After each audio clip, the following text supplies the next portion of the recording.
This is Audible. Sumerian mythology. Fascinating myths and legends of gods, goddesses, heroes, and monsters from the ancient Mesopotamian Sumerian mythology. Written by Simon Lopez. Narrated by Neil Hamilton. Introduction. The Cradle of Civilization. Sumer was the land which lay to the southern border of Mesopotamia, and the people who lived there were of noble breeding and wished to be polite and honest about their status. They therefore named their land the Land of the Civilized Kings in their native language. Their lineage stretched far back to the beginning of time, when the gods in their wisdom had stepped down from on high and handed the first Sumerian the tools for the beginning of civilization. This first king marked the spot, and upon it built the city Eridu, and from Eridu order was established, and the world grew out around it as rays from the sun. As these early people learned about their new world and how best to fit themselves within it, they began to wonder, and out of their wonder, imagine, and out of these imaginings, create stories which were lovingly added to, sculpted over time, recounted by fireside, and told over and over until they became a living thing in their own right, and thus they were handed down to us.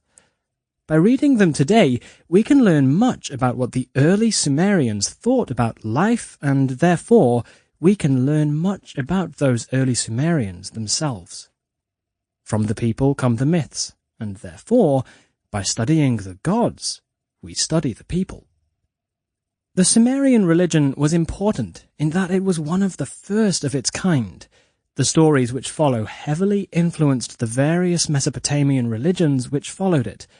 Therefore, by studying the stories of Sumerian mythology, one can attain an appreciation and comprehensive background against which further study of later religions can be even more fully enjoyed. The cast of characters. The pantheon of Sumerian gods and goddesses was diverse and lengthy. As the stories that follow progress, it might be helpful to have a handle on who's who in the Sumerian otherworld. Not all of the Sumerian gods are accounted for in this list, not by a very long shot, but several of the most prominent figures which we will be spending time with are detailed below. At the very top sits An, the god of the sky. As he was one of the first to appear in the scene, coming between the primordial ooze which predated the creation of the lands and the other gods and all the life that followed him, he is commonly referred to as the father of all gods, or the All-Father, much like Odin or Zeus would be honoured in their respective mythologies. He is married to various goddesses at various points in time, chief among them being the goddess Antum. While he may not appear much in the various wars betwixt God and man, his reign over all creation is always assumed to be overarching in the background. All gods love him and willingly give him their allegiance, which, somewhat surprisingly, is never questioned in any way. Inanna was the queen of the gods. Her marriage to Dumuzi and the yearly recounting of their friendship, courtship, betrothal, and marriage was the engine which fueled the changing of the yearly seasons. However, even though Inanna was of paramount importance among the gods and all those who lived upon the earth, she was a goddess in a time which even the lowliest of men still got more significance attributed to him than the highest among women. We therefore know very little about Inanna, though we have put together pieces where we can. The last story in this collection details her greatest adventure. Dumuzi was married to Inanna. He was a shepherd god. Not only was he the god of shepherds, but he was also a shepherd himself. Much like Demeter in Greek mythology, Dumuzi aged along with the seasons, beginning each year as a young boy, growing into a strapping young man as the peak of summer and harvest season arrived, and maturing into an elderly, wise gentleman as the end of the year drew near. The god Enki a god whom we shall see several times in the myths as a figure of power and ultimate discernment, was by rights the god of the sea. But such a powerful figure was he that his name became synonymous with earth, and he became the de facto ruling god of the world in its totality. He gives the world water when the people living upon it cry out for it, and he also, as nominally third in charge, but effectively a main arbiter of power and justice, makes decisions and calls victories when arguments between gods or humans made life miserable for all those who had to live with them. Ninurta was a thunderous god, meant quite literally. He sprang up in the springtime often to instigate wars, and the clamour of his footsteps running over the face of the earth was thought to inspire the sound after lightning during storms. The more productive aspect of his fiery temper can be seen in that he was awarded the position of the divine defender of ancient Sumer, and it can be said of him that most of the time, when he lost his temper, most of his vitriol was at least directed against those whom ancient Sumer also wished to eradicate. Ishtar was one of the most prominent enduring goddesses, as she found her origins within Sumerian mythology, but her lineage can be traced throughout various Babylonian and Mesopotamian religions which came afterward. She was the goddess of fertility. Many a human woman prayed to Ishtar that she might bear her husband an heir. Ishtar figures prominently in the Epic of Gilgamesh, portrayed as she is as having a temple which takes up almost a third of the city of Uruk. Indeed, Gilgamesh is extremely loyal to Ishtar, and near the end of the epic popularly attributes much of the success of his travels to his devotion to this goddess. Shamash was the god of the sun, the one responsible for wheeling the sun from the east in the morning across the arc of the sky in his fiery chariot down to his home in the west. Shamash, for this reason, is seen as being a precursor of the Greek god Apollo, as they share similar traits. Like Ishtar, Shamash appears in the Epic of Gilgamesh, one of the most enduring Sumerian legends. In it, he is seen as a father figure and mentor to the main heroes Gilgamesh and the wild man Enkidu. A note about names. The Sumerian gods and goddesses were divinities beloved not only by the people of ancient Sumer, but those who lived in many lands. Each of their groups of loyal constituents gave them their own names and took the stories back to their homelands with small twists.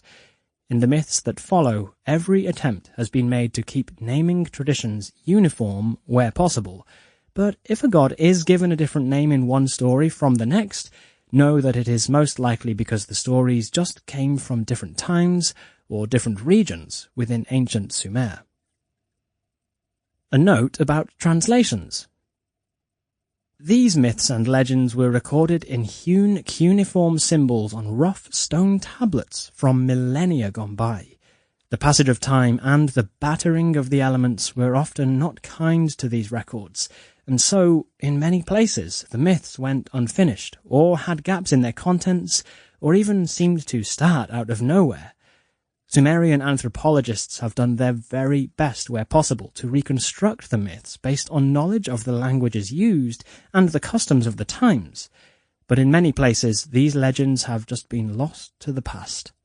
Therefore, in the stories that follow, if explanations are lacking for a hero's actions, or a story seemingly cuts off without proper resolution, know that there was once an explanation.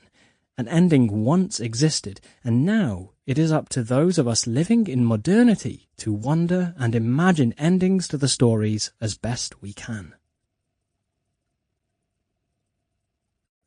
Chapter 1.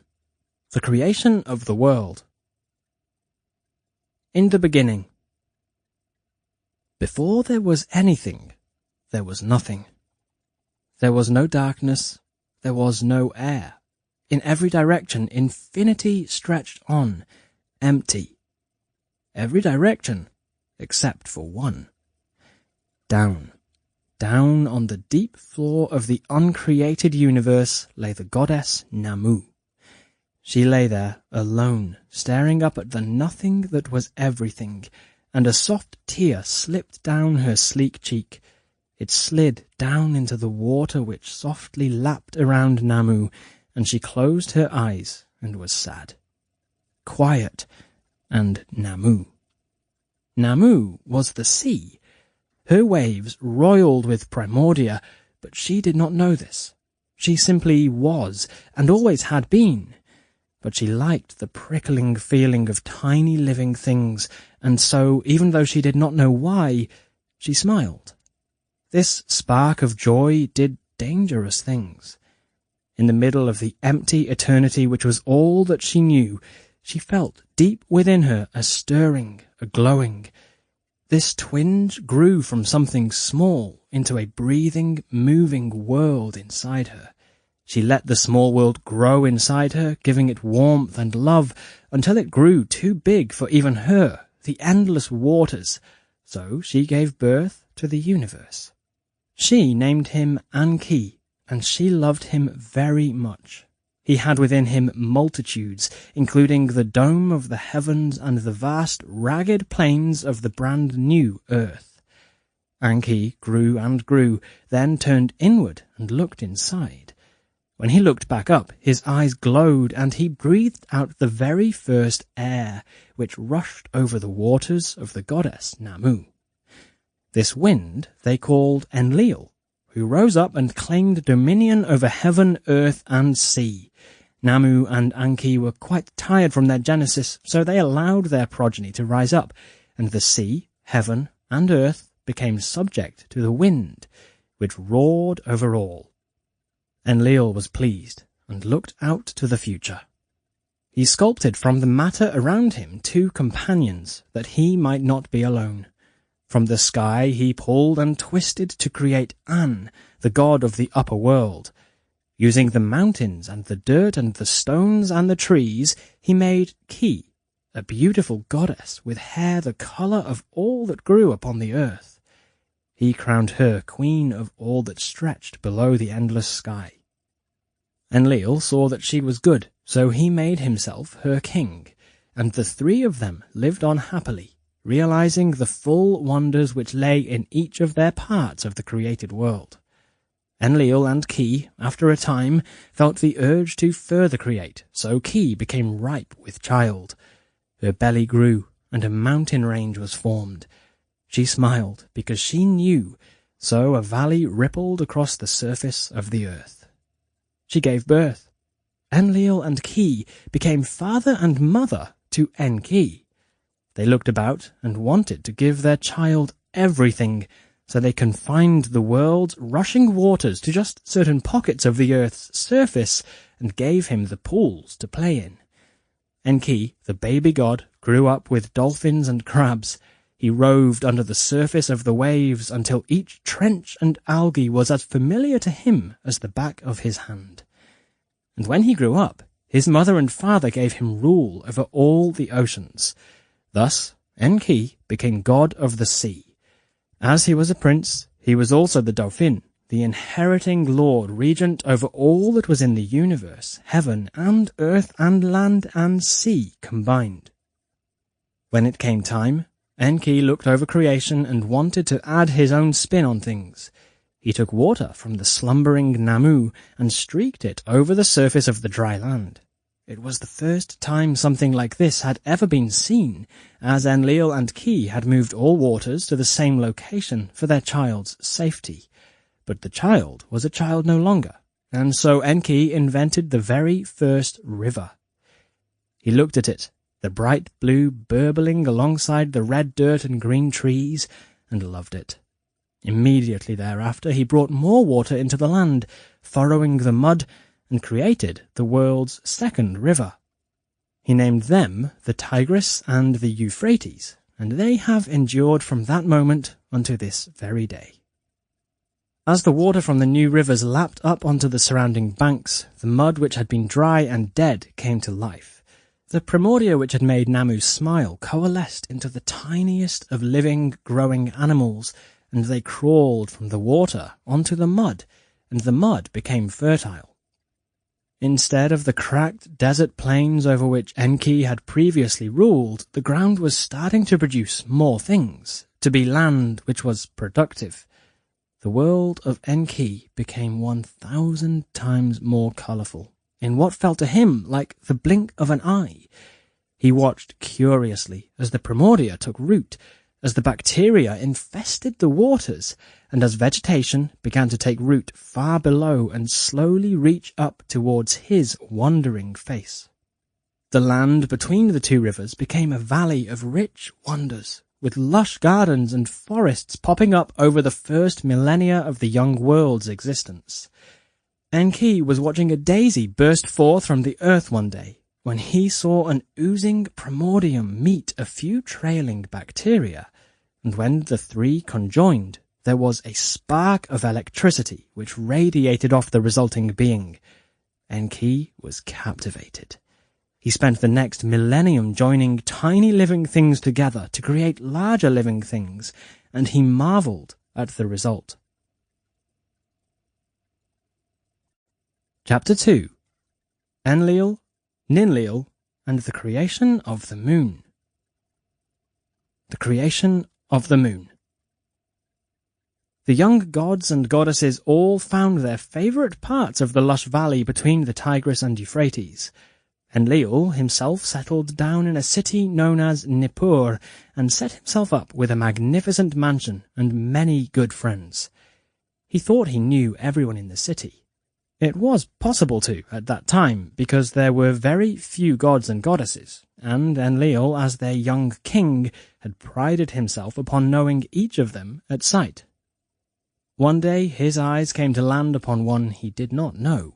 A fair maid was bathing in a pool at the outskirts of town, and Enlil found her so strange and so beautiful that he could not look away.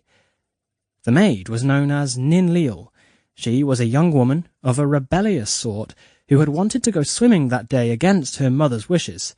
It was very hot and dry, but the mother of Ninlil knew her daughter and saw how beautiful she was and wanted nothing more than to keep her safe at home. Beauty wanted out, however, so Ninlil wrapped herself in beautiful cloths and took a basket of soft, fragrant fruit and set out to find a pool in which she could bathe and stare at the sky and linger until she felt clean and sparkling and alive once again. She arrived at the pool, which was far enough away from everything else that she thought she would be alone. She disrobed and slipped into the crystal-clear water and began to think and dream. Her hair lay out around her, shining in the sun, and the sun warmed her skin, just so, and the cool water lapped against her body, and she soon felt so happy and comfortable and full that her eyes began to slowly nod closed. This was when Enlil saw her, and instantly became consumed with her. He had never seen such vulnerable, captivating beauty. He wanted to have her. When the young god, king of all that was in the universe, wanted something, he typically had his way. Enlil strode over to the pool where Ninlil slept and gently woke her, tapping her on her shoulder. Her eyes opened, and Enlil almost cried out with joy at her beauty. "Will you come with me, my marvellous lady, and become my queen?" Ninlil smiled, but said no, and Enlil had never before been happier in his entire life. He had never known rejection, but rejection from even such a fair lady as Ninlil was impossibly sweet. Enlil followed Ninlil around for a year and a day afterward, bringing her fruit and young goats, plying her with compliments and jokes, hoping to win her as his bride. She knew her power and lorded it over him, refusing his advances at every turn, but bestowing upon him sweet, semi-innocent smiles. One day, Enlil went too far. He thought she wanted him, and he knew that he wanted her, so he went into her when she slept and lay with her, and went away the next morning the happiest god in the world. When Ninlil realized she was with child, the universe erupted. Her mother was furious. Enlil felt violated and afraid, and all creation railed at Enlil. Even the trees refused to bud for him, and the animals he had created ran from him in terror whenever he took a step. Enlil refused to see him and swore that their child, conceived under such ill circumstances, would never know his father. The heart of Enlil grew heavy. He had done wrong, but he had done it with the best of intentions. He had truly wanted to make the fair maid Enlil his queen, and he had not known any other way. But this had resulted in his doing this grievous act, and he was now an exile in his own world, and he did not know what to do.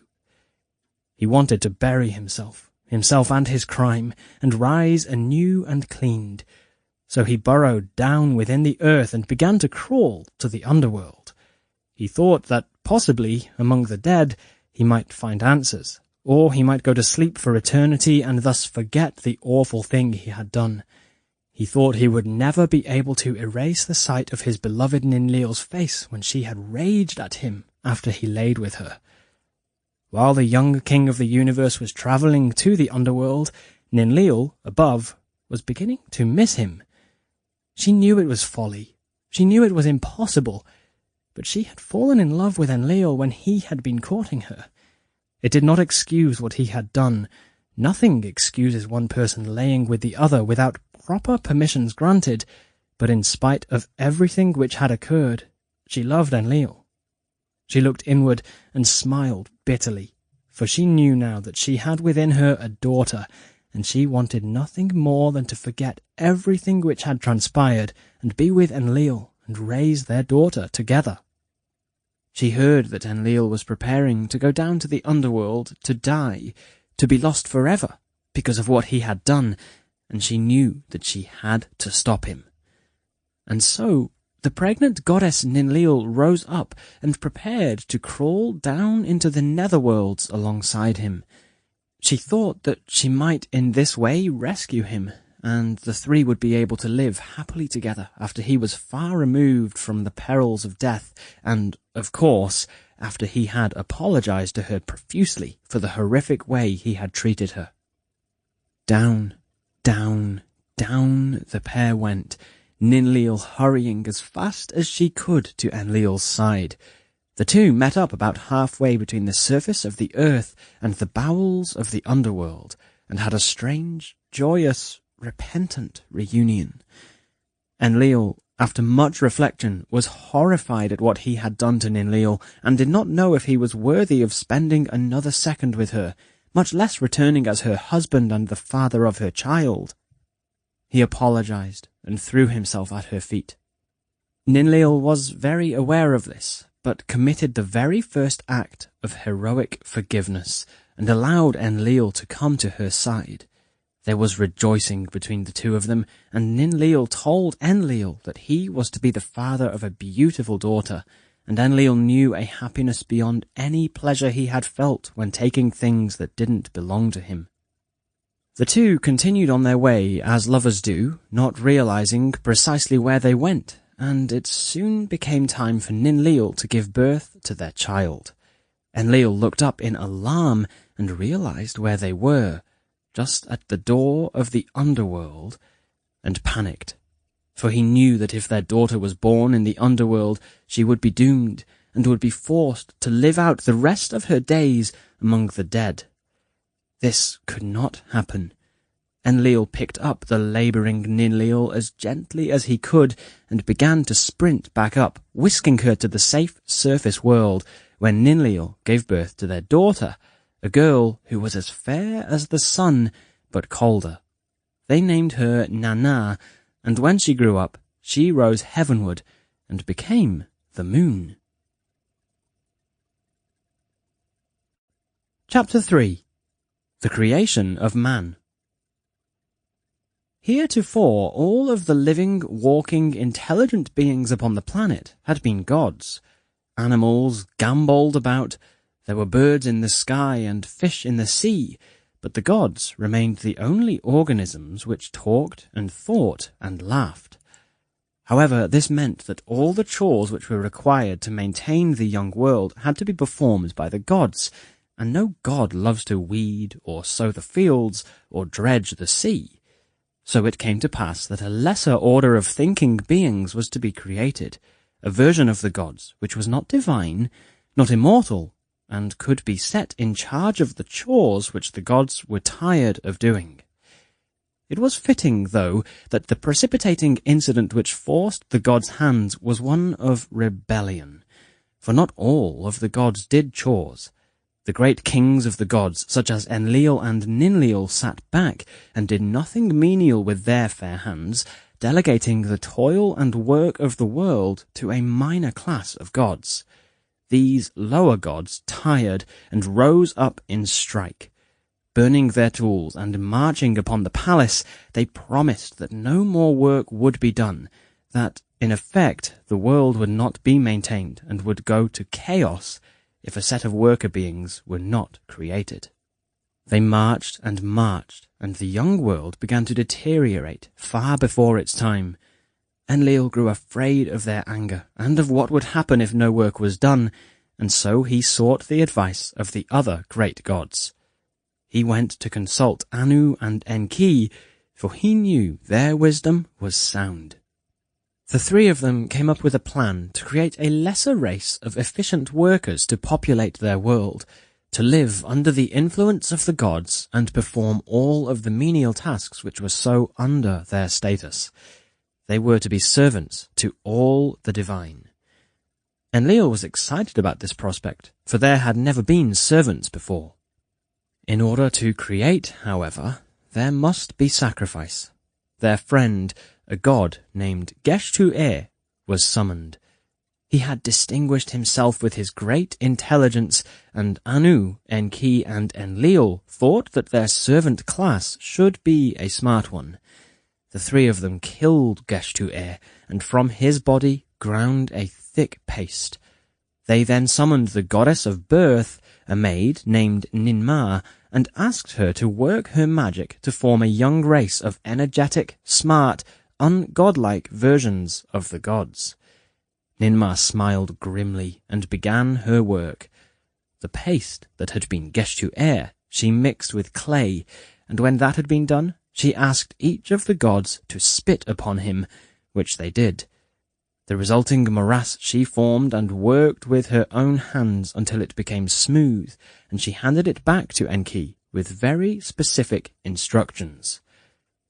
Taking the bloody, fleshy mixture, Enki and Nintu, the goddess of the womb, brought it in a bowl into a special room which was designated as the Room of Fate. It was covered all along the inside with inscriptions which were meant to predict the future. However, the problem was that no one could read them or make any sense of what they meant. The puzzling drawings were therefore held in high regard as relics of mysterious power, and whenever the gods had something particularly wondrous or magic to do, they solemnly girded themselves in their finest robes, drew ashes and mud over their forehead, and betook themselves to the Room of Fate. Nintu reverently took the bowl which contained the greatest sacrifice of Gesh-tu-er and spoke many words of awesome power over it, holding the bowl high over her head, smelling the perfumed smoke of the fire always flaming within the Room of Fate. At length, after hours of swaying and chanting from both Nintu and all of the assembled gods watching in a circle around her, Nintu swirled the stagnant mixture in the bowl into an earthy clay, taking the ashes from her own forehead. Folding and kneading the clay many times, as one does bread, she separated the mixture into 14 pieces. She moved 7 of these small mounds of clay to sit at her right, and the remaining 7 she moved to her left.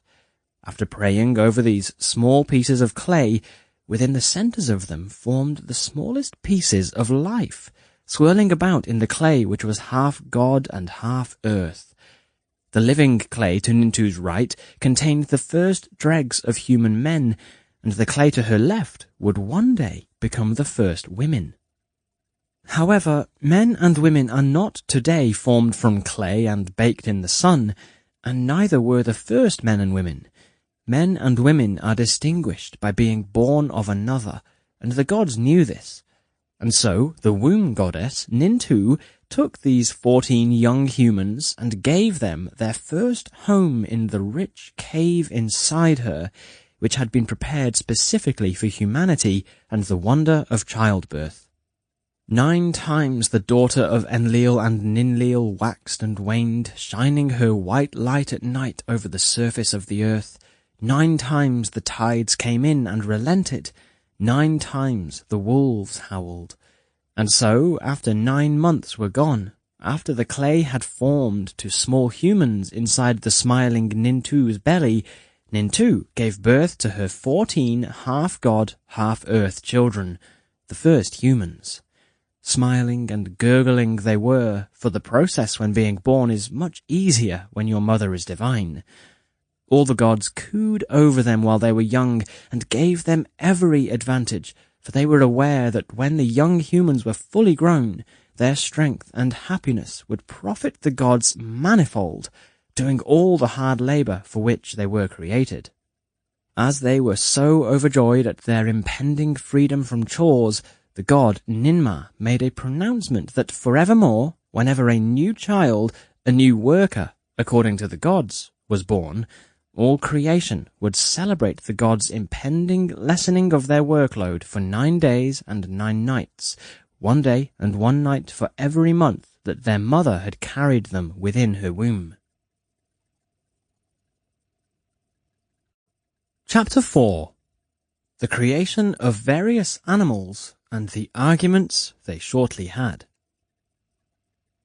The debate between sheep and grain. Heaven and earth once shared the selfsame hill before they were separated.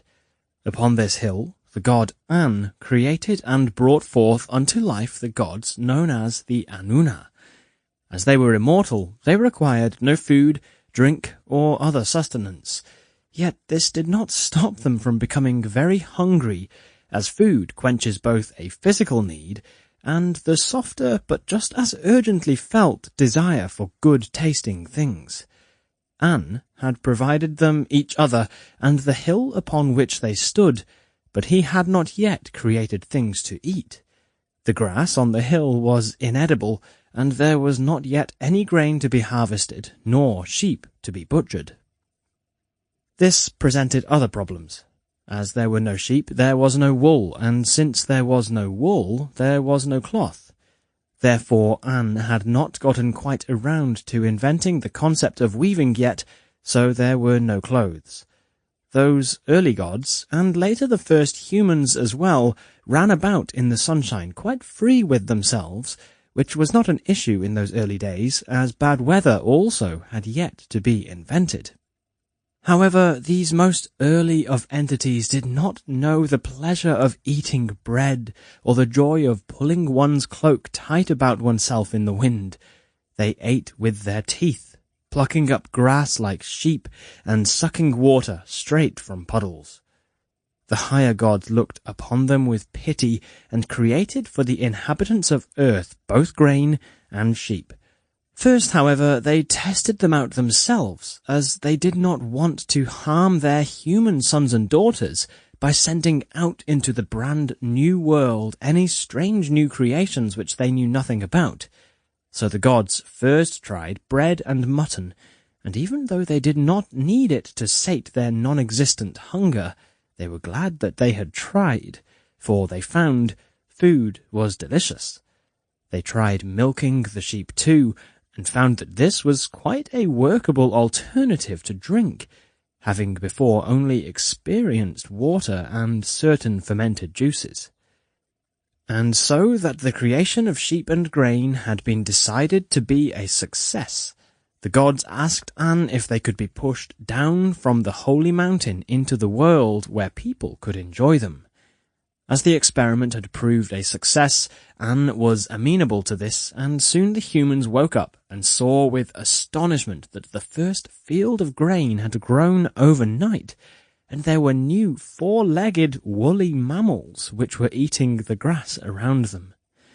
The sheep kept the grass properly trimmed and provided a steady source of meat for the people, and the grain provided warm bread for the people to break at supper. The humans were both curious and quick learners, and so it was not long before they figured out how to plough fields and furrow the land to maximize their output of grain. Both sheep and grain were accompanied down from the mountain of the gods by a divine companion and intercessor called Sheep, who was the goddess of sheep, and Grain, who was the goddess of grain. This was extremely confusing, as capital letters had not been invented when these titles were implemented, but they managed to get by. Sheep stood in the enclosures her flocks had been penned into, gazing upon them munificently and acting as a radiant shepherdess. Grain stood among her crops, her face lifted up to the sun. Together they worked with the humans to make sure that all were fed, and after everyone learned to work nicely with one another, the humans grew to become very rich. The humans were able to build up storerooms and barns. They learned how to dry meat and cool bread so that it lasted longer, and so that they might have stock saved up in case the good weather was ever to cease. Both sheep and grain worked extremely hard, and they brought gladness to the hearts of the gods who had brought them into existence. On one fine evening, after they had taught the humans how to ferment the grains and make sweet beer, sheep and grain were walking in the fields together at sunset, after the humans had mostly gone to bed. They were enjoying the first batch of sweet beer, and the young goddesses had had several cups of it when they began to argue. A fresh tract of land had been recently ploughed and was ready to be seeded and made fruitful. Grain was feeling pompous that evening and said to Sheep that she was the more important of the two divine sisters, as she was able to coax forth life from the earth, and that her bounteous harvest was more important to the health of the people they both loved anyway. Sheep took great offence at this, and besides which she mightily disagreed. However, Grain was not finished. "With the work of my hands," Grain said, "with the bread that is baked with my product and the beer that is produced, I make peace between enemies and make strangers friends. When youth do not know what to do, I teach them to farm, and they acquire a new identity. I am daughter of Enlil, and I don't think you are anything compared to me." "Are you yet finished?" cried Sheep. Grain nodded and continued drinking her beer. "First of all, we're both daughters of Enlil," Sheep pointed out. "You say that as if it is something which distinguishes you and you only, but you're forgetting quite a salient fact of nature. We even look alike." Grain conceded this point. "Secondly," continued Sheep, "the purpose of the creations of which I have been given charge is at least twofold. From sheep men can make both meat and milk, and from the very wool on their backs all clothing is made. Would you have mankind running around naked again?" "Well," began Grain with sly eyes. "Don't answer that," said Sheep disapprovingly. "From the skin of my wards are made the flasks men take with them to war, and the oils with which the men give thanks to the gods. There is no comparison between the crops you yield and the animals I care for. Yours is important, mine is indispensable." Grain took another drink of beer. She then said to Sheep, "Look at the banquets which men throw. You give them one sheep, and they each get one mouthful of mutton, whereas, lo, the rest of the table, it is sagging under the weight of the loaves of bread and the pitchers of beer, the soft cakes and the crackers which are produced from the fruit I produce. Now, let us examine the hardiness of our gifts. The shafts of wheat I protect will withstand almost any weather, and bugs enjoy them not. No matter what ails them, they will still likely grow well, and there will be a harvest. But you, and the fragility of your livestock, All it takes is one adder in the bushes, one virus to contaminate one lamb, one stream with bad water, and your sheep are worth nothing. And they are so much work. You and your shepherds have to count the lambs each night, have the correct number of the ewes, and if some are lost, you must go in search of them. But my plants, why, they stay where they are rooted, and they do not move. They grow at predictable paces and expect nothing more than the routine care which is easily given them, leading up to the yearly harvest. Positively easy in comparison, if you ask me, which you did, as you may remember. I did, allowed Sheep, although you are the one who has started this fight. To finish it, I would like to point out that you and I, both of us, have been brought into the world to be consumed. At the end of the day, you and your wheat are laid on the rushing floor, beaten and baked, while I, at the end of the day, am always shorn, milked, butchered, and roasted. It is the way things were set up, and the way they will always be. With this larger view of things, is it not silly for us to continue arguing which of us comes first? First and second place are equal in this case. Perspective struck Grain extremely hard, and she was instantly sobered. And so it was settled that Grain and Sheep were equal, in that they amounted to little, and the great gods above laughed at them as they argued, and forgot about them once they had become silent.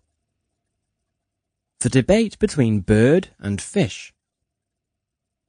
In the early days, just when the rules of earth and heaven were being established by the great gods, Enki, who wanted to make a name for himself as the master of fate and destiny, reached down onto the earth and laid his hand within the rushing waters of the great rivers, the Tigris and the Euphrates, and caused small statuaries to branch out from them and irrigate the rest of the earth. In the land, then, which was becoming newly fresh and fertile, Enki built pens for cattle and sheep. He named certain men as shepherds and others as herdsmen, and importantly, he designated the spots for the great cities at which men would congregate, learn, and make laws, and come up with philosophies of their own. He chose one favoured man to be king, and he created within the hearts of all other men a loyalty which caused them to regard the king in a loving and favourable light.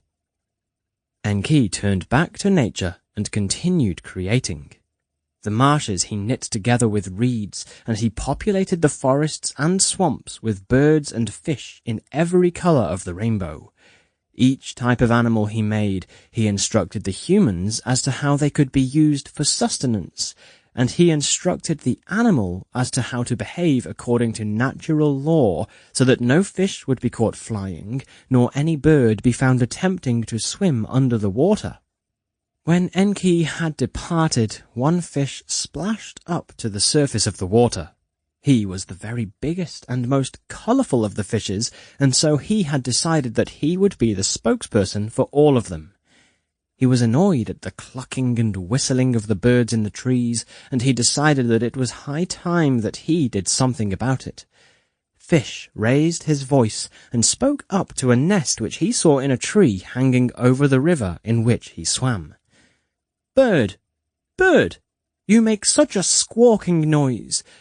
I do wish you would be finished with your incessant whining and croaking. I feel you think your clamour is melodious, but I am here to tell you that it very much isn't. Please stop. I will keep yelling at you until you do." The birds kept shrieking away. "Bird, bird," continued Fish, "you are so pointless. You exist just to eat up farmers' wares while their backs are turned. They literally build scarecrows to keep you away. You damage vegetables, you create ugly footprints in the mud, and you never cease leaving your droppings in only the most inconvenient places. And each morning when the day is not yet begun and everyone would rather lie abed, you start with this awful, tuneless yelping. Bird, why must you be like this?"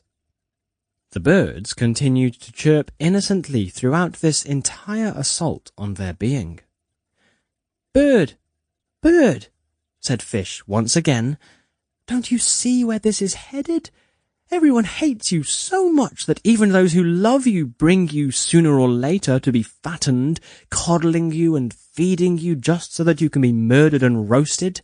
At the end of your days, your beak will be tied and your wings will be plucked. So why must you squawk now when all hope for you is already lost? Get up and go away. It would be the best thing for you in your sorry state to fly away and leave me be. Fly away, far away from humans, and set yourself up nicely on a desolate plain far from here. Go now, fly.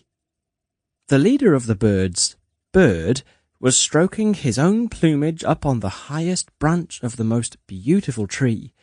He heard Fish gurgling below, and thought him silly, for Fish was ugly, and Bird thought that everything which was beautiful was worthy, and nothing was which was born grotesque. The younger brothers and sisters of Bird were becoming depressed and insulted at the endless protestations of Fish, and eventually clamoured for Bird to make some sort of formal rebuttal. Bird sighed musically, flew down to a lower branch, and complied. From the moment Bird opened his mouth, all was insults. You talk so well of yourself, but look at you. Your mouth is like a tire. If I ask you to look around, you literally have to turn all the way around to see something which stands behind your shoulder. Or, well, you would if you had shoulders. You also don't have hips or knees, which I find repulsive. Joints are all the rage these days, and so you, good sir, are obsolete. Yes, the world shall have no need for you, flabby fish. And I can help rid the world of you, for because I can fly, I can follow you with ease. You will not be able to swim safely within your own river, because if you look up, which you can't easily do, I will be there, and I will be watching you. Fish would have swallowed nervously, if that had been an action natural to him. However, it wasn't, so he merely looked rather perturbed. Bird continued, But look at me. I am as fine as you are not. Each feather of mine was painted specifically for me by a member of the divine pantheon. But your shape, a first-year pottery student could have sculpted you before attending any classes. But it is not only my appearance that sets me apart from you, though aesthetics are one of the most important measuring sticks this world has ever created. Hear me. Listen to me. Lucky are the courts that have within them my brethren, for our scholarly singing is decoration for the ears, and all who hear us rejoice. Fish was especially angry at this, for he hated the singing of Bird and his brothers more than he hated any other aspect of the creature. Fish swam along the bottom of the river and cleaned his scales in the mud, wiping off the insults Bird had lobbed at him, refreshing his mind with the water and preparing for a second bout. And so it was that when Fish returned to the surface, he was primed for more insults. Bird looked at him expectantly. Even a fish would not back down after one round. Fish did not disappoint. He opened his tire-like mouth and began again. Do you even have a tongue? Bird looked confused at this, and began to reply, but Fish cut him off. No, I mean, even if you do, it's so thin as to be a thread. Nothing could be done with it. Same with your beak, chopped off as it is, and those strangely shaped feet of yours, made only for walking, whereas every single part of my silvery, sinuous body has been specifically engineered to multitask, keeping me alive while propelling me through the water at speeds at which you will never swim.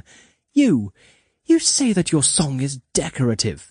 I will say that is the best and only thing one can claim of it, and that's only if one is being extremely optimistic. If you listen to what you are saying with your song, and believe me, I have suffered through many of your pieces, you would realize that it's just empty warbling, with no wisdom behind it whatsoever. You babble incessantly without reason, and everywhere you go becomes covered with droppings. This alone is more than enough to tip the world in my favour. Because what class, what style is there in a being who excretes without care? That's how you relieve yourself, Bird was quick to point out. Yes, but you can't tell, Fish said irritably. Stop interrupting me. Pray, continue. To end my argument, for I have made all the points necessary, everyone hates you. That's all. And you have only looked at my bad qualities and not taken into account what makes me great. Make sure you do so in the future. Will the same courtesy be extended toward me? No? Oh, I forgot one thing. When the people who walk this earth make an offering to the gods, what do they offer? Fish or bird? Bird was silent at this. You're right. They reach into the river and pull out one of my brethren, and then the sweet smoke made by roasting us flies higher than you ever have and ever will. We fish were made to sweeten the courts of divinity, and nothing you can say will top that. Bird tried to think of something, but for the moment was speechless. Fish had had enough of this pointless argument. He wanted to do something, to play a prank against Bird. So he thought, and at last he came up with an idea, and he smiled, or if that were an action granted to his form, he would have. He waited until Bird's wife flew up from her nest and revealed her babies, reaching blindly for food. She flew away in search of sustenance. Fish lurked, and when the waters were at their highest, he jumped up and destroyed the nest, smashing the eggs and swallowing the baby birds. He then fell back into the water and waited for Bird to realize what had happened. When Bird and his wife returned, their faces turned to stone, and their voices clashed like thunder. They wept for their young, with songs that shrieked into the sky. After due mourning, Bird realized what must have happened, and flew down silently, murderously, to tramp along the shore until Fish swam beneath his beak. When instead Bird recognized the tiny spawn which were the children of Fish, Bird plucked them from the water and ate them with immense satisfaction, and then flew up to his branch to wait. When he saw Fish surface, he said, "You fool! I should have known better than to engage in a battle of wits with you, for you literally swim all day in your own excrement." "This argument has gone beyond us," said Fish, "as it has transcended our lobbing insults and become a case of double murder. We must go to Enki, and he will decide our fates." Bird agreed, and the two of them looked to the sky. Enki, who had been watching and listening all along, transported the pair of them to the heavenly court, where they stood and made their cases. The king of the gods cut them off. "How long have the two of you been arguing?"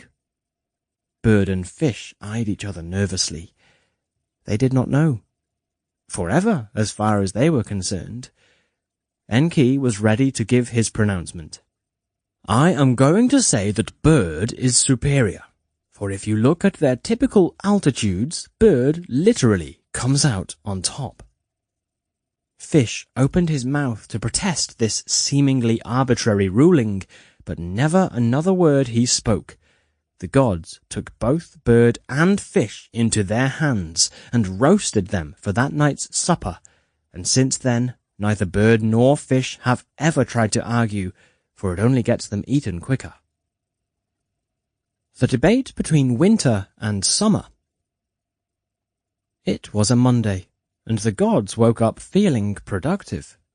The god An stumbled out of bed and decided that it was going to be a good type of day, and because he was so mighty, what he said came to pass. The universe immediately organized itself into what was good, and so the day started off on the right foot. Enlil, when he woke, sensed that the day had been blessed, and decided that he was going to do all he could to increase the abundance which would come out of this day. He wanted the night to glow with celebration, to make the stars proud of what had been accomplished during the daytime hours, and so he rolled up his sleeves and set to making the day even better than it had already set out to be. He looked critically at his crops and decided that the day would have to be just an hour or so longer, the sun shine just for those few minutes more, in order that his barley and his grain grow to their optimal height.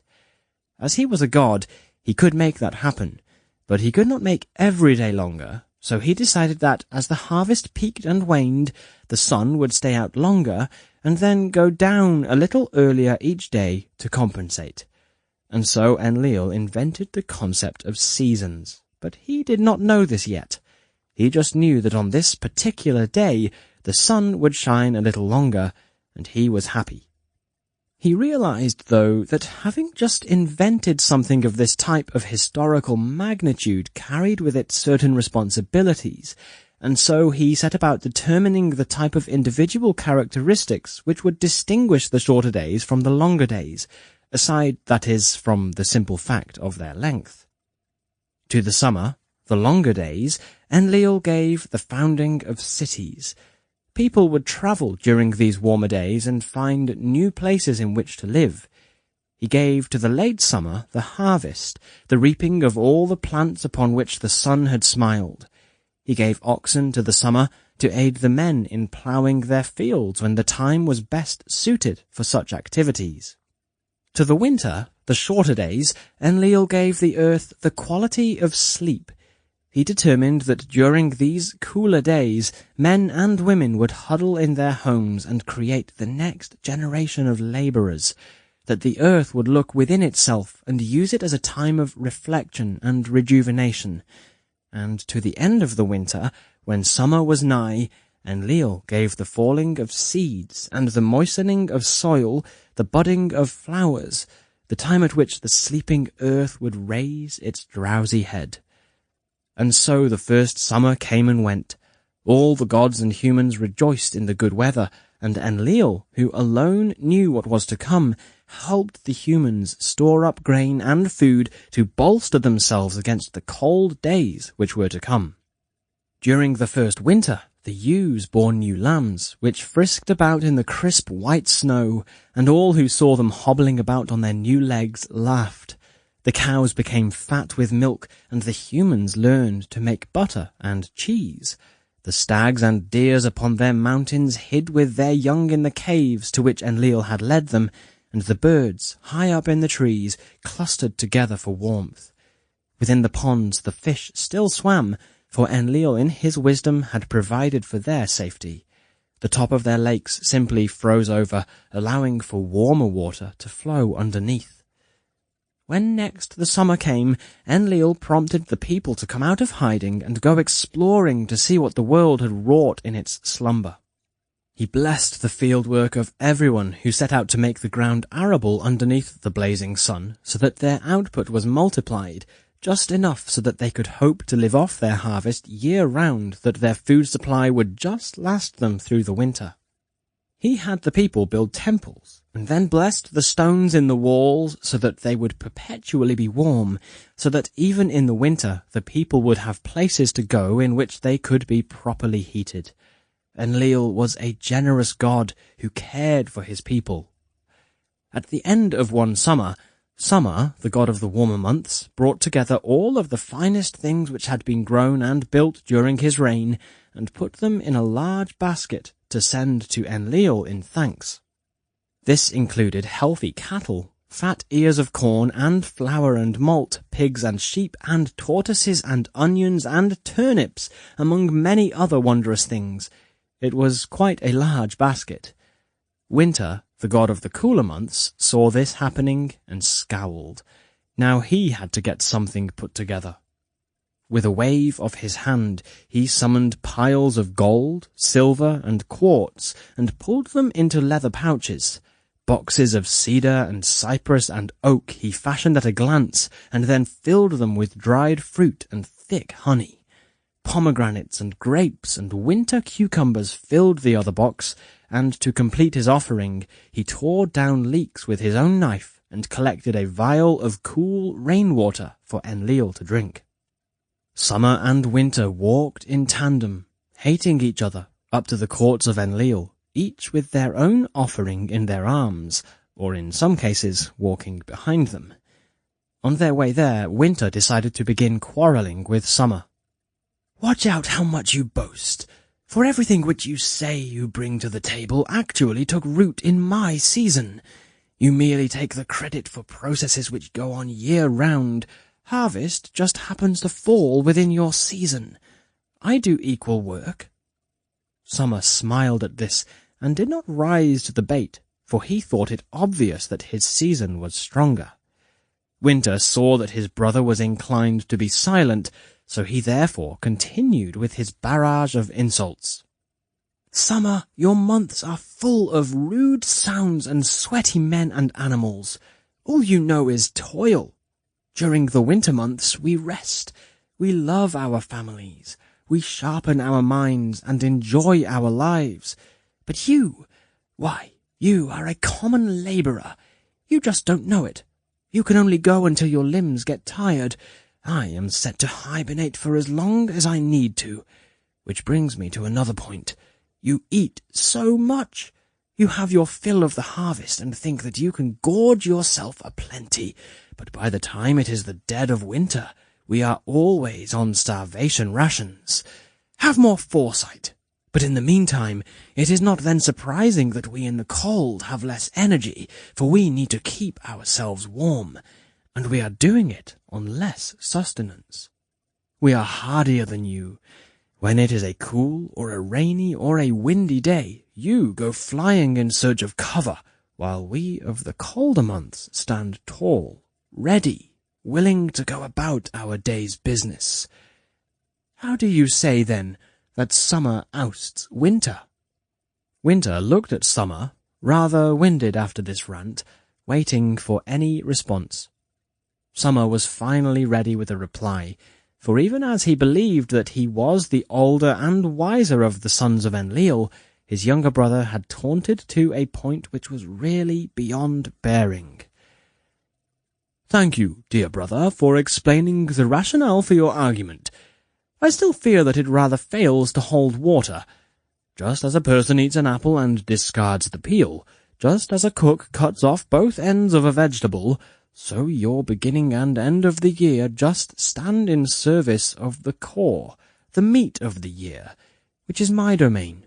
Your season only exists that my season stands out more."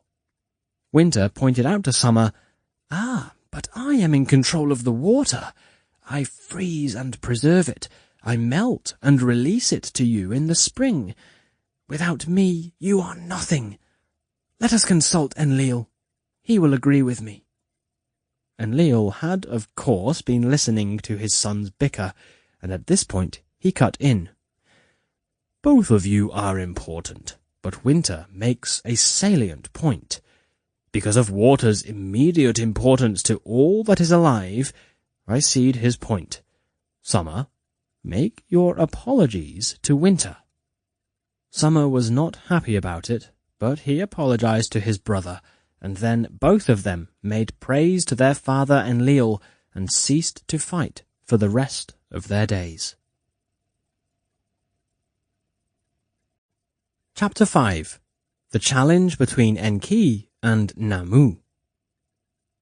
When everything was new, freshly created, and marvelling at the bright world into which they had been thrown, there was no reason, yet, for anyone to fight.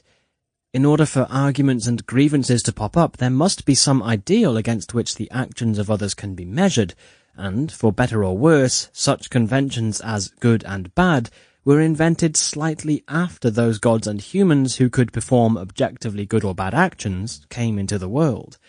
So, for a first few rare moments of peace, there were no fights in the brand new world, simply because no one knew that it was possible to disagree with one's neighbour. This did not last long. The early processes of learning to live with others were complex. The manners by which the fates of all were determined were in flux. Social norms such as that of marriage and kingship and who makes dinner were just being organised. So in those early days it was rather random who was given in marriage and who felt the right to oversee the actions of those around them. The gods had newly created the human race in order to take care of most of the menial labor which the earth requires. This lessened some of their ongoing angst, but not all, for if there is one thing we can learn from studying the histories of the gods of the old world, we can know for certain that angst was never in short supply. One day, the gods were helping the humans to build deep trenches through the hard, dry soil, which would one day become famed rushing rivers. Without any regard to anyone who might be listening, human or divine, a few of the lesser gods began to complain about the difficulties of their lives. Looking about, they saw nearby that Enki, the king of the gods, was slumbering peacefully whilst they worked. "Look at him," they said. "The god Enki, he is the source of all that causes us pain." Enki, who was the god who had, according to him, the bulk of the wisdom floating over the earth, and was angry that he had been awoken by their complaining, heard their complaining, and sighed loudly to all who would hear, and then, because he was the king, simply rolled over and went back to sleep. This angered the labouring gods, who only complained more loudly. Namu, the wondrous sea-mother of all which walked over the earth, heard the cries of her children, and wondered at their words. She moved, swimming, commanding the waters until she lapped up at the shore upon which Enki, the first of her sons, was managing to sleep soundly, despite the loud cries of derision coming from his younger brothers. Namu woke him and chided him, saying, "Enki, Enki, how do you lie there sleeping, confident that it is your right to do so? It is unfathomable that you should not be awake and assisting those crying out for your aid. Son, first son of mine, arise from your sleeping pallet. The younger gods are crying out for more humans to be made, that their toil may be lessened. You proclaim yourself the wisest of the gods, and so you are." For Namu knew, even then, that flattery would get her everywhere.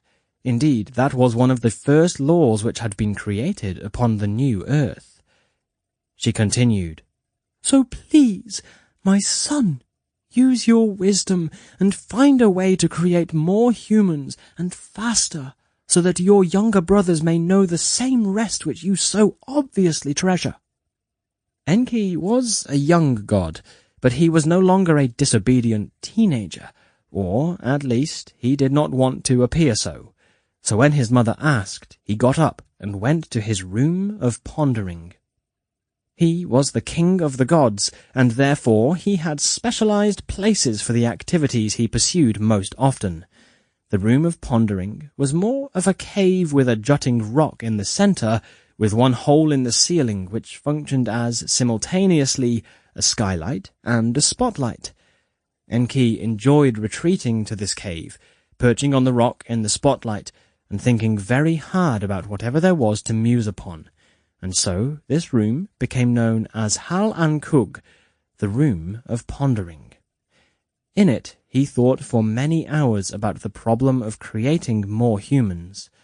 The issue was simply that, in order to make the first batch of humans, a god, Geshtu-Er, had been required to sacrifice himself for their birth. The 14 humans had worked out fine. They did precisely what they were asked because they were young and did not know yet that they had the choice to dissent and disobey. As they grew, they themselves began to procreate and produce secondary humans, the grandchildren of the gods, but this happened far too slowly for the liking of the minor gods. The problem Enki now faced was that, after Geshtu-Er, no god would step forth to die for the generation of new humans. All of the gods desired more of the workforce which humanity represented to them at the time, but no one was willing to lay down their life for it. And so Enki found himself pondering the issue. Was he to figure out, with his greatest wisdom, a way in which he could create more humans, and faster, without requiring the death of a god? Or was he to simply learn how to persuade an existing god that the problem which the gods faced was worth the ultimate sacrifice? He thought and thought and thought some more until his brain began to hurt and his skin grew pale from all of his time within the dank room of pondering. His thigh also grew sore, for it is said that he slapped his thigh many times in annoyance. The resulting slap was mistaken in the lands all around for a thunderclap, and it is thought by many that this originated the sounds one hears during an immense thunderstorm. On the day he left the cave, creation rejoiced, for he instructed it to. Enki went to his mother and promised her that if she went about the very base of her ocean floor and collected the oldest, most sacred mud, he could sanctify it and breathe life within it without requiring the death of any more of her children. Namu smiled and did as he asked. As the god Ninmah had been present when the womb goddess Nintu had given birth to the first 14 humans, Enki appointed Ninmah as Namu's assistant during the generation of the second wave of human beings. When Namu and Ninmah came back from gathering mud from the deepest trenches of the ocean, Enki was filled with joy. His plan was working. To celebrate his mission's successful half-completion, Enki commissioned a great feast for Namu and Ninmah. Enki selected the finest holy goats from his fields and roasted them, and commanded the chefs in his kitchens to prepare marinated river reeds, a local delicacy, and bread from ancient grains, which of course, in those days, were just referred to as grains. He toasted himself with great aplomb for coming up with this magnificent idea and setting it into motion, and all who were at this feast lauded him, raising their cups and saying, "O greatest of gods, O Enki, of great and wide wisdom and understanding, none know more than you, none can equal you. We appreciate you so much, and we know that you are the one who decides our destinies, and we have, as a group, decided that that is the way we would all prefer it." Enki smiled. He, too, preferred this, and he was glad that everyone else did as well. It makes life easier when subjects enjoy being subjects. As Namu and Ninmah were the guests of honor, they had esteemed seats on the right and left-hand sides of Enki. Namu was preparing once again to give birth, so Enki did not offer her a drink. However, he and Ninmah drank many beers together, and their hearts were glad. After he had just finished one drink and ordered another be brought to him, Ninmah turned to Enki and said, "The thing about humans is that they could be good or bad. We can expect them to be our servants, but they could choose to revolt. We should therefore keep the secret of freedom from them as long as we are able." And then, after another gulp of beer, "I can choose too, you know, whether to do good or bad things." This sounds routine, but it was a novel thought. Ninmah was a revolutionary in terms of personal agency, and he was timing his pronouncement with cunning strategy. That is to say, when his king was halfway toward being extremely inebriated. Enki grinned and said, "Ninmah, my good friend, my brother, of course you can choose. Just know," and Enki's whole demeanor became much more calculated and quiet in a flash. "Just know that if you choose to do good, I will choose to do bad, and if you choose to do bad, I will do good." Enki meant this as a threat, and it was taken as such, but if Ninmah had been listening closely, he might have realized that Enki's promise put Ninmah himself in a position to dictate the actions of the king. However, Ninmah was not listening closely. He had been drinking just as steadily as had Enki. Namu looked calmly at the two gods and decided to take matters into her own hands. She called to her side the birth maidens, young goddesses who had volunteered to help breed the second generation of their workforce. Taking into her skillful hands the mud she and Ninmah had gathered from the depths of the oceans, she held it in front of the mouth of the now sleeping Enki, and his breath lit within the mud the flame of new life. Satisfied, she began to shape the mud, moulding it into a human form, sculpting with great prowess and tenderness for the new human life. The first man she formed had strong legs and a nose like the beak of an eagle, but hands which were perpetually outflung and extremely weak. The man would not even be able to bend them, for the muscles within those hands were so small as to be non-existent. Enki had sobered up by this point and was watching with great interest. When he saw, with dismay, that the first man Namu sculpted had such hands, unworthy of any hard labour, he thought for a moment, and then he shrugged and said, "No matter. This man, with his weak hands, will be considered forevermore a house servant of the king." Namu smiled sweetly and took into her hands the next piece of clay. The next man she created had eyes which were always open. He neither blinked nor slept, and was always on the watch. In addition, he would have the ability to turn off and on the lights, indoor or outdoor, at will, in the blink of an eye, metaphorically speaking. Enki examined the open-eyed man with great interest, and immediately decided that this man would be best placed in the arts.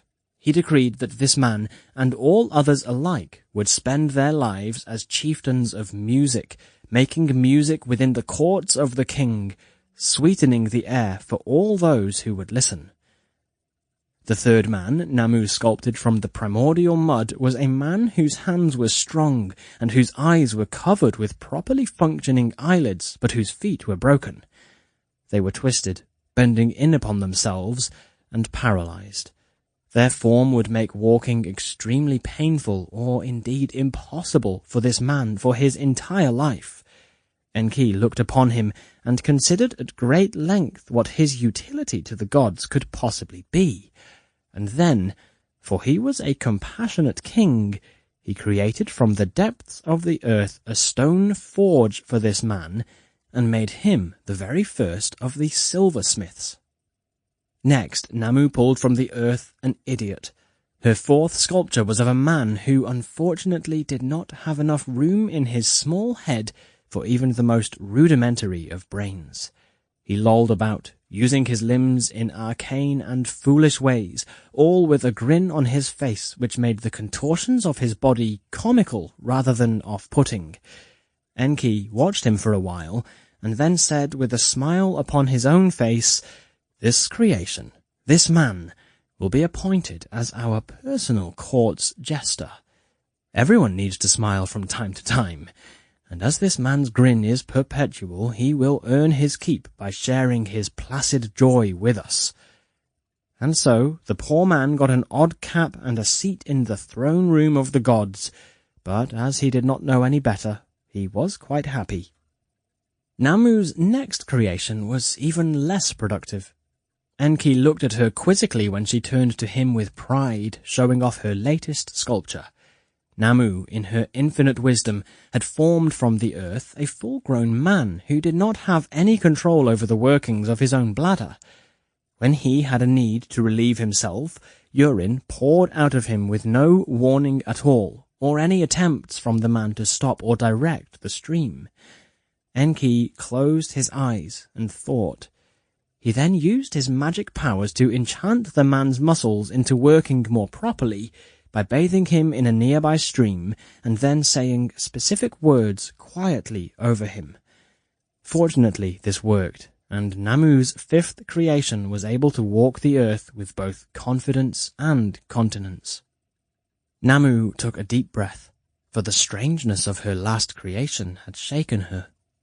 She took a few minutes to rest, eat, and replenish her artistic sensibilities, and then, sitting down again in the swirling pools surrounding the mud which was to be men, she began again to create. Her sixth man was not a man at all, but a woman. However, as the gods looked with wonder and awe upon her shapely form, they noticed something and frowned. The latest woman was indeed feminine, but she had within her an unexpected malformation which prevented her from producing any young. She was infertile. Enki looked to the female gods, who looked upon this woman with empathy and respect. They insisted that this woman receive nothing but the highest honours, and so this woman was made a personal handmaid to the queen of the gods, a position which accorded her respect and access to all sorts of luxuries and interesting people, but also, as it was an extremely demanding job, was designed to make use of the fact that this woman might not need to take time to care for her own children. The gods were sympathetic, but always enterprising. Namu smiled little at this, but sadly, and then she turned the powers of her mind toward her seventh creation. This creation was another which gave the gods pause, for the seventh human which sprang from the fingers of Namu was not immediately recognizable as male or female, having none of the usual characteristics of either. Enki, in his confusion, spoke forth the word eunuch.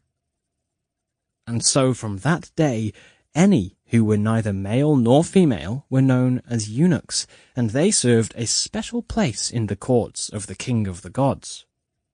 Most of the magical clay had now been used. Namu made to pluck off another mass to shape it with her hands into another being, but Enki stopped her gently. He then took the clay up, holding it high above his head, and threw it to the ground so it was flattened at his feet. Namu looked at Enki with concern, but Enki, as he usually did, had a plan. "You have done us all a wondrous good by creating these humans," said Enki to Namu. "I would do something for you after what you have done." Namu smiled graciously and waited.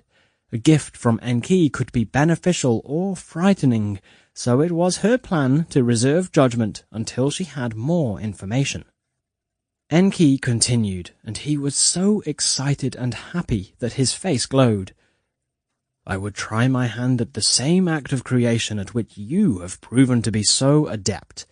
In fact, I am going to attempt to create a living creature right now, Namu, and I will give the fruit of my efforts to you, and you will decide its fate, as I did for each of your creations."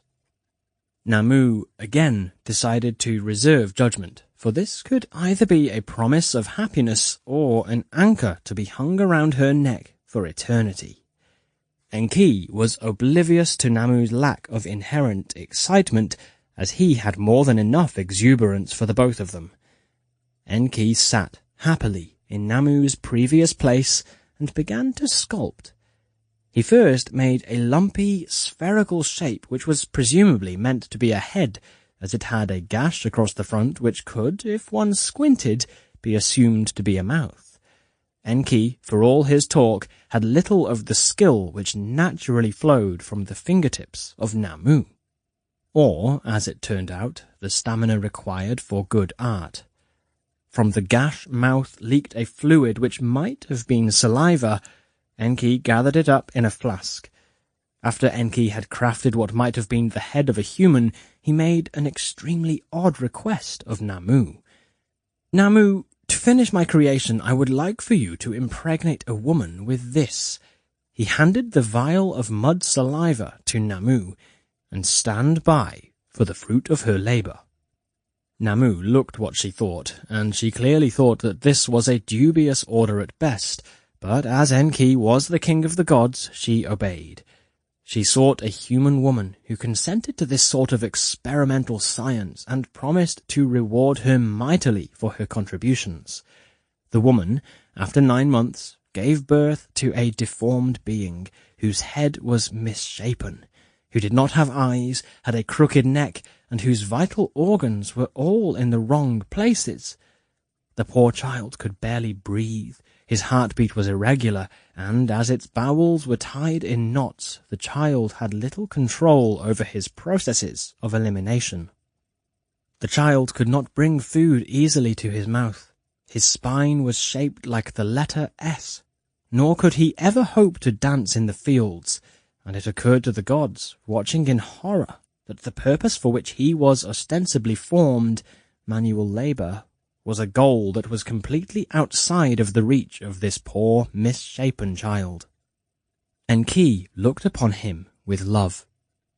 "His name shall be called Umul," he said grandly, and ordered a majestic feast to be cooked in his honor. At the feast, after all the best wine had been served and the roasted boar had been carved, Enki turned to Namu and asked that she give her blessing and her pronouncement upon the child. "For," he reminded her, "I decided the role that each of your creations was going to play in our world, and 9 months ago I requested that you do the same for the work of my hands."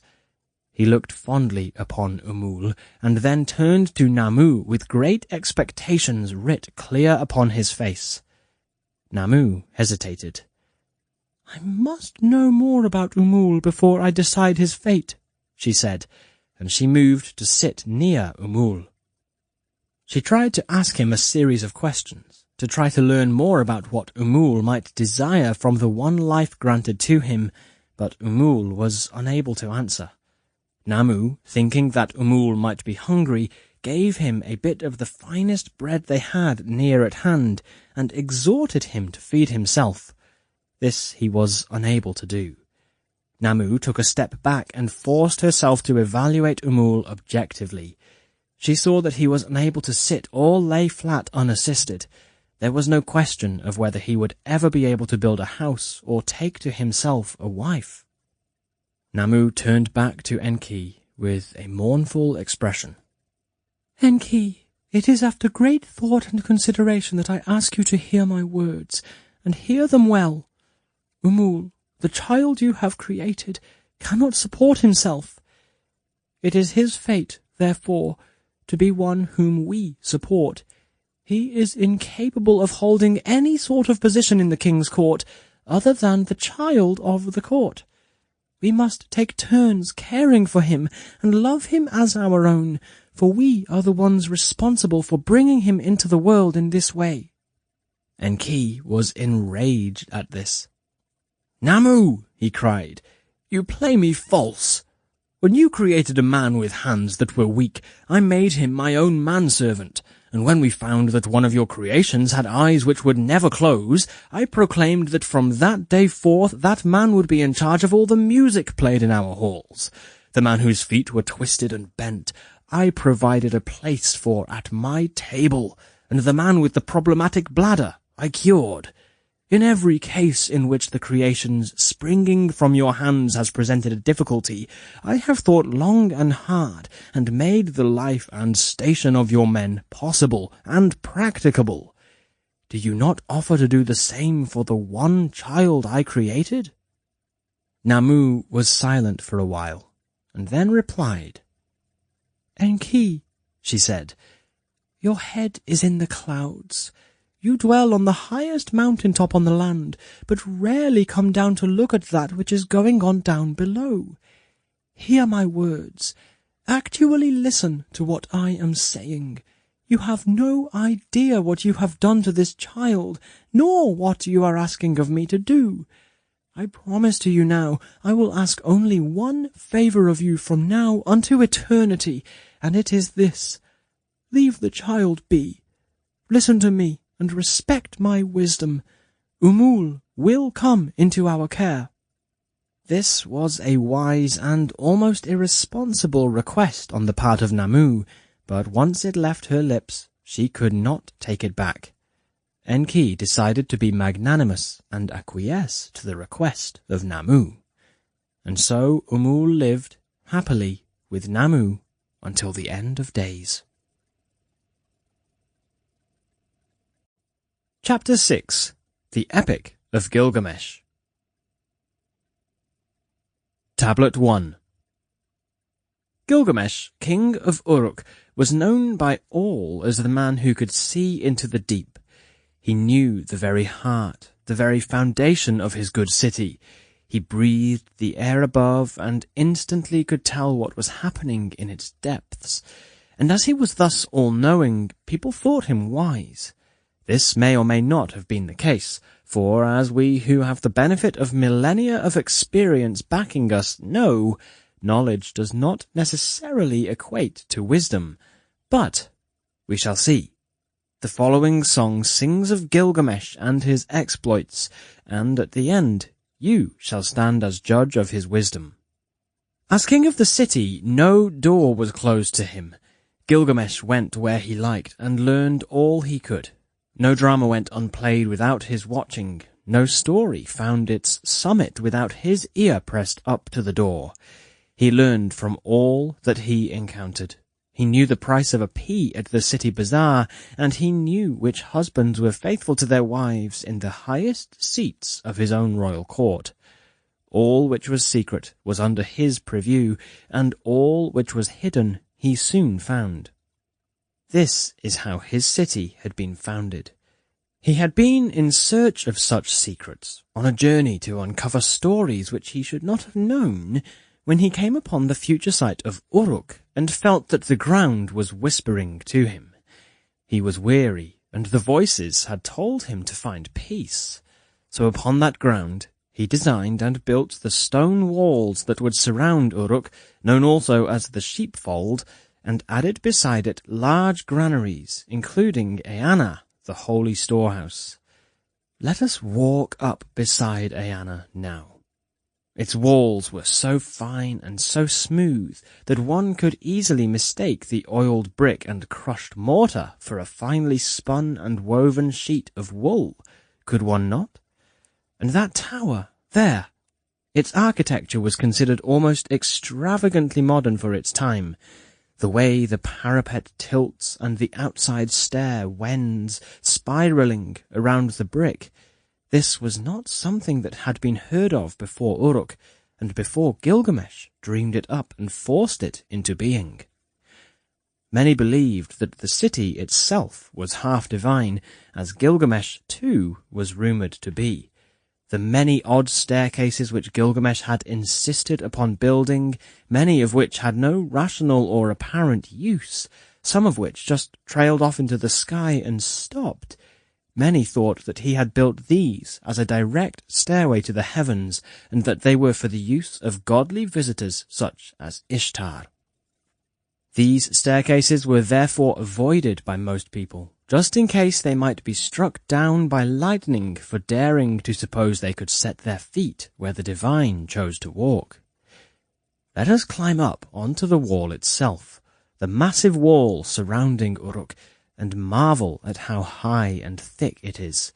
Surely it is impenetrable, for not only would no man or arrow be able to go through it, but would not any army who climbed the hill and saw this barrier instantly pale, and know that his mission was over before it began?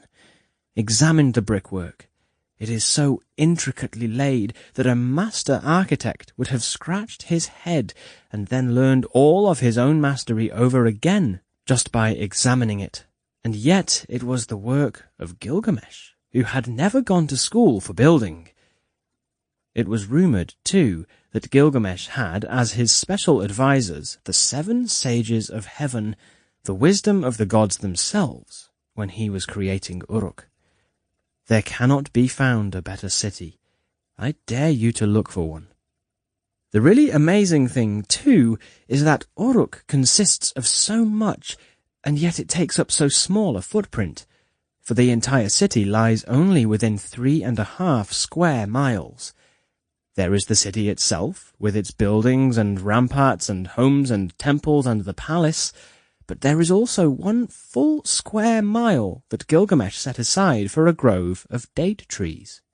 He loved dates, and he knew that he was planting Uruk in a valley which was supremely suited to growing dates. He therefore set up the entire export economy of Uruk in 1 fell swoop. And then, of course, there was a full square mile devoted to the production of clay, with pits for digging and rivers for cleansing, and a studio for sculptors and kilns for firing. The remaining half a square mile was devoted in its entirety to an insanely beautiful temple crafted for the goddess Ishtar, whom Gilgamesh considered to be his personal and special patron. He staffed the temple with priests and priestesses such that Ishtar would never go unpraised, and the candles near her altars were never snuffed out. Let us go inside this temple. What unspeakable beauty lies therein! We can see instantly that no expense was spared in any aspect of this temple, which of course is good. Nothing should be second best in the temple of Ishtar. Gilgamesh commissioned a special box carved from thick cedar wood, fragrant and rare, which would hold the tablets used for rites and praise. It had upon it a clasp and a lock of bronze. We certainly don't see much of that. If we tiptoe in and avert the constant gaze of the watching priestesses for a minute, we can lift its lid, something we certainly aren't allowed to do, but it does so excite curiosity that it is impossible to resist from trying. The tablets inside are carved from lapis lazuli, and they detail all of the fantastic travels of which Gilgamesh has lived to tell the tale. They are carved, however, for the one day he sets upon an adventure from which he does not return. But this has yet to occur, and may it be many years before it does, because there can be no king greater than ours. He is the defender of our wondrous city, the Prince of Uruk, himself a wild bull, fearful to all who come near. He is at the front of every battle. When he has fought all he can at the front, he runs to the back and assists there. We all know that we can trust him in every way.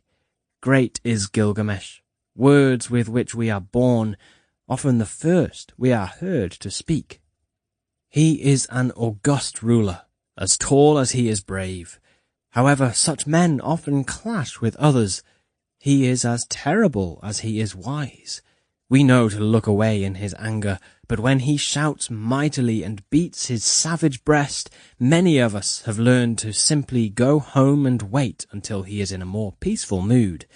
In his anger he is at least productive, felling mountains so that we may have a pass through, digging wells in arid regions, and crossing the sea to bring back goods which we otherwise would never have any hope of enjoying. In his years of adventures he has travelled the whole world, picking apart blade by blade of grass. He has seen every star, and looked for life underneath every rock. He has even been so far as to see the king of the most distant lands, one Utanapishti, the one who survived the deluge and lived to tell the tale. Surely a king as grandiose as Gilgamesh must be surrounded by advisers and friends on the same level as he, and therefore Gilgamesh goes to meet all who he thinks are of a high enough stature to be good friends for him to have. Admittedly, there are few, but this is one of the many aspects where quality accounts for much more than quantity. It is important to note, however, that as august as his circle of friends may be, there is none which can specifically measure up to Gilgamesh. He is paramount. He is king over the finest city in all of the lands. Surely there is no one else living who can make this claim. And he knew it. He claimed this title before he could, indeed from the day of his lucky birth, the day that he was brought into the world, rejoicing, the day the tiny specimen of God-man, 2/3 divine, 1/3 human, received his name. His first mighty squall foretold the songs which would one day be sung of him. And so they have. This, the one I am now singing, is but one of them. It is, however, the best and most comprehensive. I was not there when Gilgamesh was born, but I have heard of the fantastic records he broke when he burst into the world. It is said that his form was shaped by the gods, by the Lady of the Gods herself, no less. His growth into the world was overseen and made perfect by the divine Nudimmud, and when they first saw him, all the midwives fainted. for he was larger than any baby before seen. His very foot, an infant's foot, was 3 cubits long, and when he learned to toddle about, each time he paced, he moved 6 cubits forward. It is even rumoured that he came out of the womb as a grown man, and surely this would make such aforementioned statistics about his height less uncomfortable. He certainly had a full beard and head of hair when he was born, as thick as barley. It was not long before he was the most handsome of men, and he knows it, for when he walks around his city he struts around like a bull, a wild bull, with his head held up high and all of his biceps showing. He carries all of his weaponry at all times, for he knows no other man can match his armory, or hope to beat him when he is armed to the gills. He picks fights with the young of Uruk, any man whom he sees standing idle, for he wishes to ensure that his name always goes undefeated, and that he inspires always terror in the hearts of those whom he challenges. Many fathers in this way have thus lost their sons, but the name of Gilgamesh goes unmarred. He considers himself the shepherd of our people, and therefore is justified in any treatment of the sheep of Uruk, our noble people. Some may say that he goes too far. I am not qualified to judge on this subject. I do know, however, that whether he did good or bad, he did what was worth recounting. It came that there was a day that Gilgamesh had exploited the young of the city too much, murdering too many sons of men, returning daughters to their homes, terrified and sore. And so the mothers of the city rose up and burned incense and made a supplication to the gods. Even though Gilgamesh is the best king our city could possibly have, even though he is wise and powerful and sanctioned by the gods, there are things he does that need to stop, said the women. For one example, his horrifying habit of demanding that he deflower each bride within the city prior to her going home, abused to her bridegroom. It needs to stop, the women said, crying. Many of them had themselves been subjected to Gilgamesh's prima nocte dictate. The goddesses listened in sympathy and decided among themselves that something indeed would be done. They went to Anu, one of the greatest gods, and told him what they had heard. "Anu," they cried, "look upon your ward, Gilgamesh. He is strong, he is wise. He has gone too far. Like a wild bull, he tramples the people around him, and he is of your breeding. There is no one who can subdue him, for he is unmatched when it comes to the art of weaponry. He challenges all the young men he sees to battle, and when he inevitably beats them, he kills them. Fathers are mourning their sons. Soon there will be none left to become fathers of the next generation. He calls himself the shepherd of the people. He has a strange way of showing it with what he does to every young girl he comes across. Please, take heed. Help us do something for the people, to do something about Gilgamesh." Anu heard these words, and his face became grievous indeed, and so he said, "Summon Aruru to stand before me, she who has helped with the generation of mankind for all these years. We will ask her to create another Gilgamesh, a different, newer one, so that Gilgamesh will have an equal, and that Uruk will be able to know a day of peace." Aruru came to stand before the gods. She was told what had occurred, and her face became long. Instantly she set about fashioning another man to equal the strength of Gilgamesh. As the legions of other men before him were made, this man was created from clay.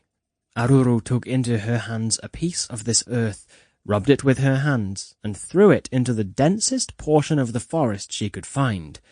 There it slowly morphed and grew, knitted by Ninurta and kneaded by the strong hands of Aruru into a great man, the child of silence and oakwood. This new being they named Enkidu, for he was wild. His entire body was covered with rough hair. In particular, the hair on his head was noteworthy, for it ran down his back like that of a woman, as thick as barley. For the entire first part of his life, Enkidu did not know man. He learned to leap like a gazelle and eat grass. He learned to wrestle with bears, jostle elephants out of his way at the waterhole, and swim with the whales. One day, long after, when Enkidu was fully grown, a hunter was travelling through the woods to set his traps. He saw Enkidu with the wild beasts at the waterhole. The hunter was so scared to see this man-beast that he ran back home, but on a second and then on a third day he returned to the forests to see Enkidu and learn perhaps more about what he was. The hunter returned to his village, much concerned about what he had seen. He was quiet, more quiet than he otherwise might have been around the fire that evening with his family, for his heart was heavy. He did not know how to process his memories. He sought his father for his wisdom and experience. The hunter said to his father, "What do you know about strangely large beast-men which drink from the same waterhole as do the elephants? I have watched him, and he seems mightier than anything I have ever seen or hunted before, as mighty, in fact, as a large boulder which has been dropped from the heavens." "That is mighty indeed," said the father. The hunter was not finished. He runs and runs over the mountains and the hills all day long, with herds of gazelles, outrunning the jackals. I have tracked his footprints. I am not wrong, but I do not dare go anywhere near him, for he seems truly more dangerous than any other wild animal which I have encountered. For he is smart, continued the hunter. He sees the traps I lay, the pits, the nets, and undoes them. I have caught him filling in the holes I have dug and resetting the snares. If he is on the side of the animals, I fear they are winning, which directly puts my livelihood at stake, for my work depends on my outsmarting the animals. When he had finished, his father spoke. "This is grievous indeed, so much so that I believe there exists only one man on the face of this planet who can help you, son. Go to Uruk.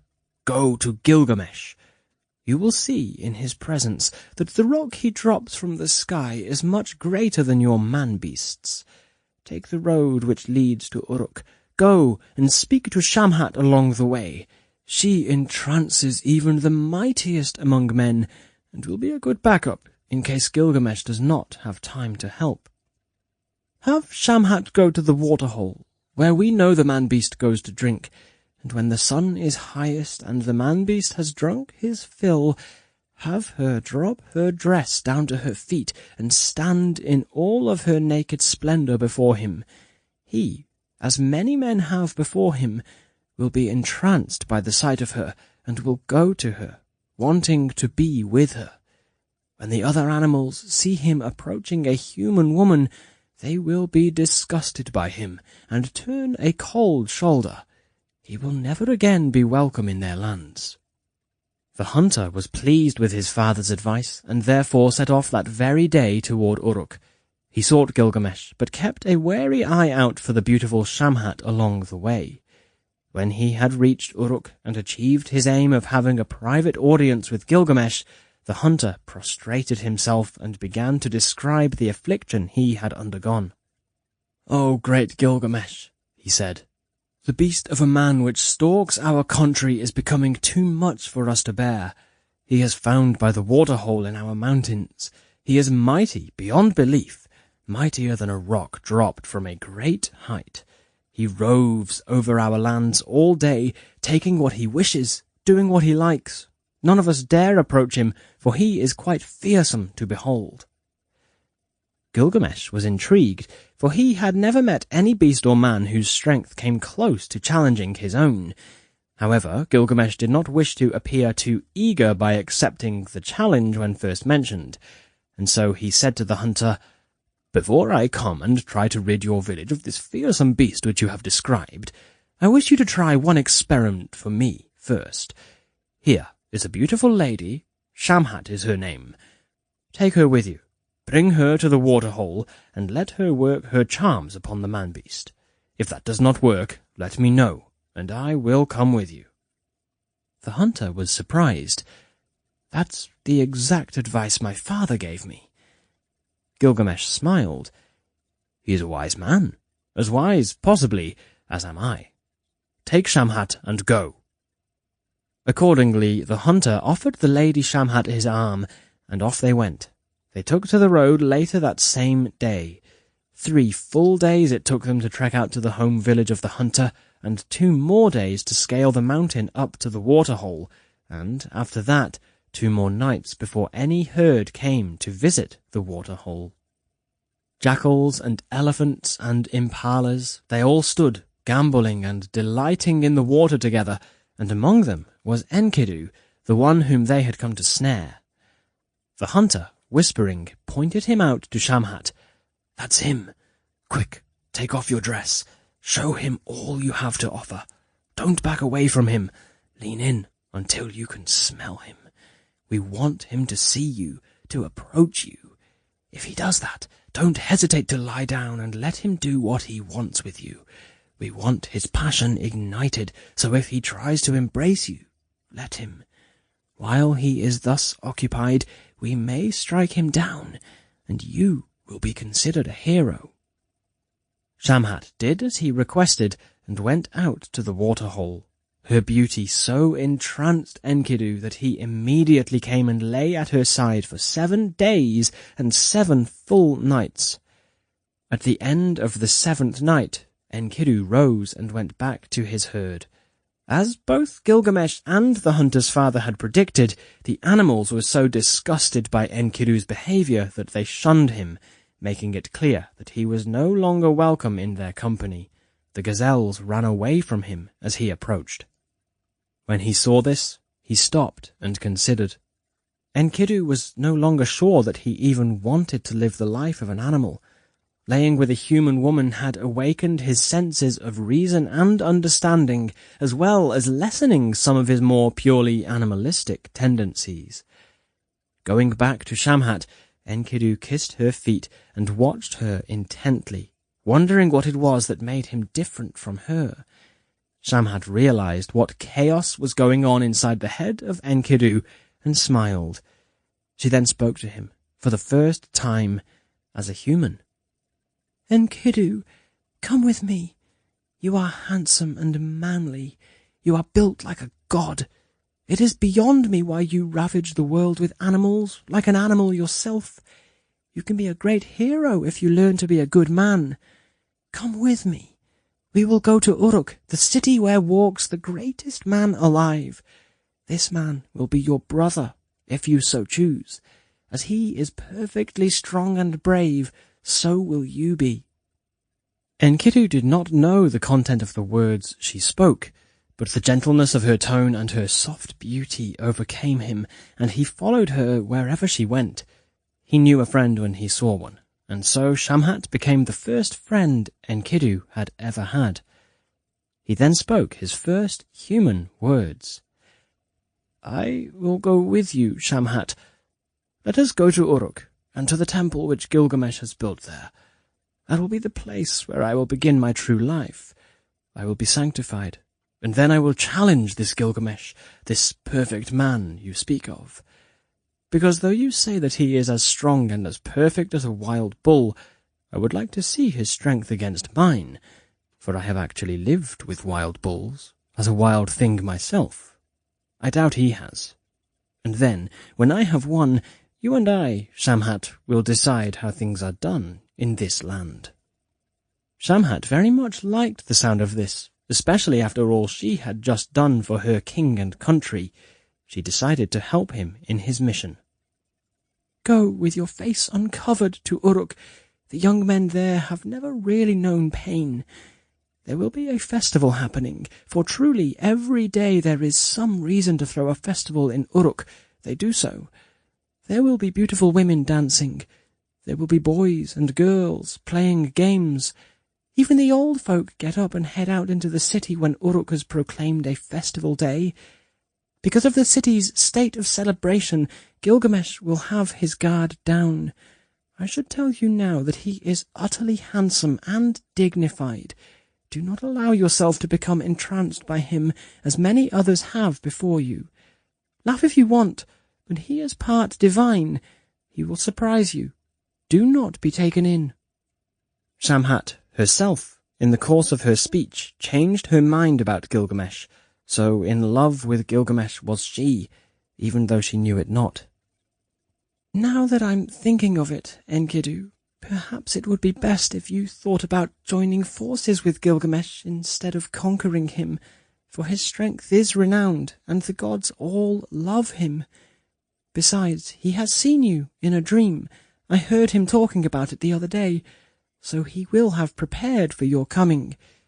It would be wise to wait until he thinks you not to be a threat." Enkidu nodded at this, thinking Shamhat to be the wisest person he had ever known. To be fair, Shamhat was the first person he had ever known, and Shamhat cemented her status in Enkidu's mind by ascertaining that his mind was in accord with her own, and then taking him by the hand and laying with him for another 7 days and 7 nights. Tablet 2. Shamhat took Enkidu by the hand and led them from their mossy bed by the waterhole to a camp which had been set up and populated by a travelling group of shepherds. It was very close to the sheep pen, to which they returned each night, leading their sheep. When the shepherds heard them coming, they all bustled about Enkidu, exclaiming about his height and defined muscles, as well as the great beauty of Shamhat. Enkidu was bemused by this attention, for he had never known admiration in his entire life. The shepherds spoke louder, saying, "Enkidu, look at this man! He is so similar in stature to the great Gilgamesh. They could be brothers. Perhaps this man is even stronger. We will take care of him, because it will be good to have one on our side who is as mighty as he." They took him to their dining hall and put before him coarse bread and their weak ale. Enkidu looked up in bafflement and confusion, for the only victuals which he had ever known was raw meat and spring water. Shamhat sat down next to Enkidu and very gently explained what it was that had been set before him. "This is bread, Enkidu, food which grows from the earth, and men work with their own hands. It is very important for life, especially the civilized life to which you are being reborn. And this is ale, which is equally essential. Try it. You'll like it." Enkidu tried it, and indeed he liked it. He drank 7 full goblets of ale, and he found that, strangely, he became happier, feeling less fettered by his emotions, and he began to sing, and his face grew red and merry. While he was thus transported, the men called out from among them a barber. The barber took his largest shears and trimmed all of Enkidu's wild forests of body hair, and then oiled him down so that he resembled more a man and less a wild boar. Out from one of the cabins came a fresh set of garments, beautiful woven things made for a warrior, and he was given a sword, such that he could fend off attacks from mountain lions. The shepherds looked at him and were quite pleased, and so they asked him to keep watch at night while they slept. Enkidu gladly did so. That first night, as the shepherds all got a badly needed night of sleep, Enkidu fought off wolves which prowled around their camp. He ran, gnashing his teeth at the lions which crept his way. The next day they all drank in Enkidu's honour, much glad that he had come to better their lives in such an important fashion. At the evening feast, a man sitting near Enkidu was telling those around him of his weekend plans. He had been invited to the wedding of a family member who just so happened to live in Uruk. "I've been asked," the man said, "to provide the mutton for the feast. All of the delicacies and culinary temptations I can offer I've been asked to bring, and of course I shall have to make sure that everything I bring is fit for a king." Enkidu looked up. He was beginning to learn the ways of civilized men, and this struck him as odd. "Why is that? Is that an expression one uses for sacred or formal events, or is it actually a royal wedding?" The men around him roared with laughter, and then the shepherd who was going to the wedding looked at Enkidu and said simply, Neither, actually. In Uruk they have a custom that the king, Gilgamesh, you may have heard of him, attends every wedding, or, well, attends the last part of every wedding. It is tradition that the blessed veil which hangs around the posters of every marital bed is parted first by the hand of the ruler, and so the bride leaves her new husband at the altar of the wedding ceremony and goes to lie with the king of the city first, before her husband is allowed to go in afterward and be with his wife. It is an ordinance that was brought to us with the consent of the gods. Enkidu was very angry at this, for nothing about this odd custom seemed to fit with the civilized manners to which he was quickly becoming accustomed, nor did it seem to fit with the thing which he had enjoyed sharing exclusively with the beautiful Shamhat and her alone. Did the brides consent to this treatment? The man shrugged. It is tradition. Enkidu was quite sure that he did not like this at all. Enkidu left immediately, bringing Shamhat with him to the town square of Uruk itself. He did not know what he was going to do, but he wanted to do something about the travesty he had just heard described. When he stopped walking, he found himself within the middle of Uruk, with many of the city's dwellers standing around him, looking at him quite curiously. They whispered among themselves that this newcomer looked just like Gilgamesh, perhaps a little shorter, but much more muscular. They wondered if it was the man they had heard of, the man who had lived in the mountains and ran with gazelles, and of course they were completely correct. Because the city was Uruk, Enkidu had come into town upon a feast day, and so all around him men were drinking and women were dancing. The wedding was taking place, in fact, and the procession from the altar to the very large, very public bed was already en route. The bridegroom was holding the hand of his new bride, and in the bed before them, Gilgamesh had already disrobed and was splayed out, waiting for the pleasure he thought he was about to receive. Enkidu ran out. He stepped with his giant foot upon the doorframe and cried out that what Gilgamesh was doing was wrong. He stopped the bridal party from advancing and held out his arms between the bride and Gilgamesh. Gilgamesh stood up, put his pants on, and regarded Enkidu with malice in his eyes. "What do you think you're doing, newcomer? I am lord here. That which I decree occurs, and this tradition, as it is one of my most favourite practices, is therefore sacrosanct. I would ask you to get out of our way and let the merrymaking continue." "Are all merry here?" Enkidu was incensed. This seems more like a rabid king forcing his way. Unfortunately for the women involved, literally. I doubt anyone enjoys this tradition other than yourself. I think it should cease. When Gilgamesh lashed out with his fist and his punch made contact with Enkidu's face, the walls shuddered and the street itself shook. The combat between Enkidu and Gilgamesh over the right of prima nocte and the rights of the women of the land was legendary, violent, and over very quickly. After that blow, Gilgamesh fell to the ground, nursing his bleeding fist. He was now less angry. That had hurt more than he had expected. Enkidu looked down on him. "I've heard about you, Gilgamesh. Your mother was a wild goddess, and you have a mighty army of warriors at your beck and call. It is your destiny to be great. You should get up, as you have fallen quite low. Let me help you.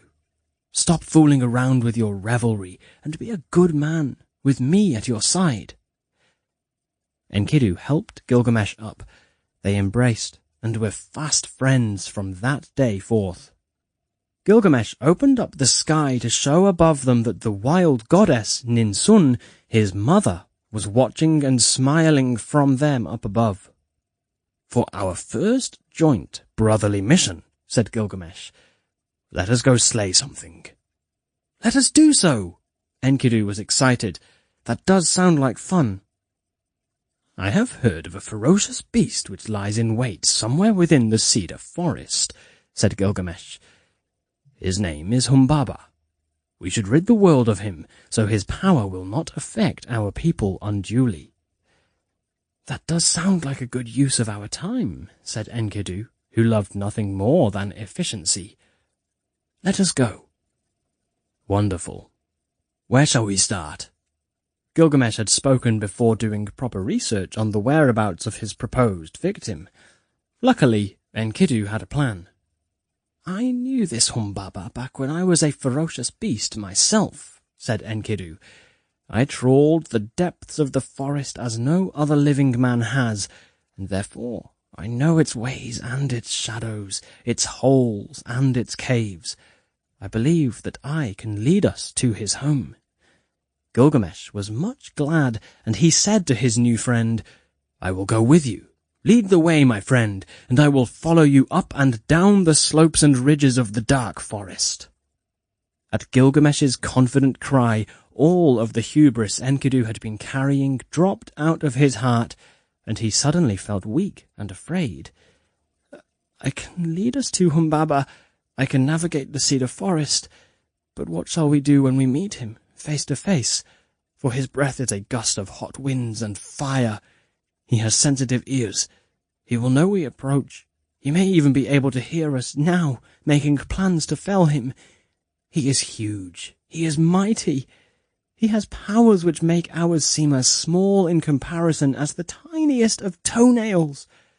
We are nothing against him, Gilgamesh. Gilgamesh frowned. Your words make me sick. Stop whining. But man's days are numbered, said Gilgamesh, and for the most part that includes our own.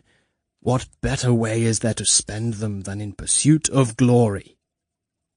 This sufficiently convinced Enkidu, and together they walked to the village smithy to request new weapons be forged for their quest. A hatchet apiece they requested, and axes as large as the elephants Enkidu used to know.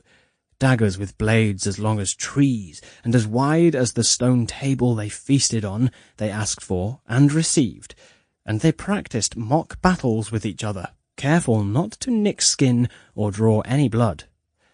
When it came time for them to leave upon their mission, they, Gilgamesh and Enkidu, girt themselves with all of their weapons and battle regalia, and stood in the main street of Uruk. Gilgamesh had relocated his mighty throne and sat on it majestically. Enkidu leaned on it, next to him, as regally as he was able. In a loud voice, Gilgamesh addressed the attendant crowd, for they had stepped out at midday when the market was held, so as to maximize the number of eyes that would be laid upon them as they left in high hopes and regard for their victorious quest. Listen to me, everyone, said he. We are going to find and slay Humbaba, and so release all of you from the fear which has so oppressed your every waking move since before the days each of you were born. Some of the villagers looked at each other in surprise. Some could be heard whispering to the next, Who is this Humbaba? Luckily for Gilgamesh and his ego, all he heard was a satisfied and expectant cheer from a loving populace to their beloved king. We are going to the cedar forest, where we will teach Humbaba how fearful the people of Uruk really are. More cheers erupted. Young men of Uruk, Gilgamesh continued, look on us and learn. We ride an unknown road to a place we know not. Bless us as we leave, that we might return, that you might be able to hear of our exploits. For I do promise that we will return before the great New Year's festival, and if we do not, we will celebrate the New Year twice over when we do return. Enkidu stepped in with some more pertinent advice for the people. Until we return, no one should go into the cedar forest. We might be exacerbating a situation we don't really know much about. Enlil save you all. Be afraid, as you should logically be. Some of the older, wiser gentlemen from the city arose and addressed Gilgamesh and Enkidu. You two are young. Would that we were also. But it is your turn. It is your day. Be strong, be bold, but do not be stupid. We would wish to see you again alive. You may be biting off more than you can chew."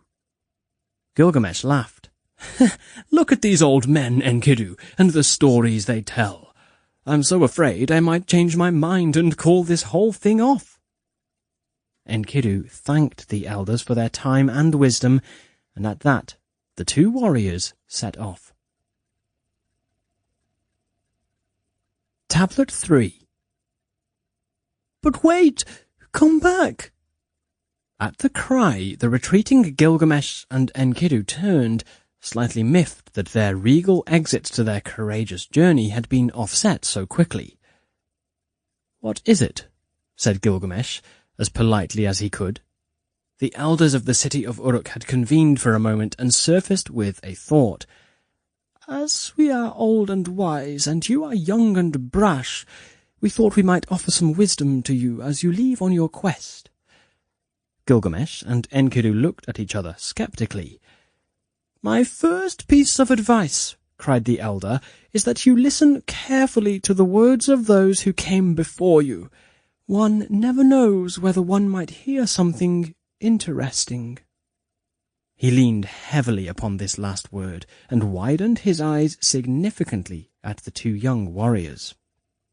Gilgamesh and Enkidu laid their weapons aside and approached the elders, resigned. The elders smiled smugly, and one of them stepped forward in great state to deliver their advice. "In order that you should come back to Uruk safe and sound in one piece," said the man, "I would advise you not to rely upon your own strength, Gilgamesh, and you, Enkidu, as well. I know you are strong. I know also of your hubris. Have the humility to look for help and accept it, for this is how you shall return to us, if you return to us at all, with a community of helpers at your side." Gilgamesh nodded. This made sense, even if he did not think for 1 second that he was going to follow it. "I know there is a certain status in whom steps upon the road first, but Gilgamesh, hear this. Enkidu knows these paths far better than you, so even though it might hurt your pride, let Enkidu lead the way. It's literally why he's here," said the elder. Gilgamesh did not look too happy about this. Enkidu grinned. The elder gentleman nodded and then turned to Enkidu. Enkidu immediately stopped smiling and assumed a somber expression. "We, all of us, entrust Gilgamesh and his safety to you. He is our king, and therefore is the most prized possession in all of our city. If you do not bring him back, we will blame you, and you do not want the wrath of the city of Uruk to fall upon your head." Enkidu nodded, eyes wide. Gilgamesh stood. "Enkidu, there is one thing that we should do prior to anything else. Let's go to the great palace, the castle sublime, the home of my good mother, the beautiful Ninsun, the queen. She is incredibly smart, and she knows everything there is to know about everything. She'll let us know the way that we should go." They took each other's hand and walked up to the living palace of Ninsun, which was a gleaming palace of gold, glowing with divine light. They were admitted into the throne room and greeted, with great reverence, the Queen Mother, Ninsun. Gilgamesh knelt, then approached. "Oh, Mother," he said, "Mother mine, I am going to go find Humbaba, together with my new companion Enkidu. We are going to slay him, and therefore rid the world of a pestilence it should not have to bear. We do not fully know the perils we face, but we are willing to accept them, for we wish to be great heroes.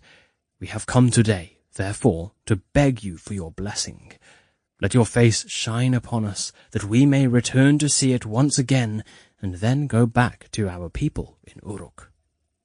Ninsun smiled and nodded, silently bidding Gilgamesh to continue. He He fumbled for more words and went on. When we get back, I have promised the good people of Uruk that we shall have not one New Year's party, but 2. Great festivities will be thrown, but we will only have these feasts if we return. They are sanctioned only in my presence. Our failure to return would therefore steal 2 parties from the people of Uruk, and they do not deserve such a grievous fate. Ninsun nodded. Before she condescended to reply, however, she held up one finger and motioned to her retinue. Bidding Gilgamesh and Enkidu an impermanent farewell, she turned and took 7 quick baths, rinsing herself with tamarisk water and cleansing her skin thoroughly with soapwort. Rising from the waters, she fetched a long dress embroidered over with diamonds to show off her beautiful divine body, and she adjusted it just so that her many curves were shown to their finest extent. Having finished this, she plucked her finest tiara from her hat rack and laid it upon her head. She went up the staircase, the tallest one in her palace, and set up an altar to the gods above. She burned incense and supplicated the god of the sun, screaming to him, beating her breast. She asked him, Why, O divine sun god? Why did you imbue my son Gilgamesh with this wild and restless spirit? Such hubris he has, it will be the death of him. Go away from him. Take his pride away. Let him be satisfied with a safe, if boring, life upon his throne at home, surrounded by those who would give their lives to protect him. For now he has sworn to go find death in the cedar forest, administered most likely by the claw or talon or spear of whatever the Humbaba is. He asks for my blessing, but I have none that I can give him. Shine on him, O sun god, with your radiant face, and ask him for me to stay at home. The sun shone on merrily. Ninsun frowned. She stamped out the incense with her foot. It did not hurt her, for she was a goddess, and they are impervious to most things. She returned down the stairwell and took off her special robes, putting on instead more comfortable but less glamorous things, and went back to her throne room. Gilgamesh and Enkidu had fallen asleep while they waited. She clapped her hands and watched as they sprang to their feet, pretending that they had never fallen asleep at all. Enkidu, she said, once he looked like he was alert enough to receive her words, you are not mine. I did not give birth to you. You are a stranger to me. However, since Gilgamesh, my beloved son, has taken a liking to you, I have decided to adopt you. Enkidu looked confused. At a nudge from Gilgamesh, he quickly rearranged his features into something a little more grateful. Ninsun decided not to notice this delay. From today onward, then, Enkidu, consider your blood to be the same as that of Gilgamesh. You are a royal now. Act like it. She summoned her priestesses to her side, and they brought with them familial necklaces and charms which they hung around Enkidu's neck. Now, said Ninsun, my sons, I have advice for you before you go on your way. When you go to the cedar forest, you must let the days you spend walking and searching and fighting be long ones, and, by comparison, the time you spend resting under the wakeful moon must be quite short. Always keep your armour on and your weapons near. Be sure of foot. Do not lose your way. When night time comes, true dark, do not stumble around blind, but find a safe resting space and recharge yourselves for as long as you need to be able to think clearly and safely. Gilgamesh and Enkidu thanked Ninsun profusely for her great advice, and Ninsun blessed them both. The 2 warriors then went back to stand before the elders and the rest of Uruk, still assembled, waiting to see them off. Well, Gilgamesh said genially, it has come time, my friends, for us to part. But wait, I will first give you lengthy instructions for running Uruk whilst I am gone. I would hate for you to make things worse in my absence, so I have no loving city to come back to. His laugh rang out over the silent crowd. As no one else seemed to think this was funny, Gilgamesh hurried on. Here is a list of rules. The elders and the officers and the soldiers must not make all of the young men assemble in the main city square while we are gone. Only I have that right. The assembled officers gasped. We would never seek to take that right away from you, great Gilgamesh. Please come back to us, safe and sound, for we do not know what we would do without you. Here is some friendly advice. Please take heed, though we know that our wisdom is nothing to yours. Don't rely on your own strength. Think carefully before you step, and have Enkidu, he whom we shall now refer to as the Spare, go before you in all things. He knows the way of the mountains better, and if he gets mauled yet you return safe, we will consider the journey a success. Enkidu pretended not to hear that this had been said, but he could not pretend for long, because the assembled officers then turned to address him. Enkidu, we beseech you, we place in your care the greatest of our possessions, our shining, benevolent king. For in the rose-tinted haze of goodbyes, the people of Uruk had apparently forgotten that Gilgamesh had tortured their youth. Such is the power of a sudden exit. Enkidu took this in stride, nodding munificently to the assembled gentry, and then clapping a hand on Gilgamesh's armoured back. Leave off with the rest of the rules for running the country, Gilgamesh. I'm going to offer you something. Stay here. I can go defeat Humbaba. Clearly these people love you, though for reasons I know not. You and I both know that if you leave, I cannot guarantee your safety, no matter how much I may promise to do so before your mother and friends. Turn back! Turn back! But Gilgamesh would not do so, and Enkidu knew it. Enkidu therefore continued to say, Watch me, then, and do as I do. For when I lived in the forest, I knew things that will come back to me when we return. Now, send your people home. Tell them to pray for your safety. Gilgamesh turned to his people. We are leaving now, he said grandly. The young men of the city began to pray, loudly, screaming at the sky with all the breath their young bodies could store. May the gods go with you, Gilgamesh, and you as well, Enkidu. And so Gilgamesh and Enkidu left on their way to pursue their valiant quest. Tablet 4. The Cedar Forest and the Beginning of Their Journey. Enkidu and Gilgamesh struck on in their journey, travelling far and wide, until Uruk was no more than a distant speck on the horizon. When they had walked as far as 20 full leagues, they decided to stop and eat. When they had replenished themselves and packed back up, they walked another full 30 leagues. At that point, 50 full leagues into their journey, in just one day, they looked at each other and decided to stop for the evening. They pulled out their tents and their cots and selected a safe-looking oasis to stay in for the night and slept fitfully in the chill, unsheltered air. They woke in the morning and repeated the whole endeavour for 3 days. Upon the third day they could see in the gloomy distance before them the shadowy, purplish heights of Mount Lebanon. Here they decided to stop and dig a well, as they had fully used up all of the water they had packed in their skins. When fresh water welled up from below, they drank their fill and then gazed forward at the mountain which was their destiny. I suppose it's best we get going, said Enkidu in a solemn tone of voice. No real reason to delay, said Gilgamesh.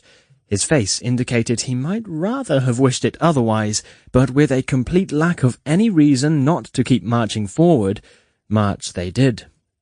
They climbed Mount Lebanon in the course of 1 day. When they reached the top, Gilgamesh took a sack of flour he had brought with him as tribute and poured it on the snow-capped mountain, the white powders mingling with one another, as an offering to the gods and to the holy mountain itself. "O great mountain!" Gilgamesh cried out in a loud voice as he fell to his knees. "When I dream tonight, bring me visions of that which is to come, and make them good, so that we may be heartened and excited for what is to be our tomorrow." Enkidu, while Gilgamesh had been thus prostrating and praying, had been building up a makeshift temple. The door was a solid flap of stiff leather, which was meant to keep out the elements and general chilly weather. The center of the small hut was a circle which Enkidu had drawn on the floor. Enkidu gestured for Gilgamesh to lay in this circle, and he himself took up residence near the doorway to watch and to wait. Gilgamesh laid down and put his hands behind his head, as they had not brought any pillows with them to save space. When the goddess of sleep poured her nighttime draught over his head, Gilgamesh allowed it to wash over him, and he slept dreamlessly for several hours. In the middle of the night, benign sleep ended, and the malicious evil twin of the goddess of sleep decided to step in and have some fun. Gilgamesh woke a half-hour later in a cold sweat. He rushed to the doorway and shook Enkidu until he woke. "Enkidu! Enkidu! Why did you not wake me?" "Because I was asleep myself," said Enkidu, quite groggily. "Why on earth are you waking me?" "I am so startled," said Gilgamesh. "One might even say that I am afraid. Feel my hands. They are as cold as ice. I think a god passed us by in the night." "What are you saying, Gilgamesh?" "Enkidu, I think I have had the dream for which we prayed." Enkidu sat up, fully alert. This was good news indeed. "Tell me everything, brother," Enkidu said gravely. "It was so confusing," said Gilgamesh. "Still, tell me," said Enkidu. "I may be able to help translate." "I was in a valley between mountains," said Gilgamesh. "I looked up at the mountains surrounding me, which were taller than anything I had ever seen. And as I looked, one of the mountains ripped in two height-wise, and the top half began to fall down, down, until I realized that I was going to be squashed." Enkidu listened with great attention, and once Gilgamesh had finished with his speech, mused upon what he had said. "Enkidu, have you any insight as to what this dream may have meant?" "I do, Gilgamesh. I was born and raised in the wilds of the earth, and that sort of upbringing brings with it specialized types of knowledge. When it comes to your dream, I believe I can interpret it, and what's more, I think you will be happy with the meaning of your dream." Gilgamesh indicated that his friend should continue. Enkidu cleared his throat. "Gilgamesh, I am happy to tell you that this was a good dream. It bodes well for the rest of our quest. It contains within it precious forewarnings, but in a good way, of that which is to come. In my opinion, the mountain which fell upon you does not represent Humbaba. It could not, for we are on our way to take Humbaba down ourselves. Therefore he would not be represented as a mountain. Far from him falling upon us, we will fell him and throw his lifeless body down before us on the very field upon which he drew his last breath. And what is more, the morning after we rid the world of Humbaba, I do believe that we'll see a good sign from the god of sunshine himself," said Enkidu thoughtfully. Gilgamesh hung upon his every word. The two brothers rejoiced at this good news and slept peacefully through the rest of the night. The next morning they got up and packed up their camp, and as soon as they had walked for 20 full leagues, they ate their breakfast. After that, they walked another 30 leagues to reach their daily quota of 50, and again they did this for 3 days in a row. Once again they climbed to the tallest point in the ground immediately near them, and Gilgamesh tossed a bag of flour out onto the ground and requested of the mountain a dream. Then he withdrew into the temple which Enkidu had hastily constructed and fell asleep within the circle his brother had drawn for him. He waited excitedly for the shores of sleep to approach, and when they did, he dove deep within the waters of slumber and looked for any dreams which might have been sent to him. As before, shortly after midnight, he woke up extremely scared and confused, not knowing where he was. He shuffled over to where Enkidu slept and yelled in his ear, "Enkidu, why did you not wake me?" "Gilgamesh, not this again," said Enkidu, who was beginning to have quite enough of his brother's flair for the dramatic. "Another dream again, I assume." "That it was," sniffed Gilgamesh. "Do you care to hear it?" "I do," said Enkidu. "The second dream was even more interesting than the first," said Gilgamesh. "Mountains again, but this time they were not just standing above me.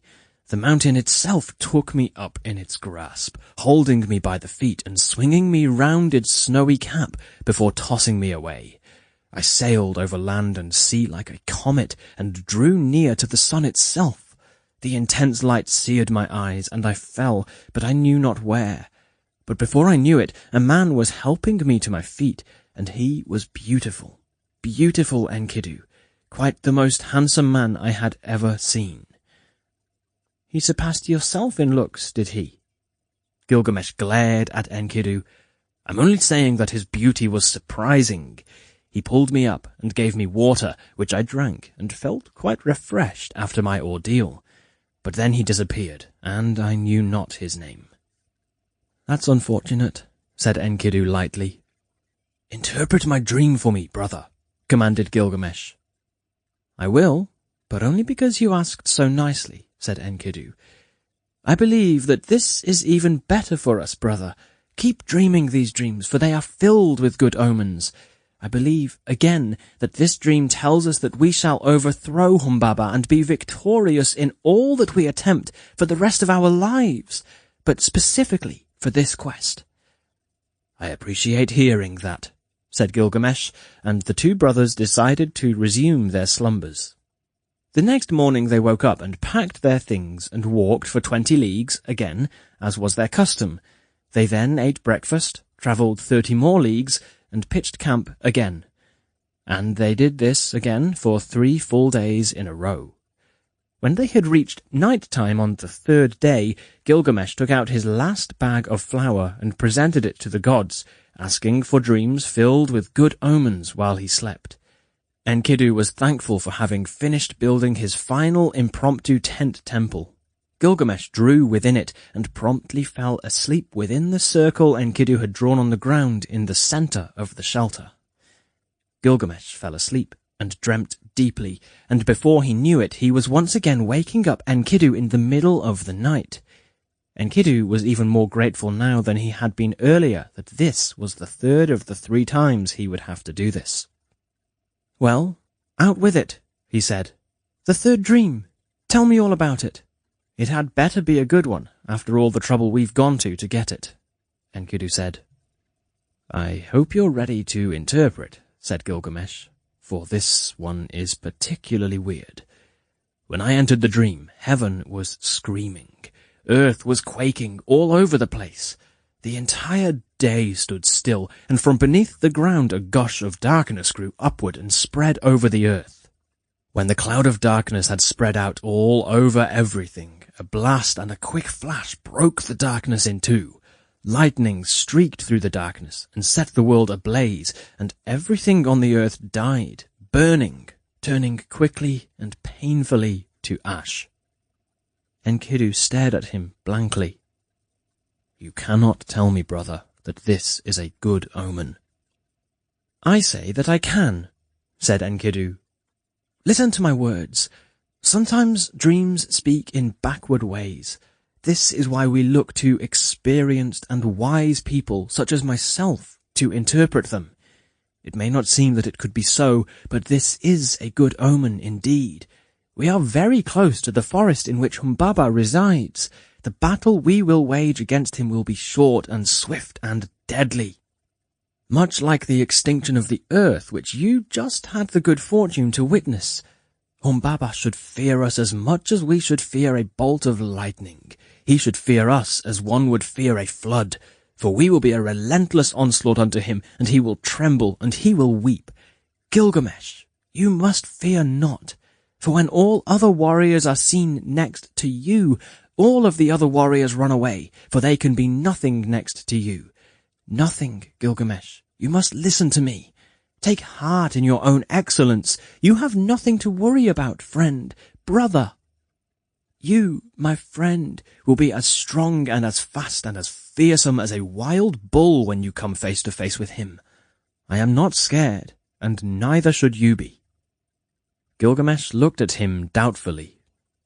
"Come, it is time once again for sleep," said Enkidu, looking wearily at the sky.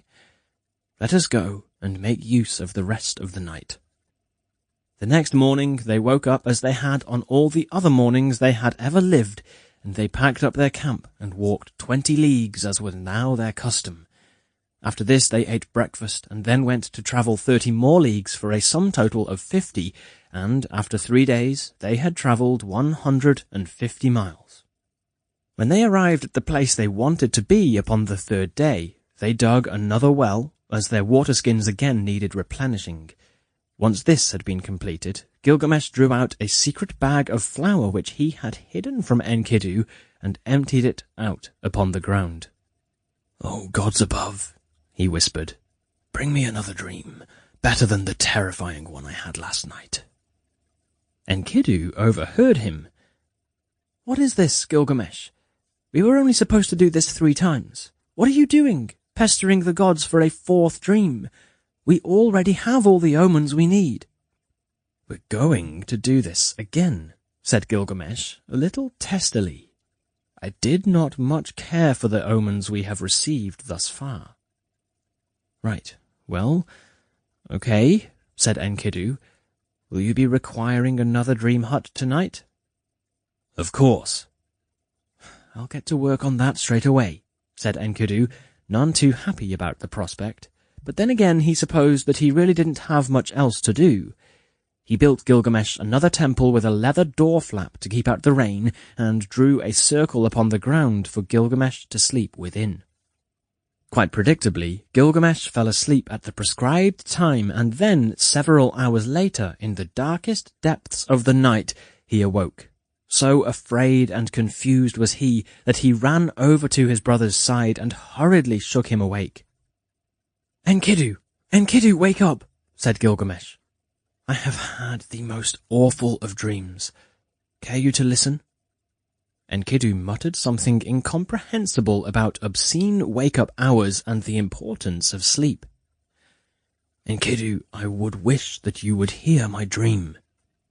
"Out with it, brother." Gilgamesh looked into the middle distance and began to speak in a low and reverent voice.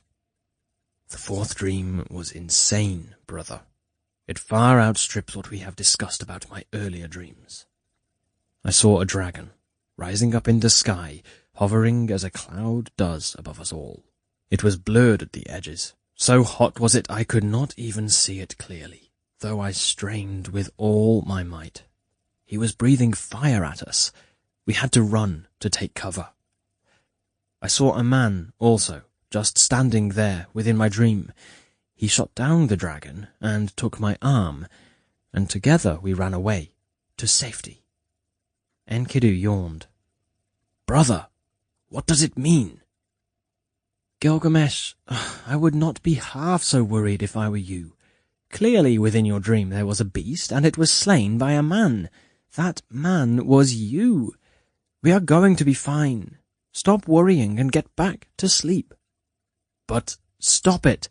I'm tired, Gilgamesh, and you are dreaming up nothing but good omens." Gilgamesh did not look entirely convinced, but Enkidu was asleep already. And so they went back to bed, and accordingly they woke up, broke camp, and travelled 20 leagues before stopping to eat breakfast. They then walked another 30 leagues before setting up camp for the evening, and so they continued for 3 more days. On the 3rd evening, Gilgamesh turned to Enkidu with a shamed look upon his face. Enkidu read his mind in an instant and groaned. "Gilgamesh, how many times must we do this?" "At least 1 more," said Gilgamesh, "for I am not yet satisfied with the nature of the omens I have received." "Good omens? We've received nothing but good omens." "According to you," Gilgamesh said, "and we both know that at times you are more motivated by your love for sleep than your love for me. Am I not correct?" Enkidu could not contradict him on this statement, and so Gilgamesh poured out flour on the ground. Where he had been storing this excess flour, Enkidu could not be sure, and then retired for the evening in a hut Enkidu hastily threw together. The two men fell asleep, and as Enkidu had feared, he was shaken awake when the moon was still high in the sky by a frantic Gilgamesh.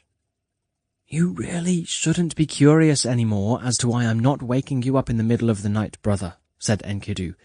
"I am so tired after all these half-nights you have required of us that I sleep through any moans you might utter."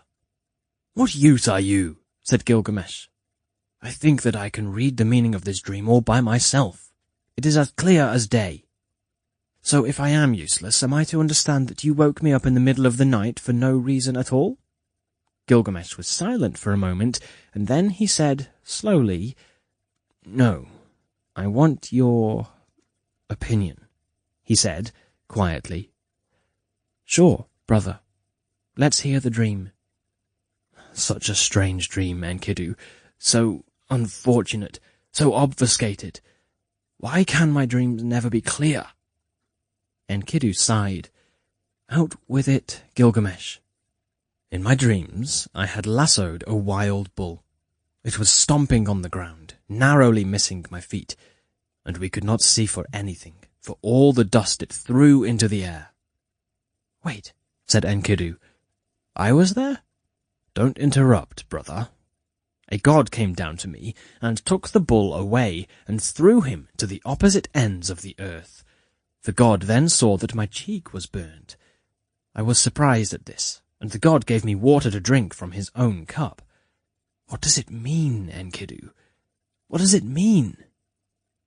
It must be confessed that Enkidu was not listening to the words of Gilgamesh very closely at this point. "The gods are favouring you, my dear brother, it is clear," said Enkidu. "Why, one of them came down from heaven itself and fought a battle for you, then comforted you afterward. With such favour there is not a single chance that we will fail. Consider yourself a lucky man." "Is that so?" "Yes," said Enkidu, already half asleep. "I'll see you in the morning." When, as they broke camp the next day, Gilgamesh was still afraid, Enkidu struck him over the head and said, "Gilgamesh, why do you still cry? You are king of Uruk. Act like it. We have a battle to face." At this there came a thunderclap, and a booming voice emanated from the sky. "Hurry, my friends," shouted the sun god Shamash. "Humbaba goes to his cave." The two warriors looked ahead and realized that they were on the cusp of Cedar Mountain. They could hear, if they listened carefully, the roar of Humbaba, and suddenly they were afraid. Enkidu turned to Gilgamesh. "Gilgamesh, my arms are weary, and my back is stiff. Suddenly I am unsure if we are able to do that which we set out to accomplish." "Enkidu, hush," said Gilgamesh. "We have climbed many mountains and crossed many valleys to get to where we are. The gods have provided, and they will continue to do so. Stop trembling. Stand up. We are here to perform a mighty task, and nothing will stand in our way. Don't think about dying. It won't help anyway. Would you like to walk into the forest first or second? We should consider this carefully. There is risk in either position. The first man is more likely to die, but the second man is more likely to fade into ignominy. Which would you prefer?" Enkidu did not reply. He gestured at Gilgamesh to hush and to look at the road before them. They had arrived at the cedar forest. Tablet 5, in which they fight Humbaba. Enkidu and Gilgamesh both stood there, gaping, looking up at the extremely tall trees of the cedar forest. There was a line before them, as clearly as if it had been drawn in the dirt, and they were both aware that if they crossed it, they could not go back without defeating Humbaba. They could see before them the footprints of Humbaba in the ground on the trail where he routinely walked in and out of the woods. "Well," said Enkidu, "at least he'll be easy to track. "Look how big they are," said Gilgamesh. "Don't think about that," said Enkidu. "Let's go." The trail to Humbaba's lair remained well lit and easy to follow. In the middle of the cedar forest was the cedar mountain, upon which the gods and goddesses danced. It shortly came into view, covered with cedar trees as it was. The shadows and the shade of the tall trees provided a relief from the intense sun they had been walking under for many days. They walked, and an eerie sense of foreboding found its way underneath their skin. "Onward," said Enkidu. "I think we're getting close." And he was correct, for shortly after he had said this, they walked into a clearing which had at its top an immense cave. A great, monstrous being walked out of it as they looked. Humbaba roared. "Gilgamesh, it was fated that we would one day meet." "Upon your last day it shall be," said Gilgamesh bravely. It is his last day," muttered Enkidu. Gilgamesh ignored this. "You and your rude friend, Gilgamesh," boomed the mighty Humbaba, towering high over their heads. "Why have the two of you come here?" Without waiting for an answer, Humbaba turned to Enkidu and looked him up and down. "Enkidu," he said, "it is you. I have heard of you. The forests whisper their secrets. You were born of a fish. You have never known your father. You were never nursed by a human woman, but instead brought up by turtles and terrapins. I have watched you grow, as most of the world has. I never went near you, though, because I sought to give you a chance. Instead of thanking me for this discretion, you have brought me this warrior, this thug, Gilgamesh, and you stand there as if it is his fault. I'll behead him, you know, and his entrails will go sprawling when my sword is through with him. Vultures will circle, and eagles will eat him." Gilgamesh decided that now was a good time for him to cut in. He spoke quietly to Enkidu, hoping that Humbaba would not overhear. "Humbaba has changed since last I saw him," he said. "We came too boldly. If only we had taken him by surprise." Enkidu looked at his brother. "Gilgamesh, I am ashamed at you. You speak as one who has no courage. Your whimpering is making me sad. Before us is a mighty task, but we knew that before we set out, or at least I did, and you professed as much. The time is nigh. We must strike while the iron is hot. Now is not the time to retreat. Get him now, and make the earth tremble with your mighty blow." These words had the intended effect upon Gilgamesh, and he stomped the earth with his large feet and went to face Humbaba. When the two mighty entities faced each other, Gilgamesh and Humbaba, the entire world began to shake. The clouds turned black, and rain began to fall over all the earth. Shamash, the sun god, sent the winds rushing over the earth to beat against Humbaba. All 13 of the winds, from the north wind to that of the south, he commanded to hurl their strength against him. Because of this, Humbaba was not able to move, as he was being pummeled by equal winds from the north, south, east, and west. He could not rush forward and plough Gilgamesh down. He equally could not beat a hasty retreat. While Humbaba was thus transfixed, Gilgamesh reached out with his sword, ready to hack him to his feet. Humbaba realized that the battle was about to be over before it began, and so he supplicated Gilgamesh with a last hope for his own life. "Gilgamesh," he said, "Gilgamesh, listen to me. You are young. You have just fallen from your mother's womb. Ninsun, the great goddess who bore you, she is watching. So also is Shamash, the great god of the sun, whose blessing has followed you onto my doorstep. Gilgamesh, do not kill me. A dead Humbaba cannot be any credit to you. Alive, I go before you, shouting that my lord is on his way. Alive, I command the forests for you. Alive, the trees shall do what you say. Timber will be yours, with no limits, for the rest of your life." Gilgamesh nodded at this, as if the words of Humbaba were pleasing to him. He turned back. Enkidu stood in his way. "Do you think that your mission is done, brother?" "Well," said Gilgamesh, "he does make a good argument." "No, he doesn't," said Enkidu. "You just don't want to fight him. Don't listen to the promises of a dying man. Ignore him. Get back in there." And Enkidu spun Gilgamesh around and sent him back toward Humbaba. Humbaba looked over the shoulder of Gilgamesh and directed his next behest at Enkidu himself. "Enkidu, you follow him around as a shepherd follows his sheep. You do everything he asks you to, like a boy he has hired. Enkidu, you know you can be so much more than that, and you will be with me at your side. If you ask Gilgamesh to allow me to live, he will do as you ask, and I will be your friend forever." Enkidu considered this proposal, and then replied, "Humbaba, beast of the cedar forest, I regret that I cannot take you up on this offer. Gilgamesh," he said, turning to his brother, "slay Humbaba. Do it now." When Humbaba heard this, he screamed. "May it be known," he said, "may it be done, that neither Enkidu nor Gilgamesh make it to old age themselves, as they have decided to take mine away from me. And," he added, "I hereby proclaim and curse the two of them, that not only will their lives be truncated at a young age, they will do it to each other." He smiled like a toad. His pointy teeth were brown. "Gilgamesh will bury Enkidu."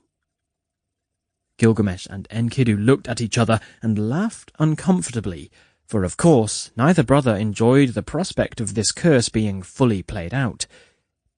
Enkidu looked up at Humbaba. "Don't you try to come between us in this manner." He turned to Gilgamesh and said, "Don't listen to Humbaba. His words reek of jealousy and desperation. He's just trying to delay the inevitable. You should smite him, now."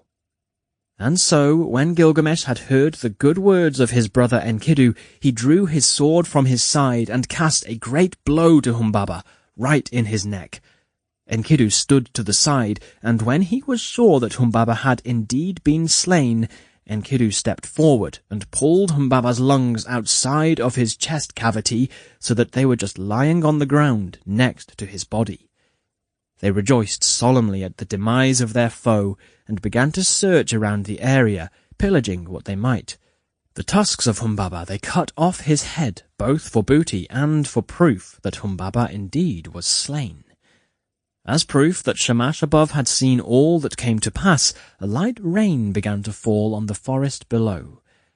Enkidu turned to Gilgamesh and congratulated his brother. "Brother, Gilgamesh, we travelled to the cedar forest, and we cut down the very tallest and meanest tree among them all, for Humbaba stood taller than any cedar. His forehead brushed the sky. I am inspired now to make a door from the cedar wood around here. It will be very tall and very narrow and extremely thick. A very secure piece it will be." Gilgamesh nodded to dismiss his brother, and Enkidu went stomping off into the woods to find appropriate lumber for his project. He had a secondary motive, though, for getting away from Gilgamesh, for being able to go off into the forest alone. For this reason, he had come up with the weak excuse of wanting to build an extremely cumbersome door just in time for them to have to carry it back upon their shoulders to Uruk. From his days running around the forest back when he was wild, Enkidu knew that in the center of the wood was a secret temple, a place which the gods enjoyed frequenting on their days off. Enkidu visited the gods there and learned many things about the future, which he would tempt Gilgamesh with upon his return.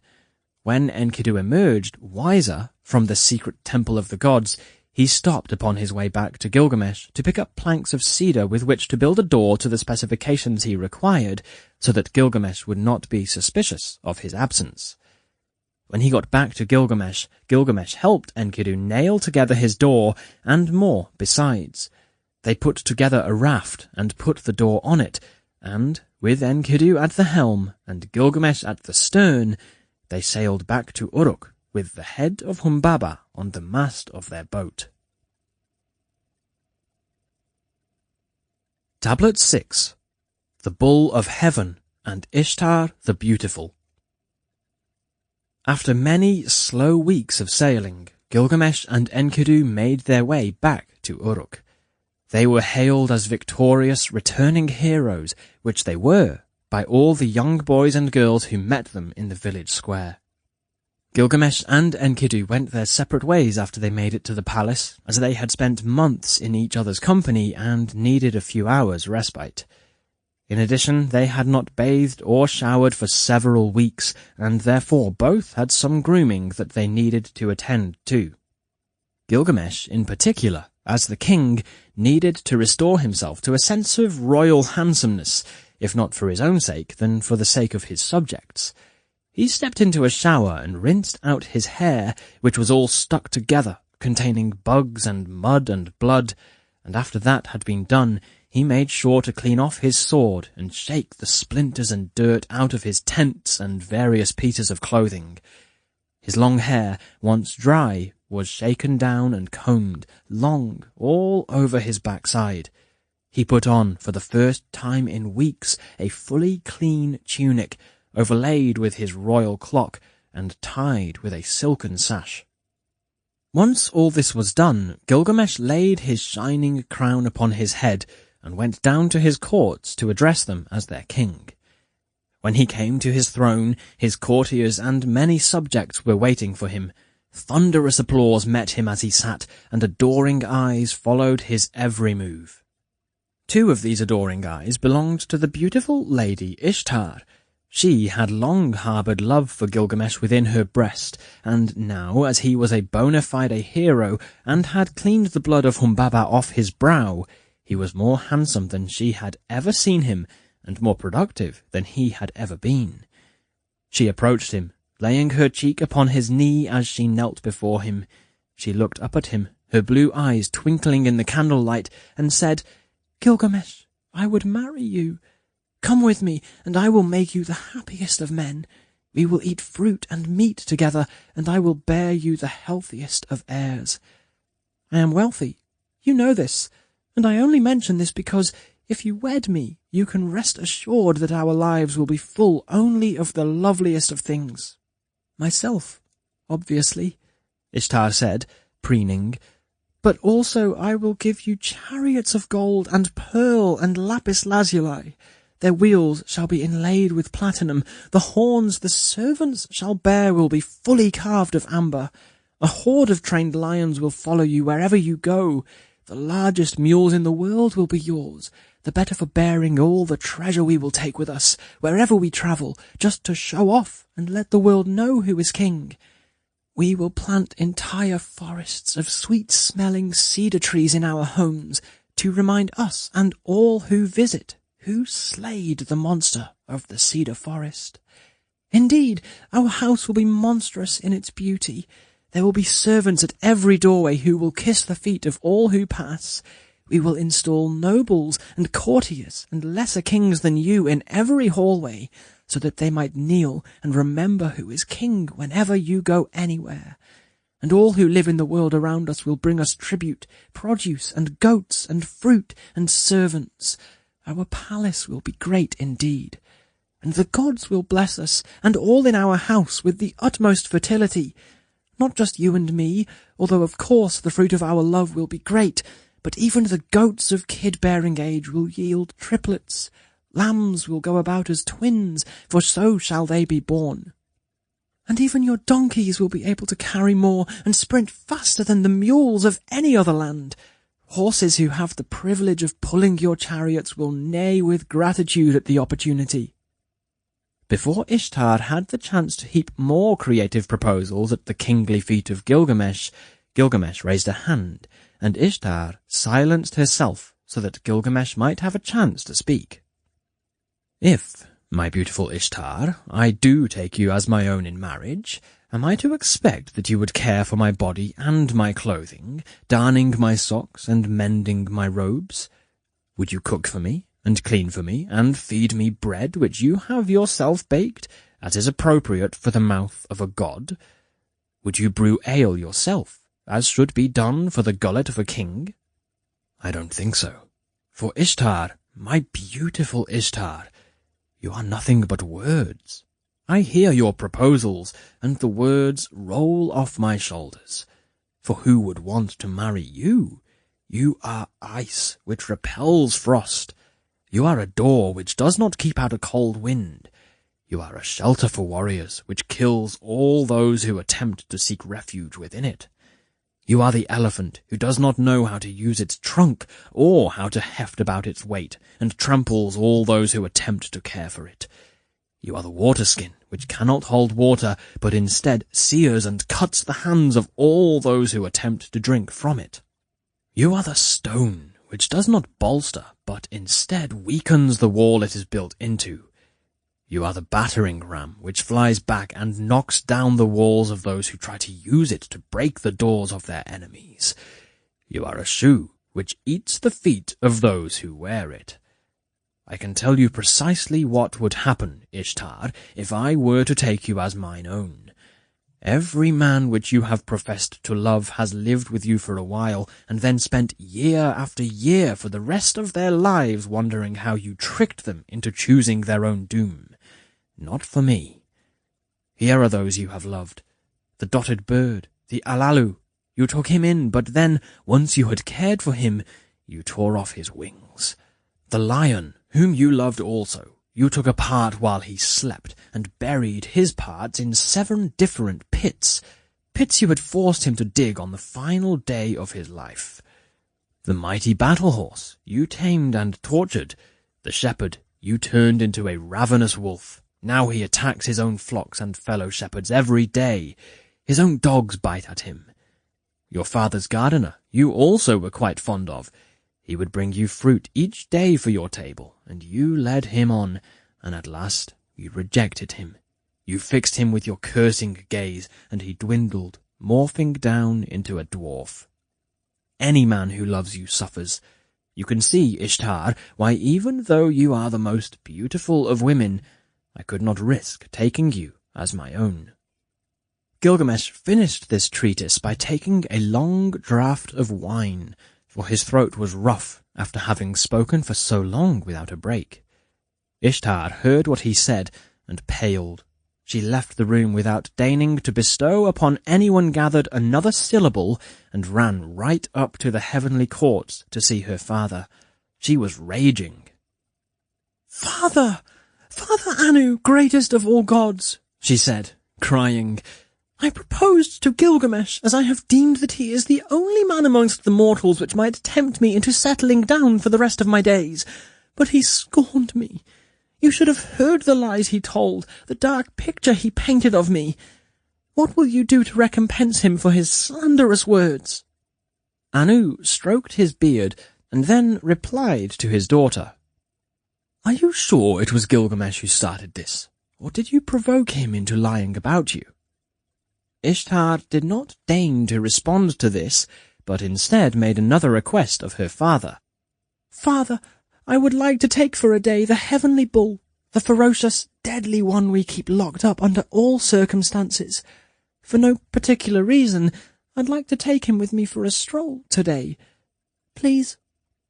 "Not a big deal," she continued, "but if you don't let me take the heavenly bull, I will go down to the gates of the underworld, where all the souls of the dead are eternally spiraling, and smash them open, so that all the souls of all those who have ever died are loosed upon the earth. There will be more dead, many times over, than there ever were living. But all of that can be avoided, if only I can take the heavenly bull out, today, for a short time." The god Anu did not see any problem with this, but there was protocol to follow. "You may take the heavenly bull," he said, "but you have to wait for 7 years first. There is a cooling-off period, if you will, for those who come to me demanding the heavenly bull be sent out to wreak havoc." "Ah," said Ishtar, "but you see, I have already done so, for I came to you 7 years ago to ask for the heavenly bull. I am just now reminding you of it." Anu could not quite remember the first supplication, but he had no doubt that Ishtar would not dare lie to him, and so he took the leash of the heavenly bull from its hook on the wall next to his throne and placed it in the hands of Ishtar. Ishtar grinned wickedly and ran down from the gates of heaven back to Uruk. The bull was very thirsty, so they first stopped at the rivers surrounding Uruk. The bull drank so much that the level of the rivers, the beds with the reeds, the marshes, and the woods themselves all shrank by as much as 7 cubits. Replenished, they then went to Uruk. A large crowd had felt the quakes made by the thunderous hooves of the heavenly bull. The bull looked at them all, blinked, and snorted, and even at this slight gesture the earth cracked open and formed a pit. 100 men fell down into it, and they were never seen again. The bull snorted again, and another pit formed, twice as large. This time 200 fine sons of Uruk were swallowed up into the earth. A third time the bull snorted, and into the gargantuan hole this time Enkidu almost fell, assembled as he was amongst his friends to see the great heavenly bull. Enkidu would have none of this, however. Using his training from his days as a wild thing, he leaped and took the heavenly bull's horns into his hands and swung him around, making everyone, including the bull, quite dizzy. The heavenly bull spat in his face. Enkidu continued to swing him around. He looked around in the assembled crowd, looking for one face in particular, and when he found it, he yelled, "Gilgamesh, brother! We fought together outside the city. Are we to fight together within it? I am here fighting this heavenly bull, learning about its strength, and the reason for which it was sent. But in a minute, after all of this data has been collected, I am going to have to kill it, for the safety of our people, and the whole process will be much easier if you help me. I'll hold him down, and you stab him." Gilgamesh grabbed his sword and ran to aid his brother as he was requested. Enkidu threw the heavenly bull to the ground, seized its tail, and held it down. Gilgamesh sprang to the bull and stuck his sword in between the horns of the bull. And so the bull had breathed its last breath, and so the heavenly bull was slain. Gilgamesh cut out its heart and held it up, and then he and Enkidu climbed the holy mountain and set the heart of the heavenly bull before the sun god Shamash.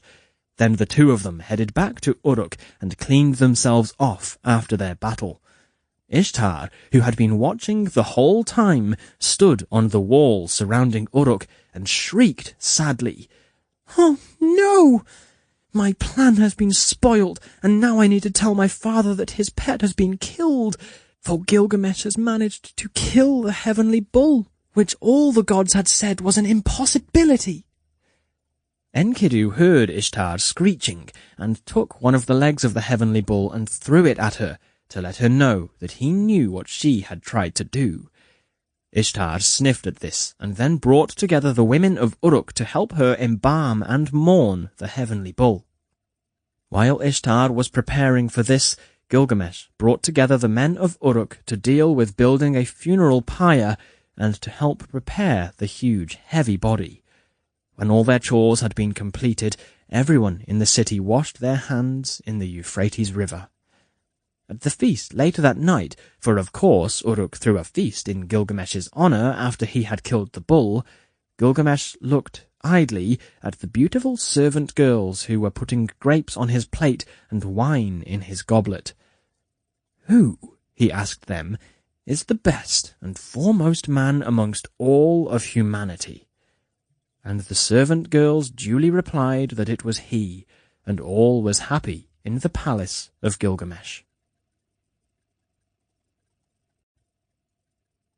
Later that same night, after all the revelry had ceased, Enkidu lay in his bed, turning fitfully, for he was having a dream. Perhaps as payback for all the nights of their journey which had been disrupted by Gilgamesh, Enkidu set out, when he woke after his dream, to find his friend and relate to him what he had seen. "Gilgamesh," began Enkidu, "I dreamt that I was in the courts of the gods, and they were holding council over my head." "Why?" said Gilgamesh. "Were you in council? And why was I not there?" "You were asleep," said Enkidu reasonably. "Let me continue, brother, before the dream fades away, as dreams are wont to do. Gilgamesh, I dreamed that Anu, Ea, Enlil, and the sun god Shamash were all assembled together in their throne room. Anu began the proceedings by speaking to Enlil. Anu said, 'Look, Enlil, Gilgamesh and Enkidu have slain the heavenly bull, just as they killed the beast Humbaba.' Enlil said, quite gravely, 'One of these things is not like the other.' Anu agreed. 'Yes, one of these was a horrific beast which we condoned killing, as we all wanted to rid the world of it, but the other was my pet. I wish I could have him back, but of course this is an impossibility.' Enlil looked down at Enkidu, standing before the great thrones, and asked of Anu, 'What would you require in reparation for this grievous offence?' Anu said, 'I believe that one or the other of the two, Gilgamesh or Enkidu, should die for what they have done.' Enkidu swallowed, and all the world heard him. Enlil defended his favourite. 'I think Enkidu should die, for Gilgamesh is a great king, and we all would be the worse off for not having him around.' The sun god Shamash decided it was time to interject some logic into the conversation.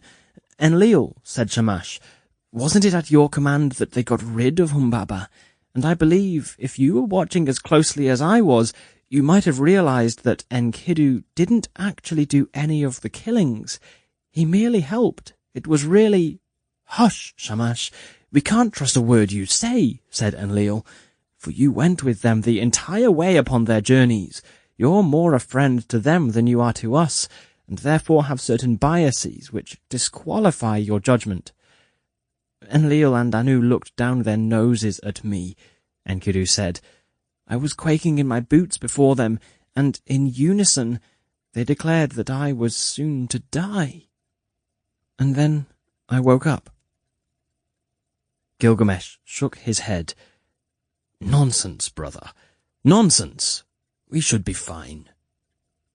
Enkidu slept restlessly the rest of the night, and when he woke up he was startled, for at the door of his room he thought there was a man. There was no man. It was just a door. Enkidu spoke to the door anyway. 'You, door, the wood of which once came from the forests in which I grew up. I know more than you do, for I am a man, and I have travelled further than you have. But once all I wanted in the world was to make a door myself, a specimen as fine as you stand. I chopped down a cedar tree in the cedar forest for just this purpose.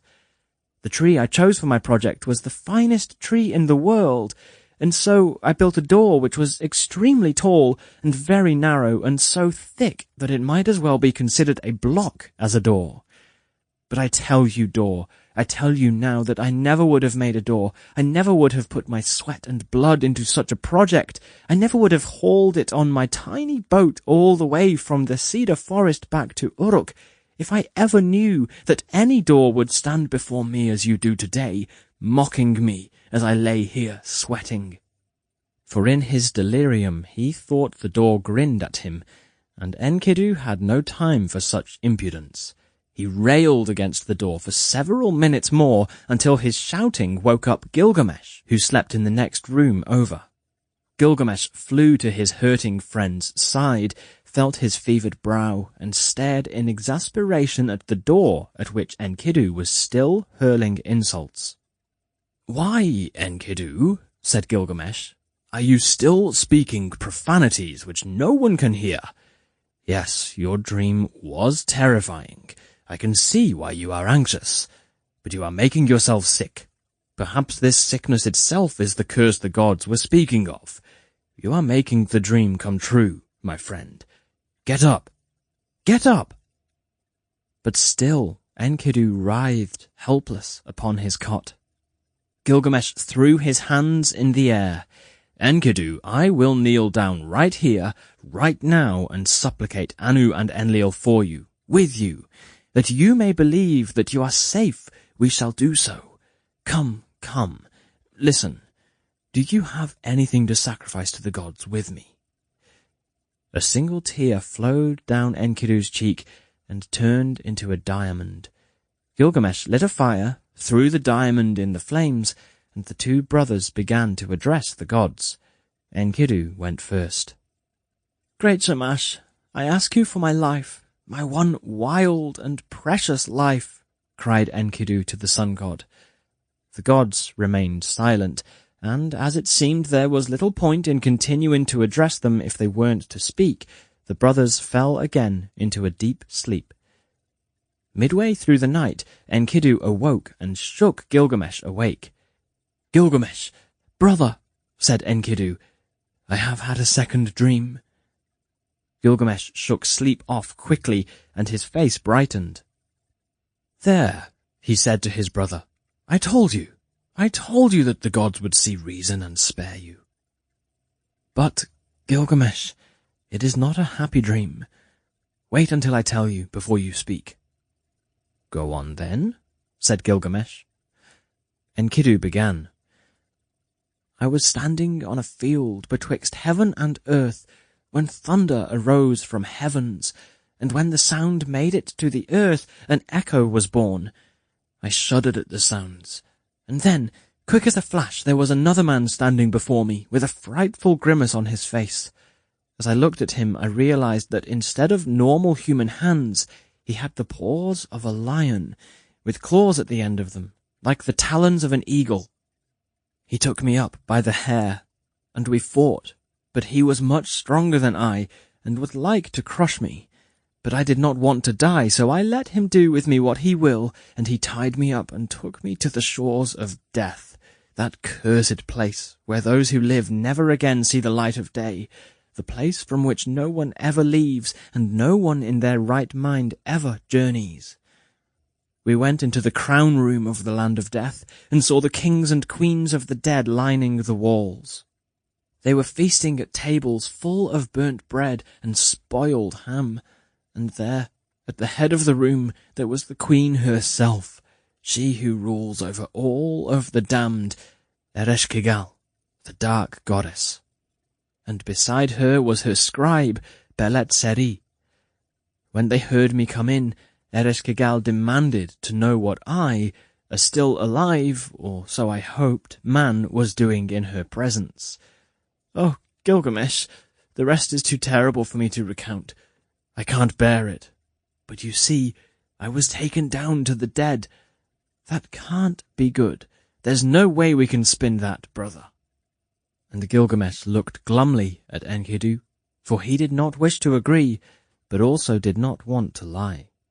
Later that same day, all of the sprightly and powerful energy which had fueled Enkidu through his childhood in the forests and his quests and fights with Gilgamesh went out from him, and Enkidu was confined to his bed. The more he slept, the worse he got, and he could do nothing but sleep. He lay in bed for 12 days, with Gilgamesh attending to his side, and on the 12th day, when Gilgamesh was there, Enkidu spoke his last words. "The gods have seen fit to take me from you, Gilgamesh. Be not afraid in combat. Be one who dies fighting for what he loves." And with that, Enkidu was no more. Tablet 8, in which Gilgamesh mourns Enkidu. Enkidu's body had only just been laid to rest in the dark of the same night in which he died, when Gilgamesh prepared to mourn his brother, his best friend. He looked up to the heavens and sighed to the gods for the capriciousness, and then he looked down into the earth to the gates of the netherworld where he imagined Enkidu must now be, and he spoke to Enkidu as if he were listening, which perhaps he was. "Enkidu, brother," said Gilgamesh, "when I first saw you, you were a wild thing. Your mother was a gazelle, flashing through the forest. Your father was a donkey, bucking, braying, and strong. They raised you as best they knew, and so you became the strongest and fastest thing the forest did ever see. You drank the same milk the elephants drank. You learned the ways of the forest alongside the jackals. The cedar forest will never be the same without you. Indeed, any who go there now will hear the wind whistling through the trees, its sad song for you, brother, who will walk there no more. And then Uruk, the city lucky enough to have been called your second home. The elders have learned from you. The crowds have been blessed by you, even as they were blessed simply by knowing you. Even the geography of the town, the streets and buildings, the mountains and the hills, the rivers and the eddies, all should mourn, praise, and bless you as a lost child, for such you are. Each of the trees of the forest, the cedars, the cypresses, and the boxwoods must all cry out with abject pain for the loss of you, Enkidu. The bears, the panthers, the hyenas, the jackals, the stags, the cheetahs, the deer, the lions, the bulls, all of the beasts, howl at the gods, for they have taken our brother from us, and we shall never see him again. The Ule River must mourn you. Remember, we walked along those shores on hot days, splashing each other, pushing each other in. The Euphrates River as well. We have drunk from those cool, clear waters many a time. Never again, brother. Never again. Each of the young men who live and grow in Uruk must miss you, as you were the model each of them aspired to become in their maturity. All of us watched you grapple, in your strength, the heavenly bull. No one else alive can say that they have done this. Or, well, no one else, I suppose. Gilgamesh wobbled a little in his stance, and a tear rolled down his cheek. With a deep, steadying breath, he began again. "Oh, brother, Enkidu," he said, "may the sheep mourn you, and the shepherds who tend them, who made the milk and the butter which you so enjoyed during your short lifetime. The shepherd boys mourn, the brewers mourn, for truly the latter never had a customer appreciate their wares as much as did you. The women of the city will miss you, those who were always daubing your feet and hair with ceremonial oils. All of us will mourn you like the brother that you were. We will wear our hair down, flowing down our backs, as you did in memory. I will mourn you the most of all, I'm afraid. Young men of Uruk, listen to me. Elders, too. No woman hired to publicly mourn will wail louder than I will, for Enkidu is gone, and he is not coming back, and the world is worse off for it. For look at this. Here are my weapons. They have never known such friends as the weapons of Enkidu, fighting as they did side by side for so long. We were stronger together than ever we were apart. We strode up heavenly mountains. We rid the world of Humbaba and the heavenly bull. Enkidu was my partner in crime through all of that, and never a finer, more alive man have I known. It is therefore impossibly confusing to me that he should have fallen asleep. It is impossible, furthermore, Gilgamesh said quietly, that you are not listening to the words I am saying right now. Gilgamesh bowed his head, and he thought he felt his heart stop beating in solidarity for the cold, dead heart of his dearly beloved brother. He walked round and round the grave of his brother, circling like an eagle, pacing as a nervous lioness does when she does not know where her cubs have fallen. He then looked at the sky and miserably began to rend his garments. He tore out his hair, scratched his scalp with his fingernails, and arrayed himself in sackcloth and ashes. When the dawn came, he issued a proclamation to all of Uruk. Men of skill, those who work with the forge, who mold copper, who melt gold, who make fine jewelry, I need a statue to be made of my good friend, the hero of the city, Enkidu, and I need it to be the most beautiful thing any of you has ever created. His eyebrows shall be crafted of jade and lapis lazuli, and his chest must be sculpted of pure gold. The statue will sit next to me, at my right hand in my throne room, that all who come to visit, seeking judgment, will see him, and know the good that he has done for him. We will never stop mourning Enkidu." Gilgamesh nodded at this, and then ran to the door. "I'm going to go out and run in the wild, perhaps fight a lion. I need to be with nature." "I'll be back," he said, and with that he vanished. When he came back, the statue was finished. A great banquet was held in Enkidu's honor, and Gilgamesh gave lots of tribute away to the gods of the netherworld so that Enkidu might be kept well and safe in the afterlife. After this, Gilgamesh again went out to the wild, and Uruk did not see him again for many a day. Tablet 9, in which Gilgamesh wanders. Gilgamesh continued to weep quite bitterly as he trudged through the forests and across the plains, his feet dragging, his spirit sour. He wanted nothing more than to see his friend again. In addition, the fact that the vibrant, healthy, strong Enkidu had taken ill so suddenly, just like that, and was now lying cold, rotting in a grave, had struck Gilgamesh to his very core. Why, if it were to happen to Enkidu, who was to say that it would not happen to Gilgamesh? "One day I will die," murmured Gilgamesh.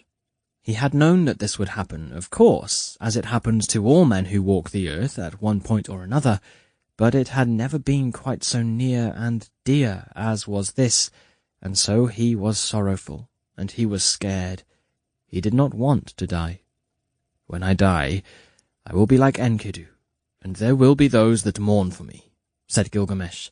This thought comforted him only a little, for he would not be there to see the great speeches that people would undoubtedly make in his honor. This was an even more sobering thought. Gilgamesh kept walking. "As I fear death so very much," said Gilgamesh, "I go through the wild forests.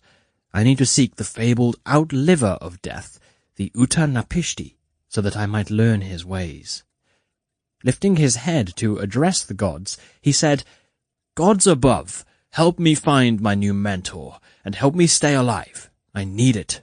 Just the other night I was walking quickly down the nighttime road, and there were lions prowling across my path. I realized just how quickly I could die in that instance.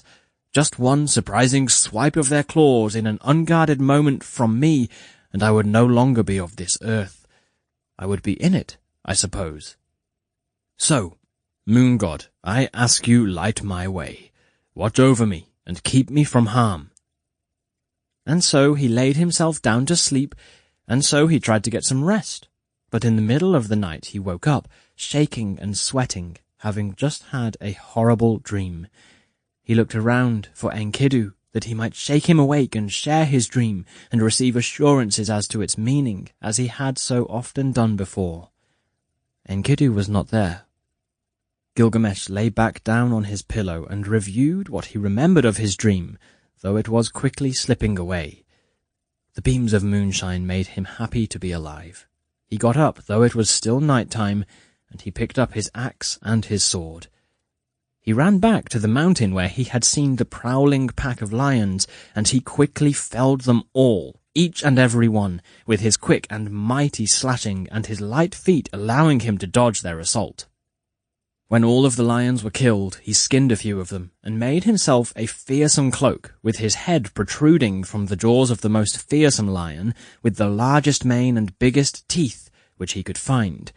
He cooked and preserved a large mess of their meat, and he dug a few wells that his thirst might be sated after all of the work he had just done. When all of this was done, night-time had given way to day. The sun god Shamash was watching him, and he bent down from the sky to speak to Gilgamesh. Shamash was worried about Gilgamesh, and he wanted to check up on him. "Gilgamesh," boomed Shamash, "where are you going to? You know that you will never again see Enkidu. What is it that you seek?" Gilgamesh gazed straight into the sun and replied, "I have seen many sights in the lands, the many lands that I have seen in all of my adventures and quests thus far in my short life. But the death of my dearest friend has taught me that life is shorter even than I think, and I know that once I fall down to the netherworld, I shall do nothing but sleep for the rest of my days. Does it not make sense now that I should resist sleeping and do as much as I can? Is not sleep but a small death that can be put off, can be postponed, can be run from? I need to see things, Shamash. The dead cannot appreciate the rays of either the sun or the moon. I can, and I only can for the short window of the rest of my life. Therefore I need to go about with my eyes peeled and look at all the things which I can, as much as I possibly can. I haven't a second to lose. Despite Shamash's disapproving silence, Gilgamesh set off without sleep to find the twin mountains of Mashu, the tallest mountains in the world. The tops of the mountains indeed were the supports which kept the sky from falling onto the earth, keeping up heaven itself. The bases of the mountain were rooted in the netherworld itself, and to these roots, to the very gates of the netherworld, did Gilgamesh accordingly go. The gates were guarded by men who weren't really men, but half man and half scorpion. They were dreadful, inspiring the most heightened and deadly of terrors, and if you looked into their eyes for too long, you would fall dead of sheer panic. They also guarded the sun when it came close to the earth, at both sunrise and at sunset. When Gilgamesh saw them, at first he covered his eyes, but then he realized that even the scorpion men were things which he could see, and therefore should see, so he opened his eyes and regarded them with all the strength, interest, and confidence which he could muster on such short notice. He walked closer to them. When he had come close enough and was in full view of the scorpion men, one of them said to his neighbor, "This one has walked into our lands, but is not yet dead, and more than that, I can smell a whiff of the divine upon him." His mate said to him, "Yes, I agree. I do believe that he approximately 2/3 divine and 1/3 mortal. You can tell by the partially dimmed halo, see?" And the first scorpion man agreed, and they both therefore called out to Gilgamesh, saying, "Godman, how did you come here? This is far from your usual terrain. How did you come to be here in the presence of the damned? The sea leading here is deep and dangerous. How did you cross? Tell us now all the details of your journey. We are quite curious. To where are you journeying? In which direction is your face turned?" Gilgamesh stopped short and regarded the scorpion men with wonder. He politely answered them, "Today I am looking for the great Utnapishti, the one who stood before the courts of the gods and found there a way to elude death itself. I wish to obtain from him the path to immortality. Can you tell me which way is the one that leads towards his house?" Never before had the scorpion men encountered one such as Gilgamesh. They shook their heads in wonder. "Gilgamesh, we must say," said one of them, "that no man before has ever attempted to do anything such as that which you are now proposing. For the mountains we guard are dangerous and quite impossible for mortal feet to climb. It takes twice 12 hours to climb the spiraling stairs in its interior. The darkness is impossible to illuminate and does quite choke anyone who attempts to see in it. The sunrise and the sunset happen outside the mountain and do not influence the light inside of it at all. Is there any way that we can persuade you to save yourself and spare yourself this journey?" Gilgamesh looked at the scorpion men sorrowfully and defiantly, and said simply, "This is my destiny. This is my fate. I cannot do anything else. Forward is the way that I must go, and if you do not let me pass willingly, I am afraid that I will have to go forward by force." And he drew his sword from his side. "There will be no need for that," said one of the scorpion men hastily. "Go through, Gilgamesh. Pass through our gates. That is what we can do, but you should know that the mountain itself, the twin mountains of Mashu, must also decide of themselves that you are worthy of passage." "We wish you luck," said the other scorpion man. "We hope that both the hills and the mountains watch you and bless you and keep you safe from harm.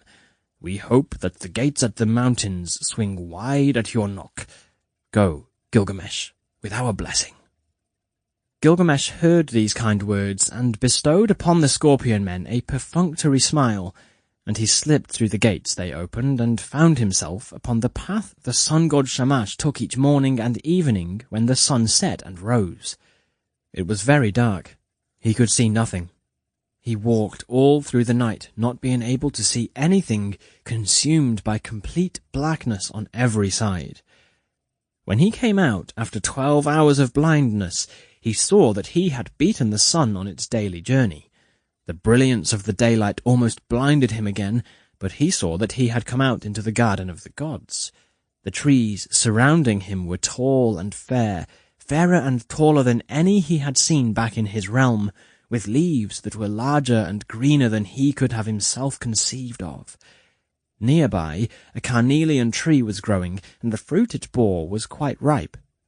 The grapes hung from its branches very heavily, bowing the entire tree down with their weight, and their redness and vibrant purpleness was beautiful to behold, especially after the long night of darkness which Gilgamesh had just trudged through.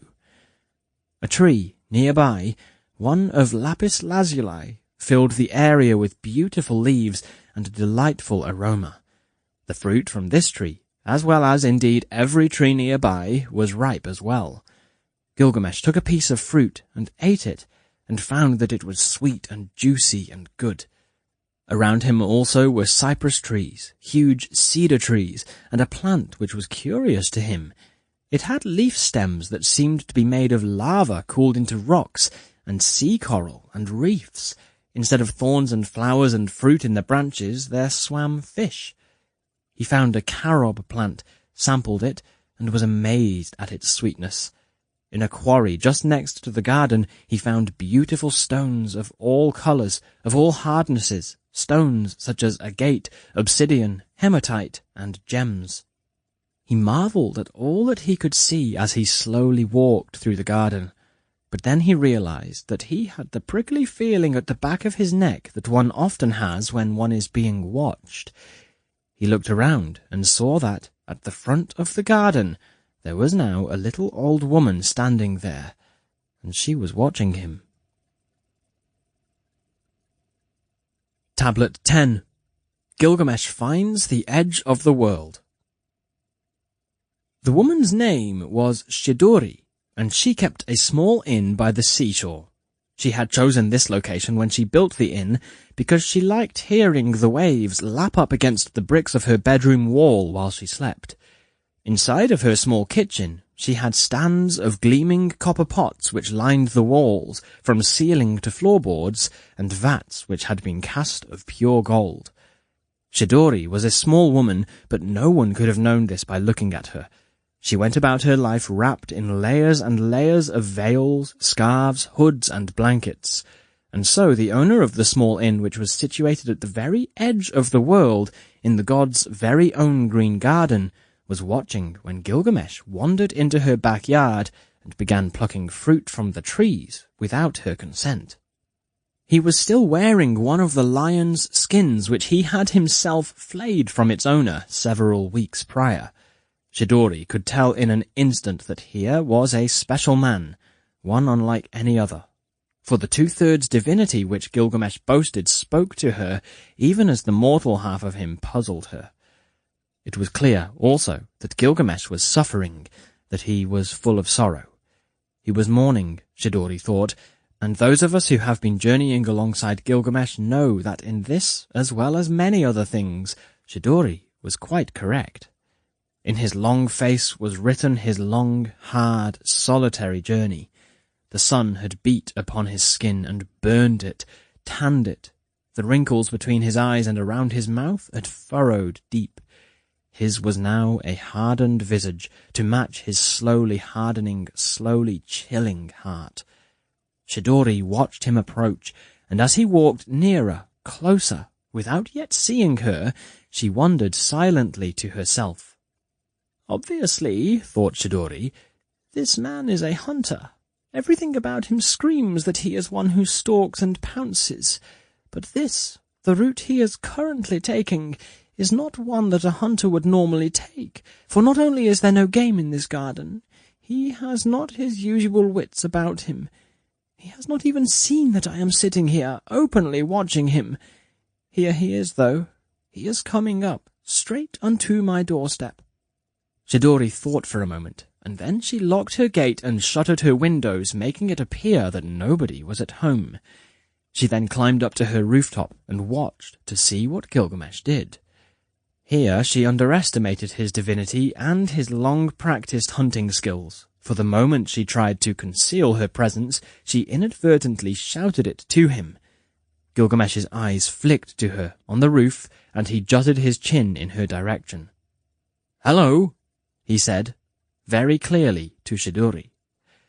She stood and came out of hiding. "You, innkeeper," said Gilgamesh. "It is not the usual standard of practice for those in your field to bar their doors when a potential guest comes calling. Why did you shut your windows when you saw me coming? Did you make that quicker judgment on my character? Why are you yet there upon your roof? Come down, else I will turn violent. I am quite calm and peaceful now, but if you stay hidden from me, I will tear down your doors and the rest of your small inn with it." In saying this, of course, he completely vindicated Chidori's cautious approach. However, as Chidori did not wish to have to rebuild her inn, she began to come down from her roof. But she shouted to him as she did. "I closed and bolted my doors," she said. "I climbed up to stand upon the very top of my house because I was afraid of you. But I see that I had nothing to fear, as you are extremely polite and gentlemanlike, clearly." This was a lie, but placating guests was a skill Chidori had long practiced. "Tell me about your travels, my friend, for clearly you have come a long and winding way." "That I have," said Gilgamesh. "My brother, a noble and wise man named Enki, and I have done wondrous deeds in very recent days. Perhaps you have heard of us. We captured and killed the heavenly bull when the gods were so foolish as to send it down to earth, and before that we went on a quest to the cedar forest and killed the beast Humbaba. And on my way here," he added, a bit lamely, "I killed a bunch of lions, but I did that myself." Chidori disregarded this last part.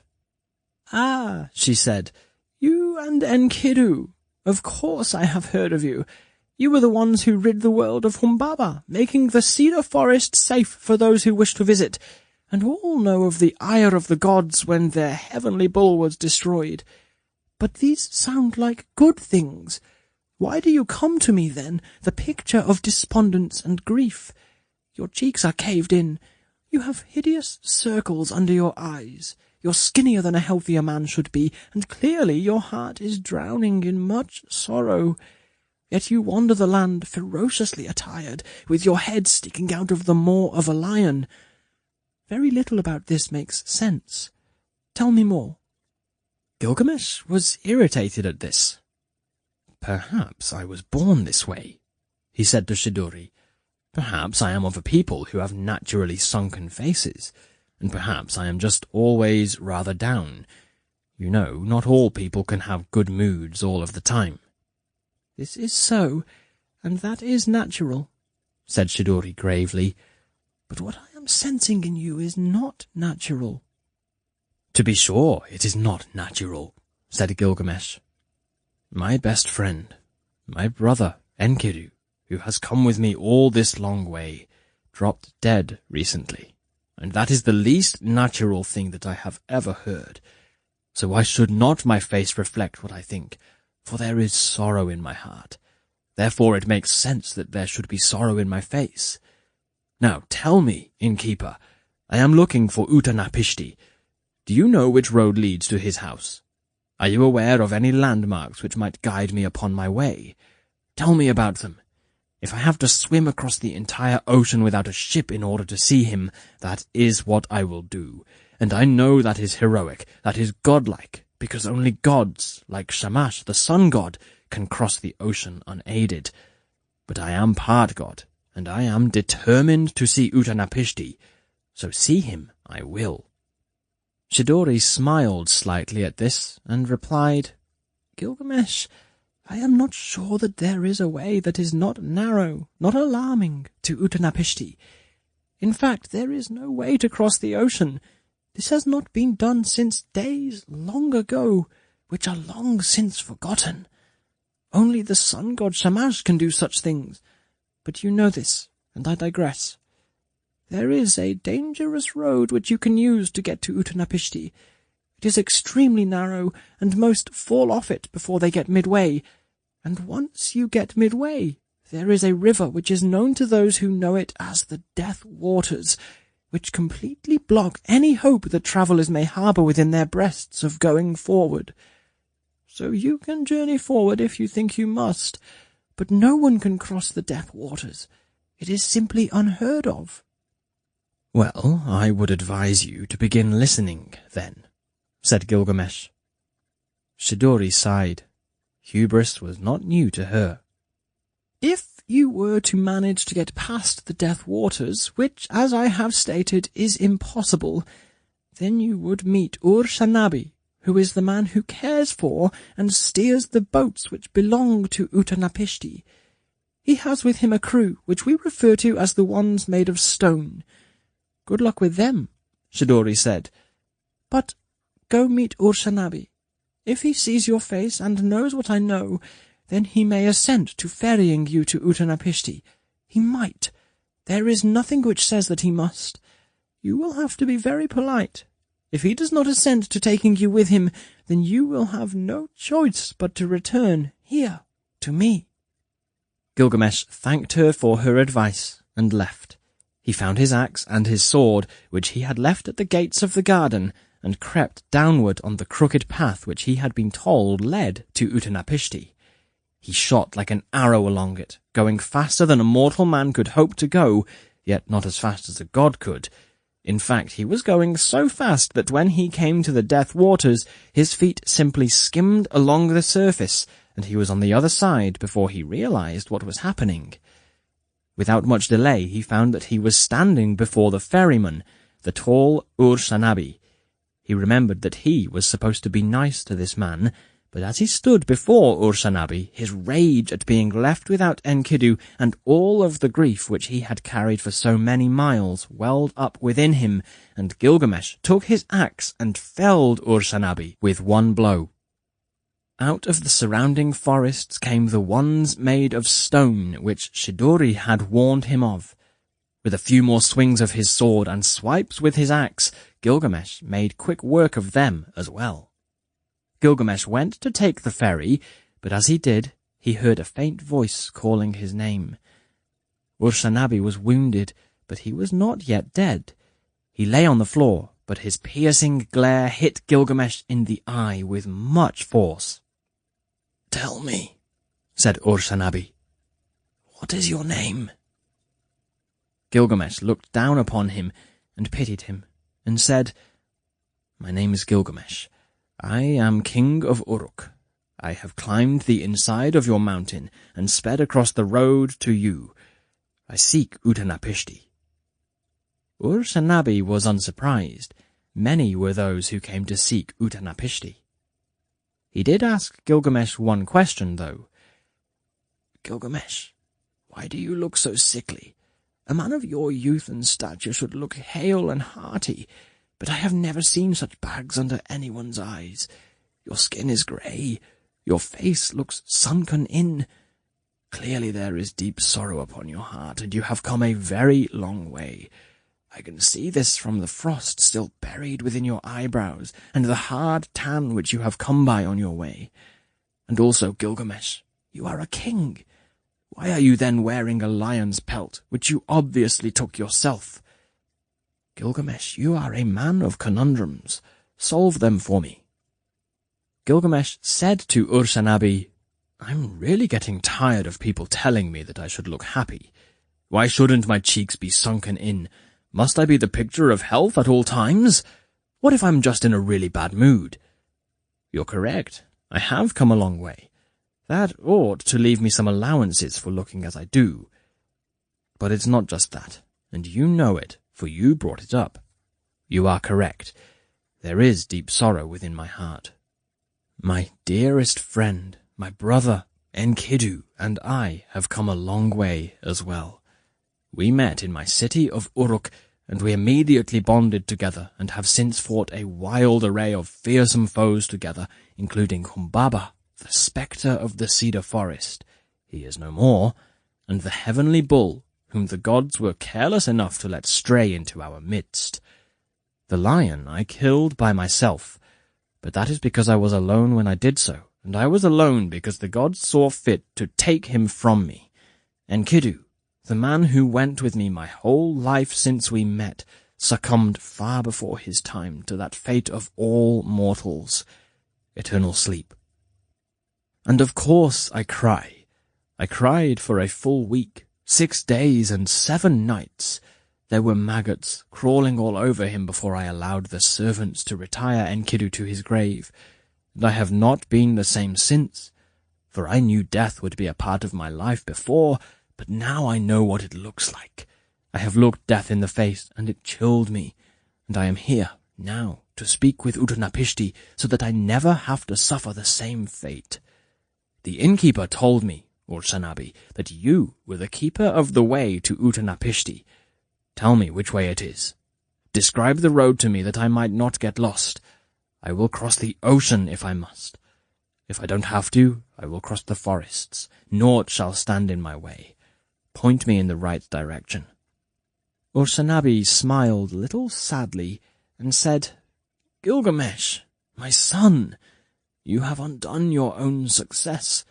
The ones made of stone, whom you just killed and threw into the river, are the boat, are the bridge, are the road by which one can usually cross if one asks them to stand still and one is very polite. You have done neither. In fact, you have made it impossible for anyone to cross ever again. Unless, of course. But here his gaze faded away, and he looked up to the sky. No, Ur-Shanabi, don't die on me, said Gilgamesh. At least not before you say what you must. Unless what? Unless I do what? Don't get cross with me, said Ur-Shanabi, quickly reviving. I was just trying to recall something. Anyway, you should go to the forest. I see that you have an axe. Good. Cut down trees and hew them into poles, 300 of them, each very long. Don't be stingy. When you have them all properly trimmed, bring them back here in my presence. Gilgamesh took up his axe and left, drawing his sword from its scabbard, and ran quickly to the forest. Once he was there, he cut down a tree and trimmed the wood into 300 poles, each as long as Ur-Shanabi requested. When he brought them back to Ur-Shanabi, Ur-Shanabi smiled widely and said, Good. Now, Gilgamesh, build me a boat. Gilgamesh put the rods together and made a barge. He and Ur-Shanabi made themselves co-captains of the amateur craft. Within 3 days it was launched, and they quickly went across the ocean and came to the Death Waters. Ur-Shanabi said to Gilgamesh, Whatever you do, make sure you don't touch the Death Waters. Take apart the boat, if you have to, in order to make a bridge to cross them. But don't let your hands get wet, or else you will die. Gilgamesh accordingly took the boat apart, pole by pole, and made a very thin bridge across the Death Waters, which he tiptoed across as an unconfident gymnast might a balance beam. On the other side of the Death Waters sat Utnapishti, and he watched Gilgamesh go, careful step by careful step, across the thin bridge he had constructed. Utnapishti watched him wobble and wend his way, and as Utnapishti watched, he wondered, why on earth is this man walking across the Death Waters on toothpicks instead of the ones made of stone? But he had little chance to reflect upon this, because Gilgamesh bounded off the bridge and came running toward him. Gilgamesh said to Utnapishti, Utnapishti, sir, your name is known across all the lands. Mine is, as well. It is Gilgamesh, king of Uruk. Gilgamesh, said Utnapishti warmly, why on earth are your cheeks so sunken in? Why is your skin grey? Why do you look as if you are wasting away? There is frost in your eyebrows, and your skin is burnt from many days of sun. We'll get to the fact that you're wearing a cape made out of lion skins in a second. Is there sorrow deep down in your heart?" Gilgamesh was getting a little tired of hearing these questions thrown at him, but the renown of Utnapishtim was so great, and the favour Gilgamesh had come to ask of him so precious to him, that he decided to try to be polite. "Is there any reason that my cheeks should not be hollow? Perhaps that is the fashion now, in the far-off kingdom from whence I came. But you're correct. There is sorrow deep down in my heart. My friend, my brother Enkidu, he is dead. I grieved so much and so long at the sight of his cold body that I swore my own person would never suffer the same fate. I have come to you, then, Utnapishtim, that I might learn your secret, that I might follow your path of immortality. I have come far in search of you. There were hundreds of horrible mountains, and I had to cross several oceans many times, sometimes the same ocean, for I got lost many times along the way. I did not sleep. I did not eat. I hope that I have not gone all this way and suffered so much in vain. The innkeeper took pity upon me and pointed me in this direction. I'm wearing a lion skin because my own clothes wore out and the lions were in my way. But I am here now. I have attained my goal. I stand before you, and I am about to learn all that I ever wanted to know. So I will close the door of sorrow within my heart, and lock it with a key, and brick it over, and then paint over that brick. The dancing in my heart will never cease." Utnapishtim hushed Gilgamesh, brought a cease to the babbling, and said to him, "Gilgamesh, why do you run after sadness? You are 2/3 divine, and 1/3 human. The gods knit you themselves. Why do you chase sorrow?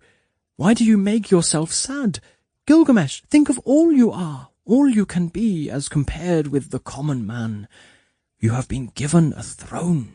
You are fed the first fruits of each harvest, the finest ghee, the softest, freshest milled flour. Most men are happy to have rags to clothe them and to sleep on at night. All you touch has been woven by the most skilled of women, hemmed by seamstresses who may as well be artisans. Other men use ropes for belt. Other men don't have advisers. Other men have very few of the advantages which you, apparently, take for granted. The one thing which you have in common with other men is that you and your brethren are governed by the same master, mortality. So of course the gods led Enkidu away. Of course they did. And you, for all your work, do you think that you can avoid the same fate? What have you achieved by working so hard and walking so far? You are tired. You are sorrowful. You are no more immortal now than the day you were born. You are, in fact, hastening the last day of your life by putting yourself through so much stress. You will end up in the same foul straits as do all handsome men and beautiful women. Death will abduct you, and he will do so mercilessly. He will come up behind you, invisible, lurking. No one knows what the face of death looks like, nor knows what timbre his voice strikes in their hearts. He cuts his victims down before they can possibly know. And the great mystery of humanity is that we are not meant to spend our days seeking to run away from this eventuality, because it is coming, regardless of our action or inaction. We are called to build our homes and our families, to enjoy our nests and our inheritances, to feud when called for, and try not to instigate fights where none are needed. The river rises and floods. The flies float on the water, the sun shines on us all, until we are there no longer, and there is nothing for the sun to look at. And this is just how it works, this life we are given. You would do well to accept this, Gilgamesh.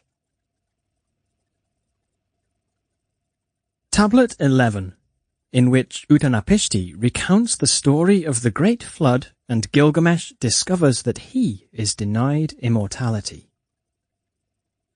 There was once an occasion for the king Gilgamesh to speak with the faraway god, the Utanapishti. He pondered and he said, "You are not that different from me, Utanapishti. We are alike.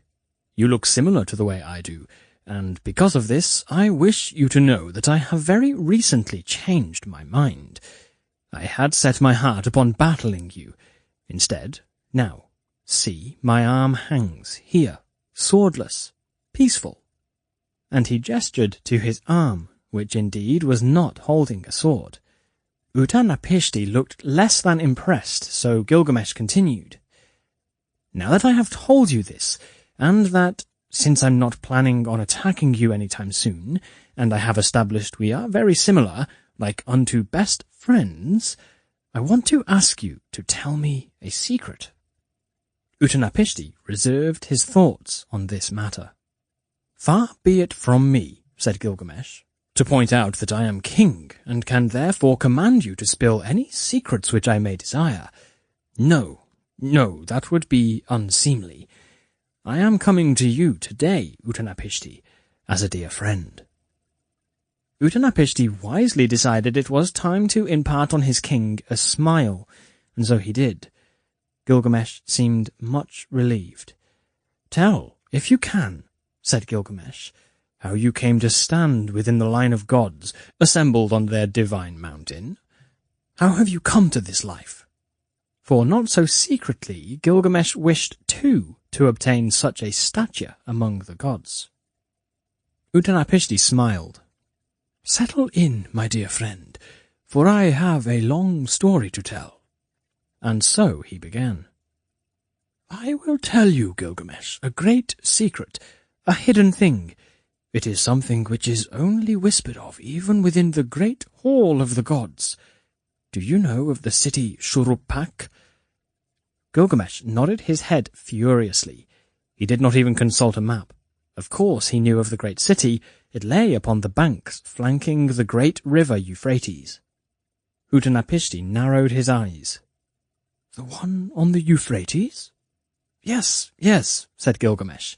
"I know of the city Shuruppak." "Right," said Utanapishti. "It's a very old city. Within it live a handful of the greater gods." Gilgamesh listened intently. "One day the gods, among them Anu, Enlil, Ninurta, Ennugi, and Ea, were assembled and speaking about the state of the world they had both created and chosen to live in.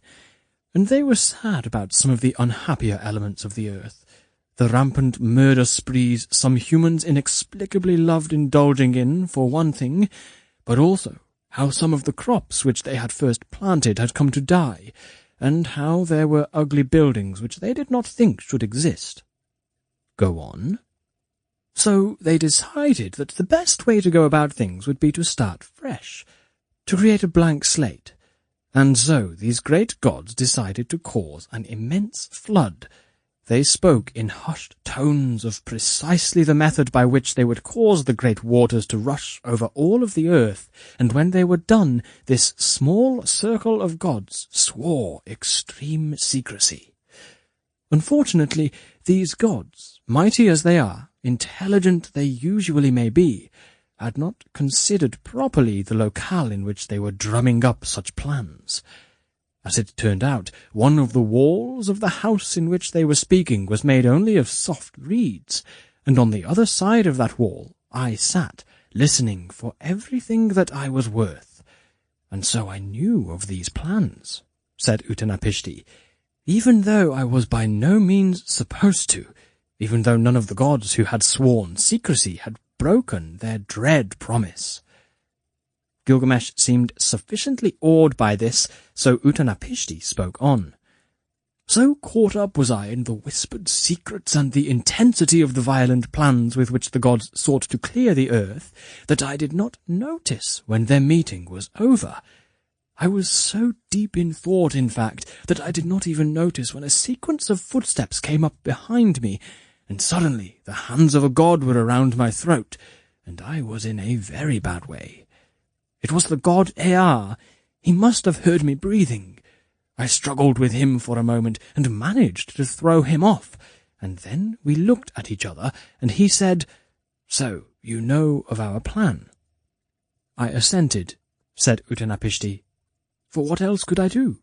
It was perfectly obvious that I had been eavesdropping, and I knew that nothing could come of my attempting to lie about it." Gilgamesh nodded. Utanapishti took this as acknowledgment of his moral superiority and continued with his tale. "The god Ea told me what to do next, what to say even. I was to leave the city immediately, telling my friends that the great god Enlil had condemned me, damned me, that I was good for nothing in the city and needed immediately to flee, far away. I was to go to Apsu, the home of the god Ea, and seek shelter with him, for Ea would not pay heed to the dictate of Enlil. Ea would protect me. I was to sing the praises of Ea for all to hear, that Ea would cause birds to fly into my lap and fishes to jump out of the sea for me, and in the morning fresh bread would rain down into my plate, and it was all thanks to Ea, and simply because I praised Ea so, and he smiled upon me." Utanapishti paused. In retrospect, it is clear that Ea just wanted some free publicity, but I was not in a position to deny the god, and so I agreed. I prepared, streaking ashes upon my forehead, as I had been damned by Enlil and therefore needed to appear halfway penitent, packing my things, preparing to set out. The next morning, strictly at dawn, I set out. Word of my abrupt dismissal had flown around the town. You know how bad news or drama jumps from mouth to mouth. I could see the baker just beginning to sort out his daily loaves, and the carpenter setting out his awl and hatchet for the day's work. Just as I was about to set out of the city, Ea spoke to me again. "Utanapishti," he cried. "Yes, my lord?" I replied. "What did you say next?" murmured the listening Gilgamesh. "Hush! I'm getting to that," said Utanapishti. He continued with his sordid tale. "Change of plans," said Ea. "Instead of fleeing to my palace, I wish you to build a palace of your own." "What?" said I. "Am I now a king?" "Don't be impertinent," Ea said. "You are to build a moving palace, one so fine and large as to house an entire city while moving upon the waves of the white-capped sea.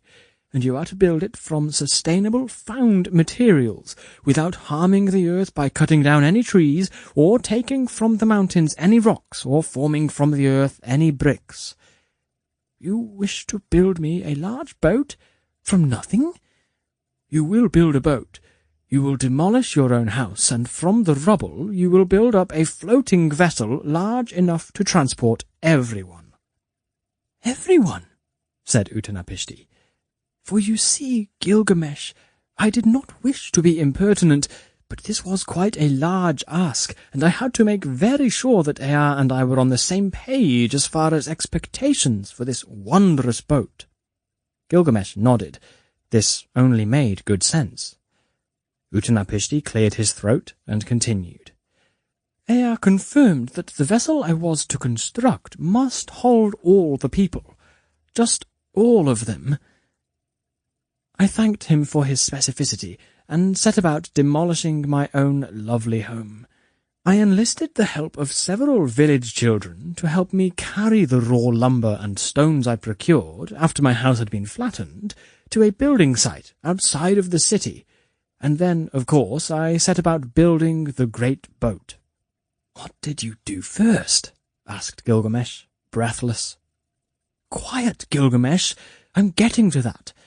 First, as is good, proper, and customary when building boats, I made an outline on the ground, marking about how big I wanted it to be. It was very large, you see, as it had to hold everyone." "Of course," said Gilgamesh. "Quiet, Gilgamesh." I then placed down wooden beams along those guidelines, filled them in, and then began building the walls. 120 square cubits they each were. This was the same approximate square surface area of the top and base, too. The boat was really less a traditional boat, but more of a cube shape, But I was not worried about its aesthetics. Not this time. Gilgamesh opened his mouth, but decided not to say anything. Utnapishtim nodded, and then continued. I will now detail the internal structure of the gigantic boat.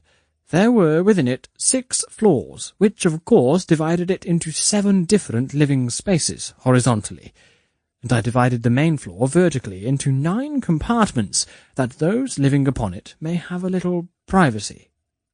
I am sure this was much appreciated, said Gilgamesh. People appreciate nothing, said Utnapishtim with a sad little wave of his hand. Anyway, we tried it in the water, and there were several places which sprang leaks, and so I plugged those up and tried again until we were reasonably confident that the boat was watertight. It was then time to outfit the boat for a long trip, making sure that there was enough food and supplies on board to last everyone for an indefinitely long time, said Utnapishtim.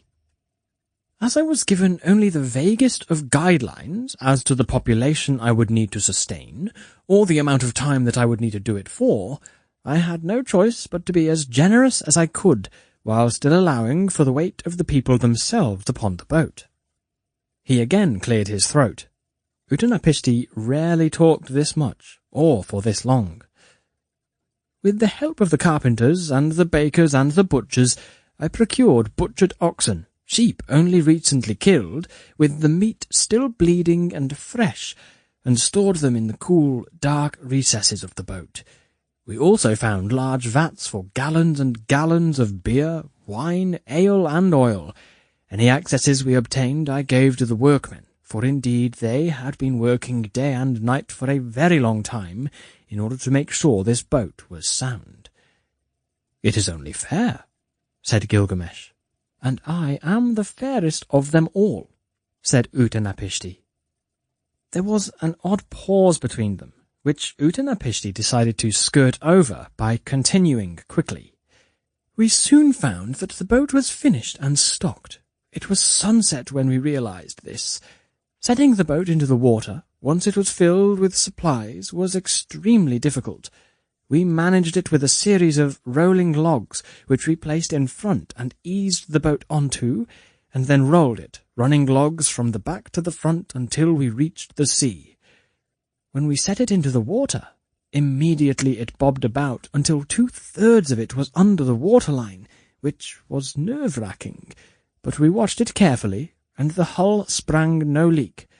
Our intense labours over the preceding weeks seemed justified. I made one final trip back to the remains of my home for my personal belongings. Opening up the safe which I had buried beneath my front doorstep, I pulled out the family treasures, the pearls, the gold, the diamonds, the silverware, and strung them around my neck so that I might bring them with me. My family went onto the boat first, followed by the craftsmen, then our animals, and then everyone else. The boat was quite full. And then the time came, as stipulated by the sun god Shamash, at which it was proper to seal the door behind us. Several workmen stayed behind in lifeboats to complete this work, and then we hauled them up with ladders made of string once this was finished. It was now dawn. We were readily set to leave. Everyone was famished and fatigued. But then we saw from the northeast that a black cloud had appeared and was gathering others like it just at the horizon. I looked at it in horror, for I knew, as close to the gods as I had been, I knew divine intervention when I saw it. I knew that within that cloud could be none other than the great god of storms, he who played with thunder and lightning and the lives of common men, Adad. And so it was he. And worse, he was accompanied by his minions, those called Sholar and Hanish. The two of them flew out before the storm cloud which served as the black throne of Adad, and trumpeted out the siren call that a storm was brewing, and it was to be a legendary one. Utnapishtim looked at Gilgamesh. This talk of a storm has caused me to be thirsty. Fetch me a cup of cold water. Gilgamesh scurried off, and several minutes later returned with such a glass. Utnapishtim downed it in one gulp, and then cleared his throat. That's better. I shall continue. Down from the heavens flew Erregal, the divine joker, he who destroyed things and laughed. We all cried at seeing him, and he merely grinned. He came to fly over the land we had just left, our dear hometown, and splashed water from the sea up and over it. Together with the immense rains and the violent gushes of seawater, our homeland was destroyed and covered with water, quickly rising. Ninurta, the god of war, assisted Erregal in this destruction. The rest of the gods of the Anunnaki raised the torches which lit their heavenly halls and set the drenched land on fire, and it is only due to the magic of the gods that the land managed to drown and blaze at the same time, for of course this is impossible using human means. Gilgamesh nodded. This was known. All who were watching, humans and gods alike, were stunned at the onslaught of Adad's rage. The sun and the stars were snuffed out, and everyone was plunged into complete darkness. Chaos and confusion reigned, and all who were now made blind panicked. From the south came an immense wind, which blew over the earth, smoothing the waters and propelling our boat far across the sea. And so we travelled. The gods even retreated, as they were afraid of what would happen if the floodwaters rose up to the point of the heavens. And so they made their way up to the highest heaven of the god Anu. While assembled there, the goddess Ishtar began to wail. She was the goddess of childbirth, and therefore knew how to scream mightily. We humans below covered our ears, but we could not shut out her incessant shrieking. Utnapishtim paused and turned to Gilgamesh for emphasis. It was a very unpleasant time. I am sure, Utnapishtim. Please, do continue. Ah, how listeners love to revel in the suffering of the storytellers. I will, however, for the tale is a good one. Utnapishtim took a sip of water and then looked far away into the distance. He continued his story. All the gods wept with Ishtar, or at least next to her, and so it continued, just in this horrific way, for a full week. 7 days, that is, followed by 7 nights. Intermittently, that is, a day and then a night. That is how time works. I know, I just fear that I said it confusingly, said Utnapishtim, growing irritated. Anyway, on the 8th day the sea seemed calm, calmer at any rate than it had been. I poked my head out of the window of the ship and breathed in a welcome breath of fresh air, for when you are stuck in a gigantic cabin with all the people upon the earth, there do arrive certain smells which are impossible to get away from, and so that breath was the finest that I have ever taken in my available memory. After I revelled in clean air, I took a glance around and did notice that the sea was flat again. Not a wave marred the still, clear surface of the water. It was another welcome change after a week of horrific pitching that the boat endured. Incidentally, I was extremely proud of my ship and the workers who had worked so hard to make it airtight, for not once during the entirety of the storm did it spring a leak, and so all of us who were on it were kept both dry and alive, which had been my goal in building the ship in the first place. Utnapishtim looked at Gilgamesh expectantly. Gilgamesh looked as if he did not know whether applause was appropriate. He waited too long, however, and Utnapishtim continued his story rather snappishly. It is notable, however, that I did not see anything around us but the sea, in every direction. We soon opened other windows and had other people looking out. We confirmed that there was nothing but endless waters. Not a speck of dry land, not a distant coastline or a tiny island was within our line of sight. This seemed to us to be more than slightly problematic, as we were already beginning to run out of rations. 1 day later, fortunately, we saw a tiny speck on the horizon, and as fortune would have it, we began to drift, or be blown, closer to it. Gilgamesh looked relieved. "It was about 12 leagues away, but we drifted closer and closer, and soon we recognized it was the highest mountain in the world, Mount Nimush. As this knowledge began to be spread about the boat, everyone became silent, for it was only then that we really had any idea how deep the water was. We came to dock on the summit of Mount Nimush. We waited until the boat no longer swayed. This took 7 days, as the current of the water was quite strong, even though the storm was no longer raging. When dawn on the 7th day had come, I took from among the animals in the bowels of the boat a dove. After I came back up to the top deck of the ship, I threw the dove into the air without any worry, which I should have had, that the dove would be unable to fly.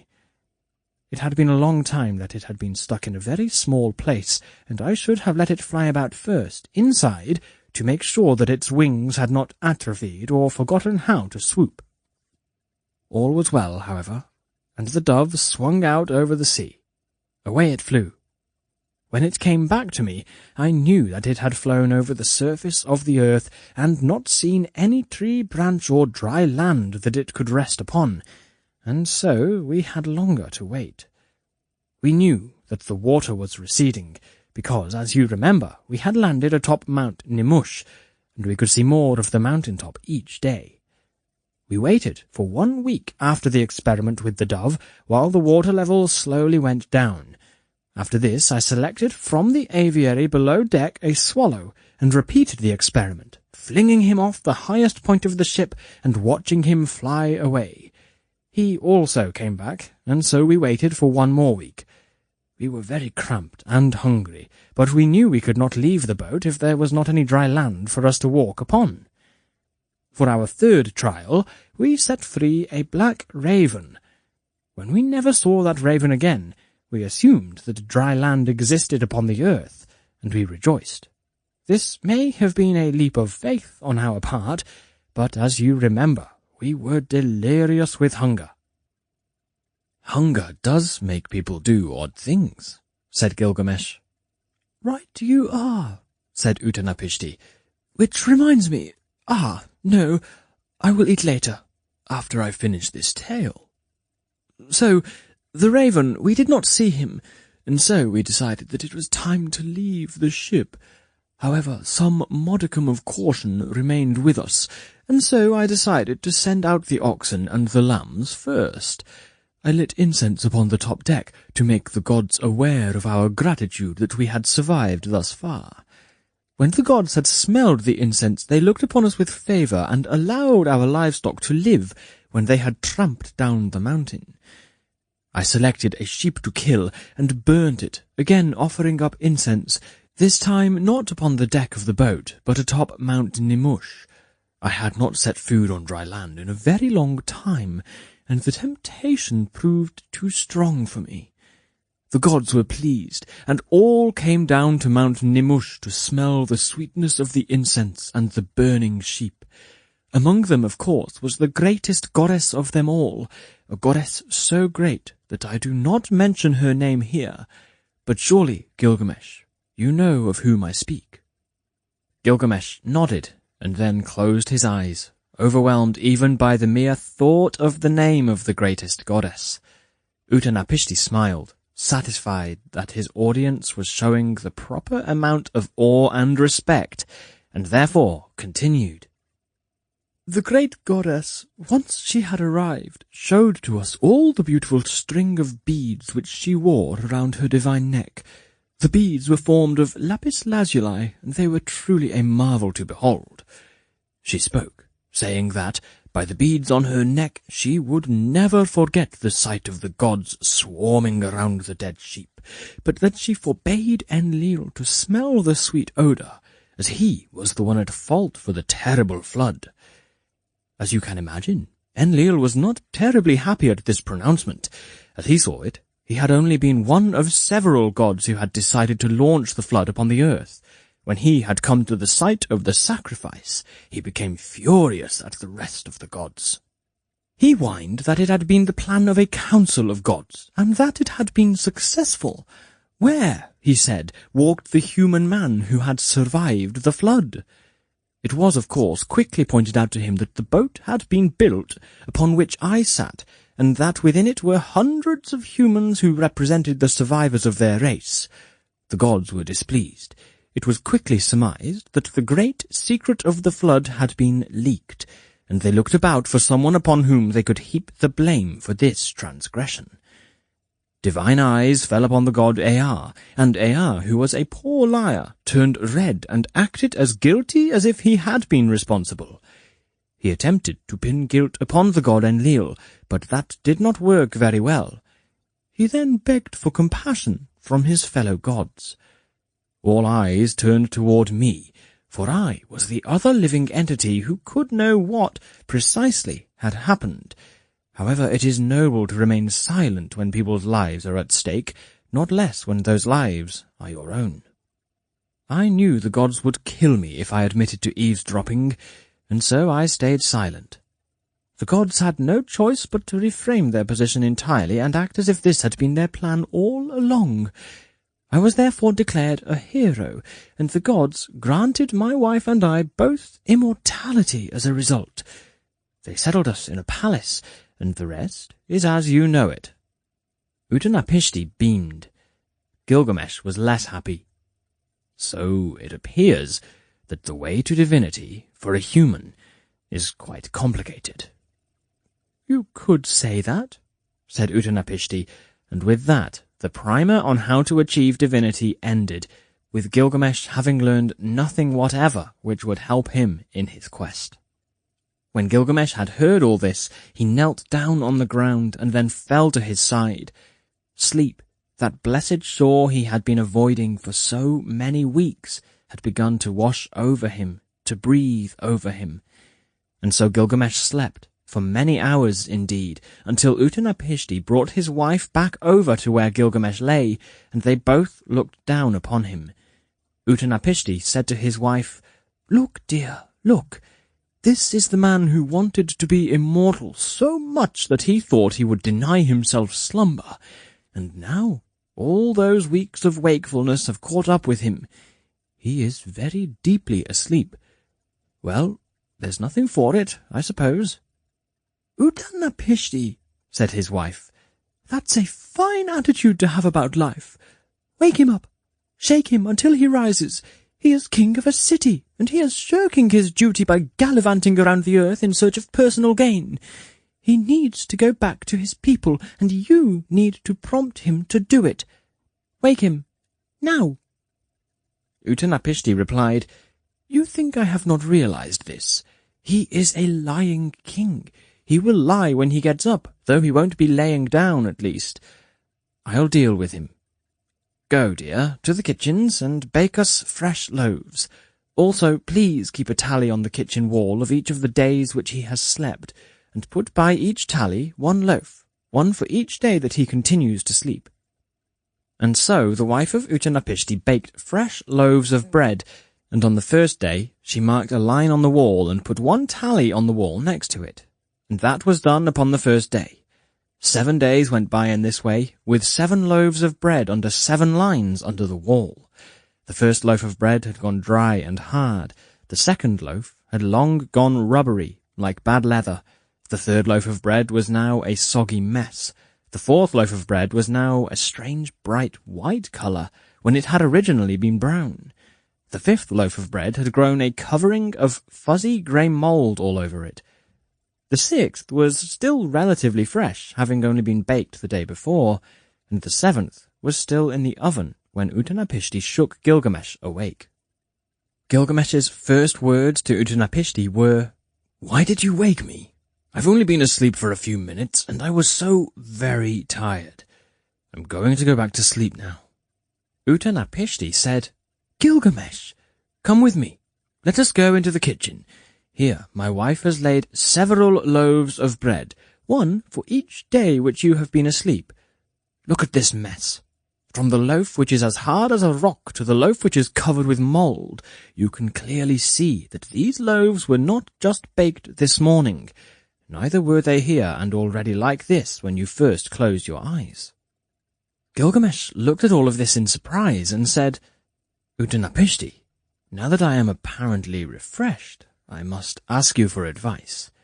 Where would you say that I should go now? What is your recommendation that I do with the rest of my life?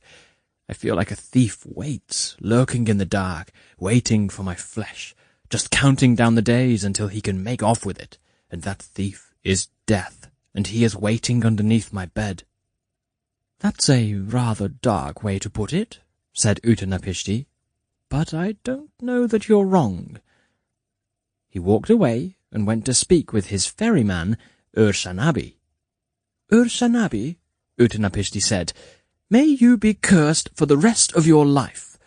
You are no longer welcome upon my shores, for you brought Gilgamesh to me and brought a curse upon my household as well, for look at him. It would appear that he is unwilling to leave, and to what depths he has fallen. His body is covered with hair, matted with mud and blood and sweat. He needs a good washing. Ur-Shanabi, take him to the bathroom and scrub him well, so that the water runs clear. Get rid of those awful lion skins that he's been wearing for far too long. Toss them in the sea. Let the salt water bear that smell. We have fabric here, don't we? Let's make him new clothing, robes fit for a king, and let's make him several of each so that he has something to change into, and let them be laundered each day until he sets foot again in his city, so that the dust of the road does not fall on him." As Utnapishti's comments were now over, Ur-Shanabi took Gilgamesh to the bathroom to wash him up. Ur-Shanabi washed Gilgamesh in hot water until the mats came out of Gilgamesh's hair and the water ran clear. He threw the stinking lion skins into the sea and left the man to soak until Gilgamesh was once again clean. Ur-Shanabi commissioned the women to make Gilgamesh a whole new wardrobe, white, trimmed with gold thread and shining clean. Indeed, they were so clean that they would repel dirt from now on. Then Gilgamesh and Ur-Shanabi stepped foot back onto the boat which Gilgamesh had made. It was just the two of them, and they sailed it back to the mainland. And when the boat was just a speck on the horizon, back in the land of Utnapishti, his wife said to him, "Utnapishti, dear, you know that Gilgamesh came all this way to us by the work of his own hands. Did you give him any aid to send him home? Did you fulfill his request for your secret?" "My dear," said Utnapishti, "I told him a matter which should have been kept secret, for it is a mystery of the gods. I told him of a singular plant which is boxy and full of thorns. It prickles when you touch it, even if you attempt to avoid the thorns when plucking. But I told him that if he can lay hand upon this plant, even though it may draw blood, he would be always as he had been in his youth. But I told him that there was a price to pay for this knowledge, and that he would pay the price just as his craft was passing the deepest part of the ocean he and Ur-Shanabi are now crossing." Indeed, the boat Gilgamesh was currently steering was now rocking, and suddenly a great wave came up and knocked him over into the water. Stones rose from the ocean floor of their own accord and fastened themselves to his feet, so that he was pulled to the ocean floor. At the ocean floor, however, Gilgamesh's eyes went wide when he saw the very plant which Utnapishti had described. He plucked it up, never minding the blood flowing from his fingers or the salt water which rushed in to make his wounds burn. As he did so, he experienced a rush of energy, and he kicked the stones off his feet. The waves of the sea bore him up, and he was thrown upon the deck of his ship, where Ur-Shanabi was watching. Ur-Shanabi looked at the plant reverently, and then spoke to Gilgamesh. "The plant which you have plucked, Gilgamesh, is called the heartbeat plant," Ur-Shanabi said. "Using it, you can regain your youth." "Excellent," said Gilgamesh. "I will bring it back to Uruk with me, but I will give it a new name. From now on this plant will be called the leaves which make the old young again. And when we are home, I shall make it into a salad and eat it." And so they sailed for 50 leagues, and they came to land and walked for 50 more. Once they were upon dry land again, they wished to get clean, so Gilgamesh sought a cool pool of water. When he had found it, he carefully put the leaves which make the old young again by the side of the pool. Unfortunately, the scent of the plant was intoxicating for more than just humans, and a nearby snake seized the opportunity, slithered by, and ate the plant. It shed a layer of skin as it went away. When Gilgamesh climbed out of the pool, he saw that the plant was gone and the discarded snakeskin, and wept. He went back to camp and found Ur-Shanabi. "Ur-Shanabi," he said, "why did I work so hard for this? For whom? For what? At the end of everything I find myself with my hands empty. I have done no one any favours with this time. Now the tide comes up. I will leave my tools here. If only I had left the boat behind as well." And they walked for another 50 leagues, and another 50, and 50 more, until they came to the city of Uruk. "Ur-Shanabi," said Gilgamesh, "climb up to the top of the walls, and walk back and forth between the turrets. Look at how strong my city is. Look at the intricacy of the brickwork. They were all fired in one oven, you know. The gods helped lay the foundations. 1 square mile of city, 1 square mile of dates, 1 square mile of clay, 1/2 mile devoted to Ishtar, the goddess of beauty. 3.5 square miles. That is my city. That is my world." They entered into the gates. Gilgamesh was home. Chapter 7. Ninurta and how he killed Asag.